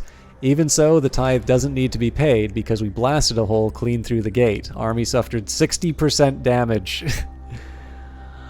We entered the chamber glowing with life. Pools of clean water teemed with jewels of essence, which flows there like a wellspring. In the center, we see an obsidian arc flanked by 2 forgotten constructs. Esran said that the Guardians are the hands of Artok. One is called the hand that gives, and the other the hand that takes. They did not recognize us and prepared to attack. Esran held out a hand, but they did not respond. Something was wrong. Yep, we'll face the Guardians. The hands of Artok hum with immense power. They look ready to crush us, but hold, perhaps in defense to Esran, for us to make the first move. Or deference to Esran, for us to make the first move. Alright, I'm a little worried about our lower health. Oh, wow, we're only at 610? Yeah. It pains me that I'm doing this, but we're going to rest for a bit. Again, this is probably overly cautious, but I can see a way that can go against me very, very quickly. Happiness event in colony. I'm actually mildly curious if I'll heal faster in one of my bases, but... Oh, it's actually not that far away.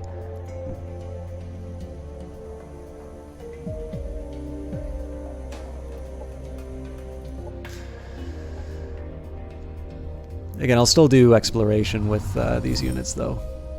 The remains of the research ship contained intact data pads. Unfortunately, they don't reveal any information about the vessel's mission, the crew, or the events that led to the crash landing. I'm also going to take a quick minute to see if I have any strategic operations that will heal me. For priming. So, universal camouflage, redeploy.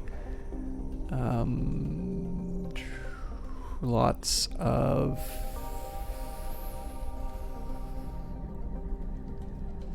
Yeah, lots of espionage, but not really anything that will... Not really anything that'll help me out with what I want. So that's fine. We'll just wait a little while to get ourselves back up to strength. I think this is another case where Otto will... Oh no! We lost the bees!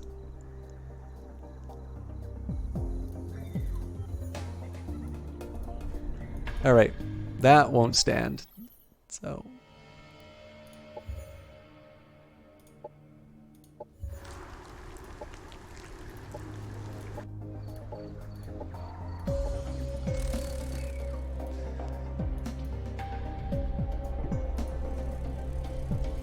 Unfortunately, they're not elite like the previous bees, but that's what I get for being lazy with the combat.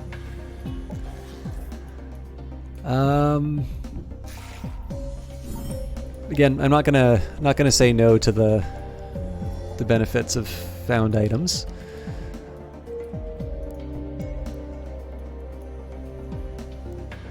In theory, I mean, so with 1381, this hero would probably be able to finish the combat, but I'd kind of like to do it with my hero, if I can. And looks like I missed the opportunity to meet the other player, so let's... Oh no, actually we've already met this person, so I should be paying closer attention. And we can move a little bit closer to the bees to finish the job.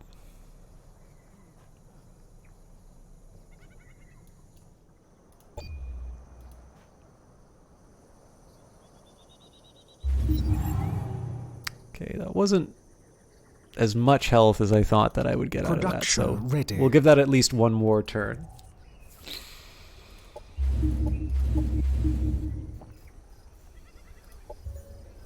The ether is a realm of tumultuous thought. Dream forms become reality. To unleash it in this world breaks all rational thought, scattering them across a storm of contradictions and impossible ideas. Only the strongest mind would dare trespass there. Mordecai of House Antars. Alright, so I'm pretty sure as far as our main weapons are concerned, we're at kind of the top capacity. So in this case, we're just going to rush through a few of these. You never need live with regret when you can rewind time, but your age will catch up with you. The void is the ultimate frontier. Theoretically infinite emptiness has many uses, the very least being that it's the perfect junkyard for storing things you never want to see again, like your enemy's limbs. Oh, I forgot to do the name again. Sorry. Oh, nope, don't fight the pigs.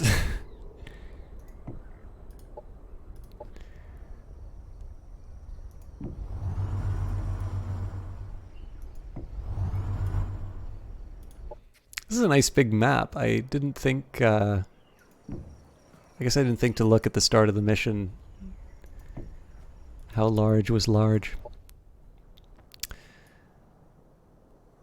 Alright. Again, in a pinch I can send them to the mission, but I don't think that'll be necessary. I guess we can let the bees get some experience while we work on this. This group has not really had any luck, so we lost Valerie and then we lost the bees. Oh, I completely forgot. We still have spacer units to kill. I've been going on holiday. Alright, so we're twice as strong. It's still possible that we will lose to this, but I still don't want to do like an auto combat to test the luck. I'll see how this goes. Alright.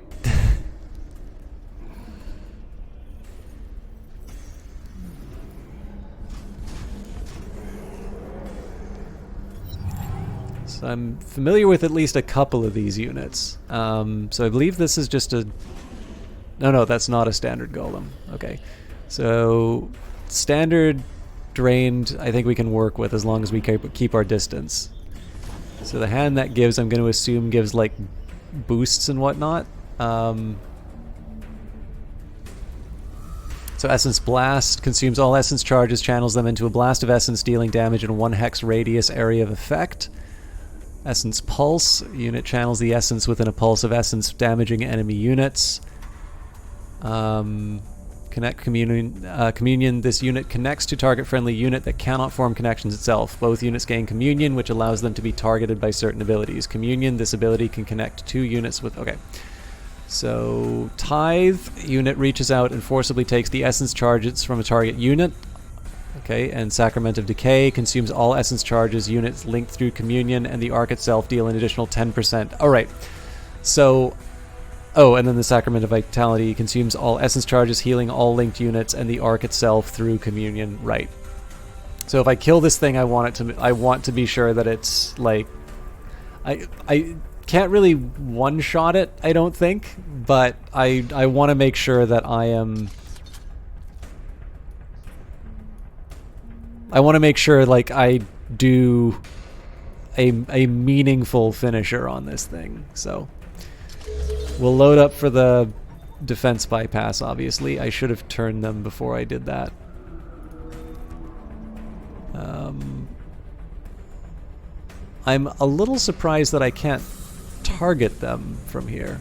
But, as usual, I will set up for the Wall of Death, as we are wont to do here.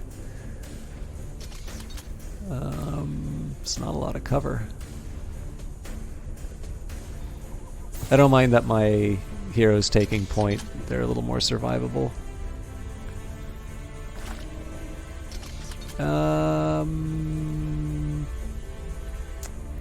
I am out of cover options for this guy. So, Challenge is that that's a prime target for some kind of AoE attack. And again, this guy's not exactly behind cover, but he's kind of in range to give people some boosts if the time comes.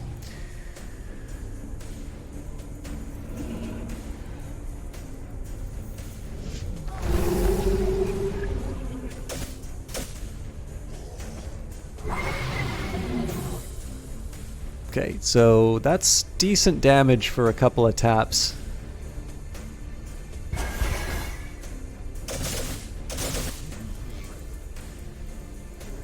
And then obviously the bounce is doing the Lord's work here. So first thing I want to do is...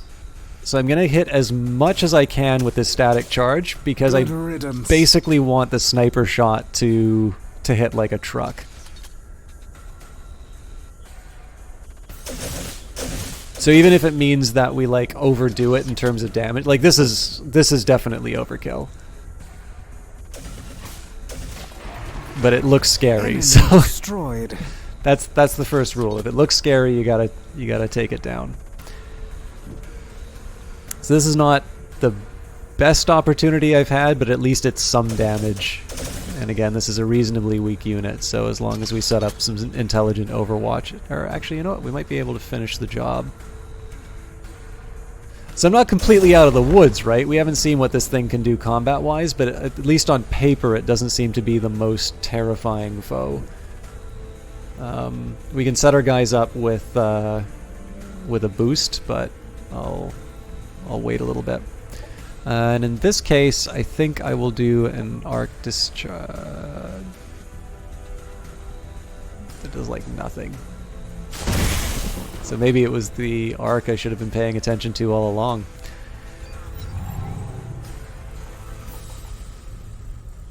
Well, the good news is we will be able to focus our attention very quickly. Oh, and he's coming into range of the sniper. That's really thoughtful of him.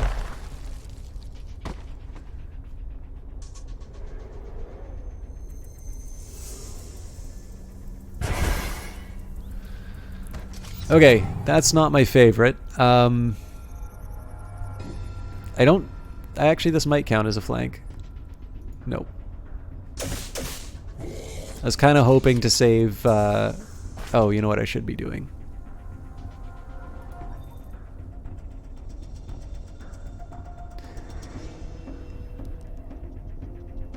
Exerting rigorous control over all indentured units boosts their damage output by 25. Mantra of Clarity. Target units become 15.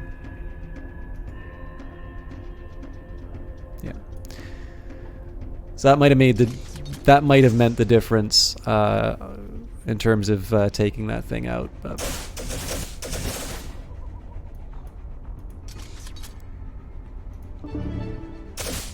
Enemy destroyed. again, I would have preferred to have the fresh unit focusing on this guy, but... And as always, the aim here is to do the maximum amount of damage to give the static charge, and then we can look at any alternatives. So I'm going to guess that the cerebral execution doesn't work on this thing. Yeah. I can, however, seeing as it looks like this is going to take a while, let's do the arc manifold, seeing as there's only one target. So the way I look at that is it's kind of the counter to the healing that he does each turn.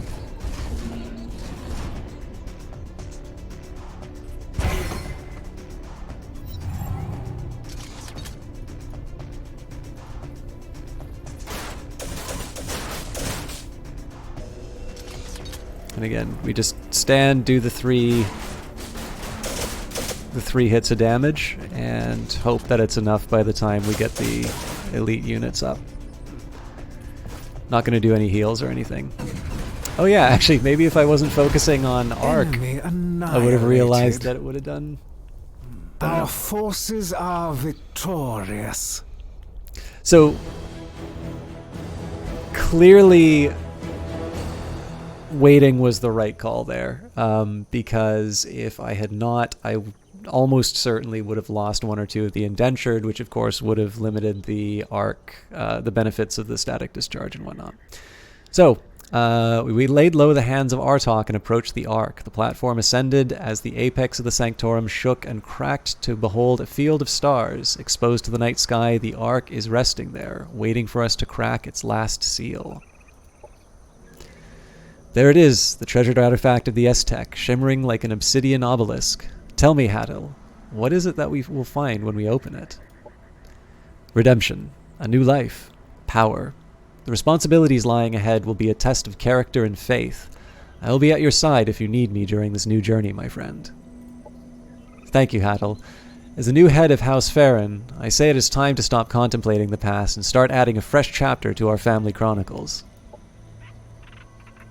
Objective completed. Break the seal on the Regenesis Ark and to access what's inside. Rise, brothers. Regenesis is at its dawn. Let us greet the new prophet that has come before the divine tribunal of our High Lord.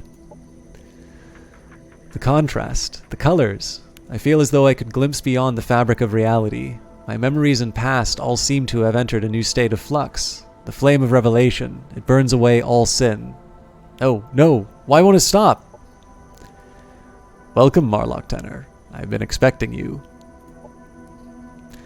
Chief Marlock, the priests of the different cults you visited are asking to be taken on board and leave Obelisk 5 along with us. Should we allow them to join?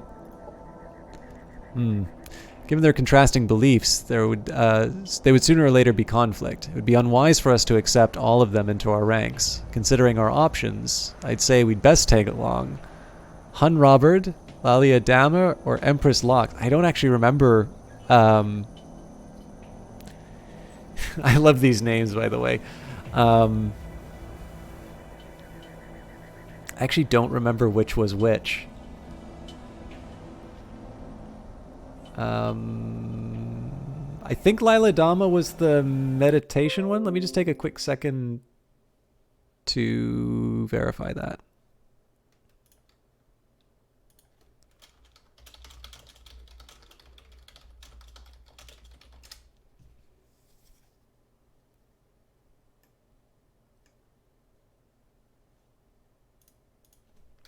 Age of Wonders Wiki.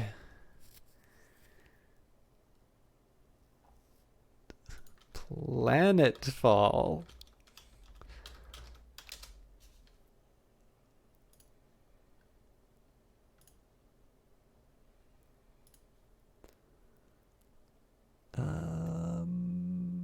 Doesn't actually seem to have anything about the campaign. All right.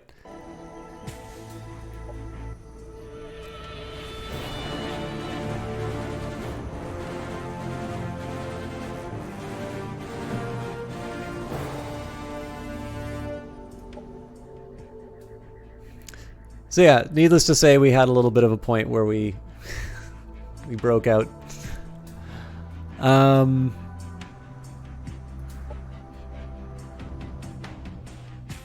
It's always kind of neat to watch these things replay, but I think it's going to be a little slow for me. So in this case, I'm going to return to the map.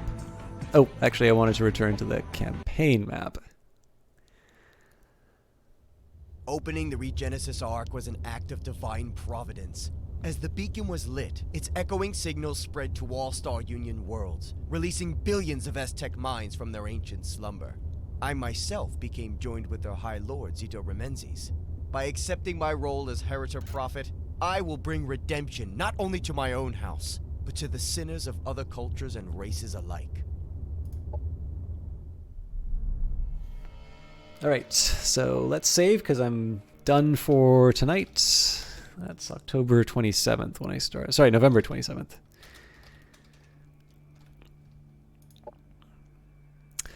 But before we finish, so first of all, thank you everybody for watching. I'll see if we can find someone to host tonight. But for those of you who wanted to know about the commander customization, I did say I was going to show that if I got to the end of the campaign. So what I've been showing has been the campaign, which does tend to give you some pre-made commanders. I believe you can change them if you want. But I think one of the things that first attracted me to Age of Wonders, the fantasy game, is actually the fact that you can build your own commanders. So as we were talking about, it's really creative in terms of the different races that they go for. So you've got the Assembly, which are kind of the cyborg style, cyborg zombies is probably the best way to look at them. They get arc and firearms, and then they are naturally resistant to arc damage. There's other things too, so like reassemble fallen units. You tend to get spare parts off of the enemies that you attack. The Vanguard, kind of what you would consider to be basically kind of Space Marine style faction, so firearms and lasers. Lots of good mechanized units, and I tended to play them a lot like I was playing the Syndicate, just setting up sort of these walls that either the enemy would need to run into or would give me the positional advantage to move the units that I want for flanking to where I needed them to go. The Kirko, so this is one that I'm doing in the main campaign for the base game, and we will be returning to that before too long. So in this particular case, these guys seem to be a little bit more melee focused. They have this really interesting effect where if you have Kirko units that are beside each other, they actually get bonuses to shields. So where I'm normally really hesitant to have units beside each other, in the case of Kirko, it can be very strong. They get bio and psi weapons, and I believe they also regenerate a little bit faster. You got to see the Syndicate. I'm actually really warming to them. I already knew I kind of liked them, but I think the arc and psi combination is not bad. And I am really not very good at stealth and covert operations, so I'm probably not making the Syndicate work as well as I should. But I think their weapon groups are reasonably strong, and I don't know, just generally it's a playstyle that's kind of been working for me. And then there's the Amazon, like we said, people who can ride laser shooting dinosaurs. That's really all you need. Command genetically engineered beasts, as it says in the bullet points, bio and laser groups, and I actually don't know what Forest Affinity does. We could click and find out, but... Oh yes, sorry, I also forgot. There's Space Dwarves, so firearms and explosives, really good at industry, as you might expect. I am told that basically they are good with lots of AoE attacks and whatnot, but I've not encountered them either as an NPC group or as a faction that I've played on my own, so I know nothing about them. And then we're back to the Assembly. So I'll go for Vanguard just for a more human-looking model to work with. So where the fantasy game would have classes, in the case of a science fiction game, you have technology. So Synthesis is AI focused. Celestian, you actually got to see a little bit of that. So lots of, I think these are the ones that rely quite a bit on Soulburn. But yeah, again, it's sort of a psionic oriented group, but there's another psionic one called Psynumbra. Void Tech is actually what we had before, so this one is very heavy on mobility, and it also has a couple of good, it's got a couple of good sort of attacks in there as well, but it tends to also work rather well. Like, I think I might have gotten a little bit more out of it because I also used arc weapons, but you also notice the Void Tech was the branch that I didn't go down all that far on that last campaign, so I think my revealed preference on Void Tech is a little bit different from my stated preference.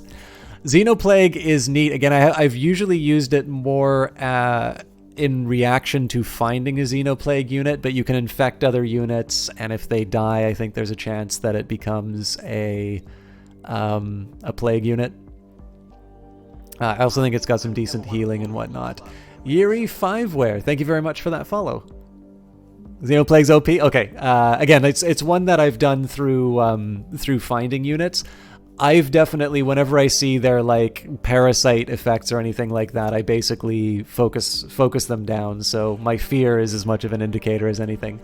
Psynumbra, this is kind of the goth faction or ability. So again, very heavy on psionics, but also I believe you get to summon some reasonably powerful units. Again, it's one that I've seen more than played. Promethean, you get to blow up the world. That's really all you need to know about Promethean. Pyrex is actually kind of neat. One thing I really like with Promethean and Vanguard was I found that the Pyrex was really good at forcing, well, maybe not forcing you. So essentially, you give people kind of the twin horns of a dilemma. So people are not going to, hey, Warden Killer, I'm actually just wrapping up for tonight. So if you're just arriving now, I'm sorry. I'm already going late though. So BattleTech was crashing. I believe this is because of my video card. So I'm gonna test a couple of things after the cast to see if it's just a stream thing or not. But I have a feeling I'm just gonna have to go, and I need to just stop pretending that I'm not gonna be able to buy a new video card. I think I'm just gonna have to find something. I think I'm just gonna have to find something that will meet my expectations. The good news is the card I have is a few years old, so even if I get sort of like a mid-tier card, it will be equivalent to the performance that I had before. But yeah, anyways, the thing that I kind of like about Promethean is I tend to find if I drop Pyrex on where the opponent would generally want to go, that either forces them in the path, which again allows me to take advantage of the Wall of Death, or alternatively, they try and go through the Pyrex, they wind up on fire, and so they have to suffer the ill effects. This obviously relies on you positioning yourself in a way that the alternative path isn't so attractive that they still gain an advantage on you. But again, that's kind of true of everything. You can take any good plan and wreck it. And then finally, Heritor. So this has come from the Revelations DLC. And I actually don't know that much about it other than the fact that Essence is kind of like you get a builder, and then generally you tend to use Essence to use particularly powerful abilities and whatnot. But let's do... I'm going to do a Vanguard Promethean. And so as far as the whole... Actually, sorry, I lied. If you want to customize, there's also perks. So it gives you sort of some recommendations in terms of where you start off. But you can play around. Obviously, to get the recommended one, you need to take a Vice. So in this case, Promethean Assault Equipment, Kleptomaniac, Military Detachment, and Veteran is what the game recommends as a base. But you can clearly choose whatever you want. I think Military Detachment gives you like more units at the start. Yeah. But anyways, this is the part that I've always found fun. And again, whether it's the fantasy game or whether it's the sci-fi game, you can obviously just keep hitting the randomize button. Okay, well, if he's going to have that look...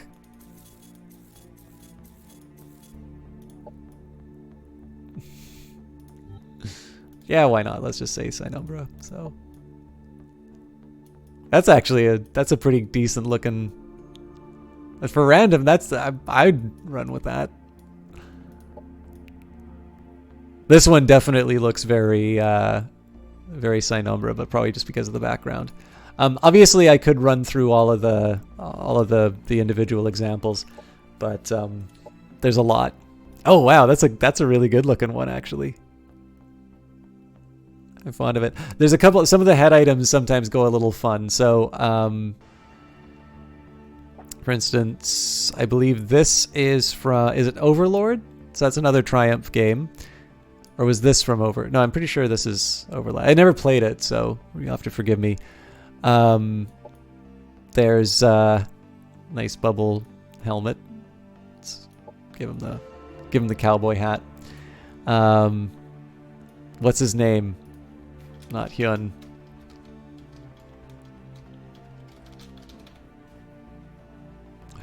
And then from the version of the game that they gave me for the press key, where is this? There's like a stand. Oh yeah, it's posture. I am fond of this one.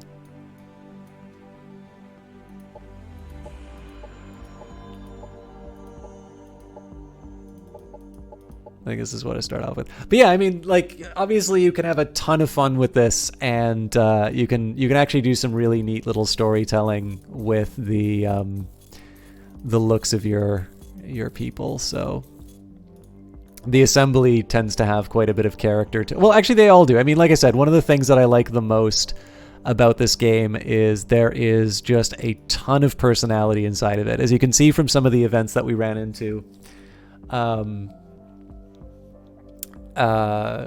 like, it doesn't necessarily take itself too seriously, but it like there is a decent story behind this in the campaign mode. Again, if you are not one for stories, if you just want the strategy experience, you know, skirmish is fine. There's multiplayer. I do not believe it's cross-platform, so if you have a console version, I don't believe you can play with people on PC. I really like the peg leg. See, they liked the peg leg so much that they knew that I liked the peg leg so much they kept it. Yeah, I mean, again, you could the only thing I will say about the character creation is the number of characters that the base game gives you, like in terms of all of the different combinations. I kind of feel like I would be able to find most of like what I'm looking for already. The only real issue I kind of have is that I love the idea of being able to build all of these custom characters and whatnot. But as far as sort of abilities and all of that, there's a lot of variety already inside of the game. So I will admit, the customization feature I've really used more, that's the best way to put it. Like, I've used it to sort of show on stream this sort of stuff, and I just really like the look of all of the characters, but I've not really got into the customization so much that I felt, oh yeah, I've really, you know, I've got an awesome idea here. This wasn't already available inside of the list. I'm sure there's more that you can do. Like, you have sort of 4 changes you can make here, and then the race and tech combinations. So I'm pretty sure not every possibility is looked after, but I would say that if you're just interested in playing the game, you can probably go with one of the pre-built ones. And that the majority of my time in the character builder has been spent just playing around and looking at all the little comments. Nico Carey asks, can you make an Asari? I can make an Asari who has been mechanically modified. I'm pretty sure there's a couple of Syndicate looks that you could get that would be rather Asari-like. I think you could do that. I also think probably, I guess the Amazons would probably have a few more appropriate outfits for Asari. You can mod it. Oh yeah, that's right. There's also modding capabilities that I've completely ignored for the game because I'm really bad at following mods.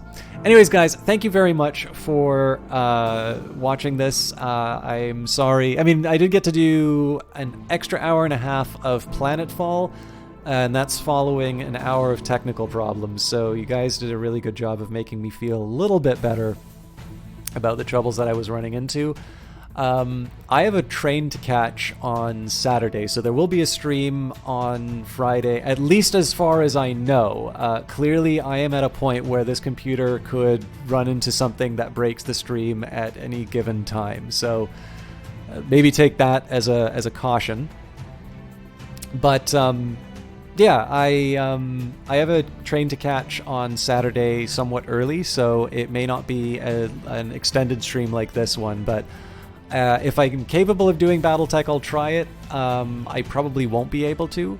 We might try Stellaris. At this point, any game I'm planning on playing is conditional on it actually running consistently while I broadcast. So just keep that in mind. I fully intend to keep streaming Monday, Wednesdays, Fridays. I do have another Elder Scrolls episode in the tank precisely for this problem. But I am running in a complication where I do have a couple of contingency plans with regards to streaming. None of those contingency plans ensure that I'm able to play the games that you're used to me watching. So in the worst case scenario, I have a couple of things on console that I can play. I also still have the laptop that I started streaming on, so I'm capable. I don't think I can do Crusader Kings anymore because it's a Mac, and I think Crusader Kings 2 is 32-bit. But I should be able to do some stuff like FTL and whatnot. So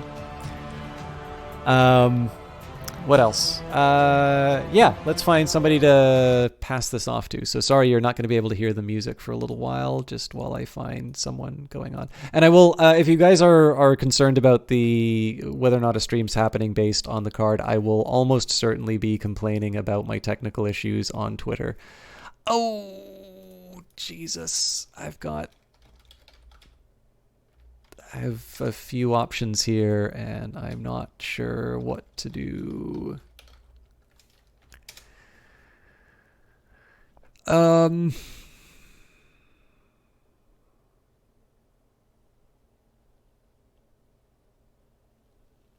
Yeah, I mean, I just don't. I try to be as consistent as I can. Okay. You know what? Okay, there's two things I'm going to say. I'm not going to host him tonight because I know most of you are here for Age of Wonders Planetfall. So, but I'm going to stop by his place for a little bit while I'm testing some of my technical stuff. Johnny Big Time is a streamer I really like. He's a really friendly guy, and he's currently playing Call of Duty. So I know that's probably not 100% what you guys are looking for.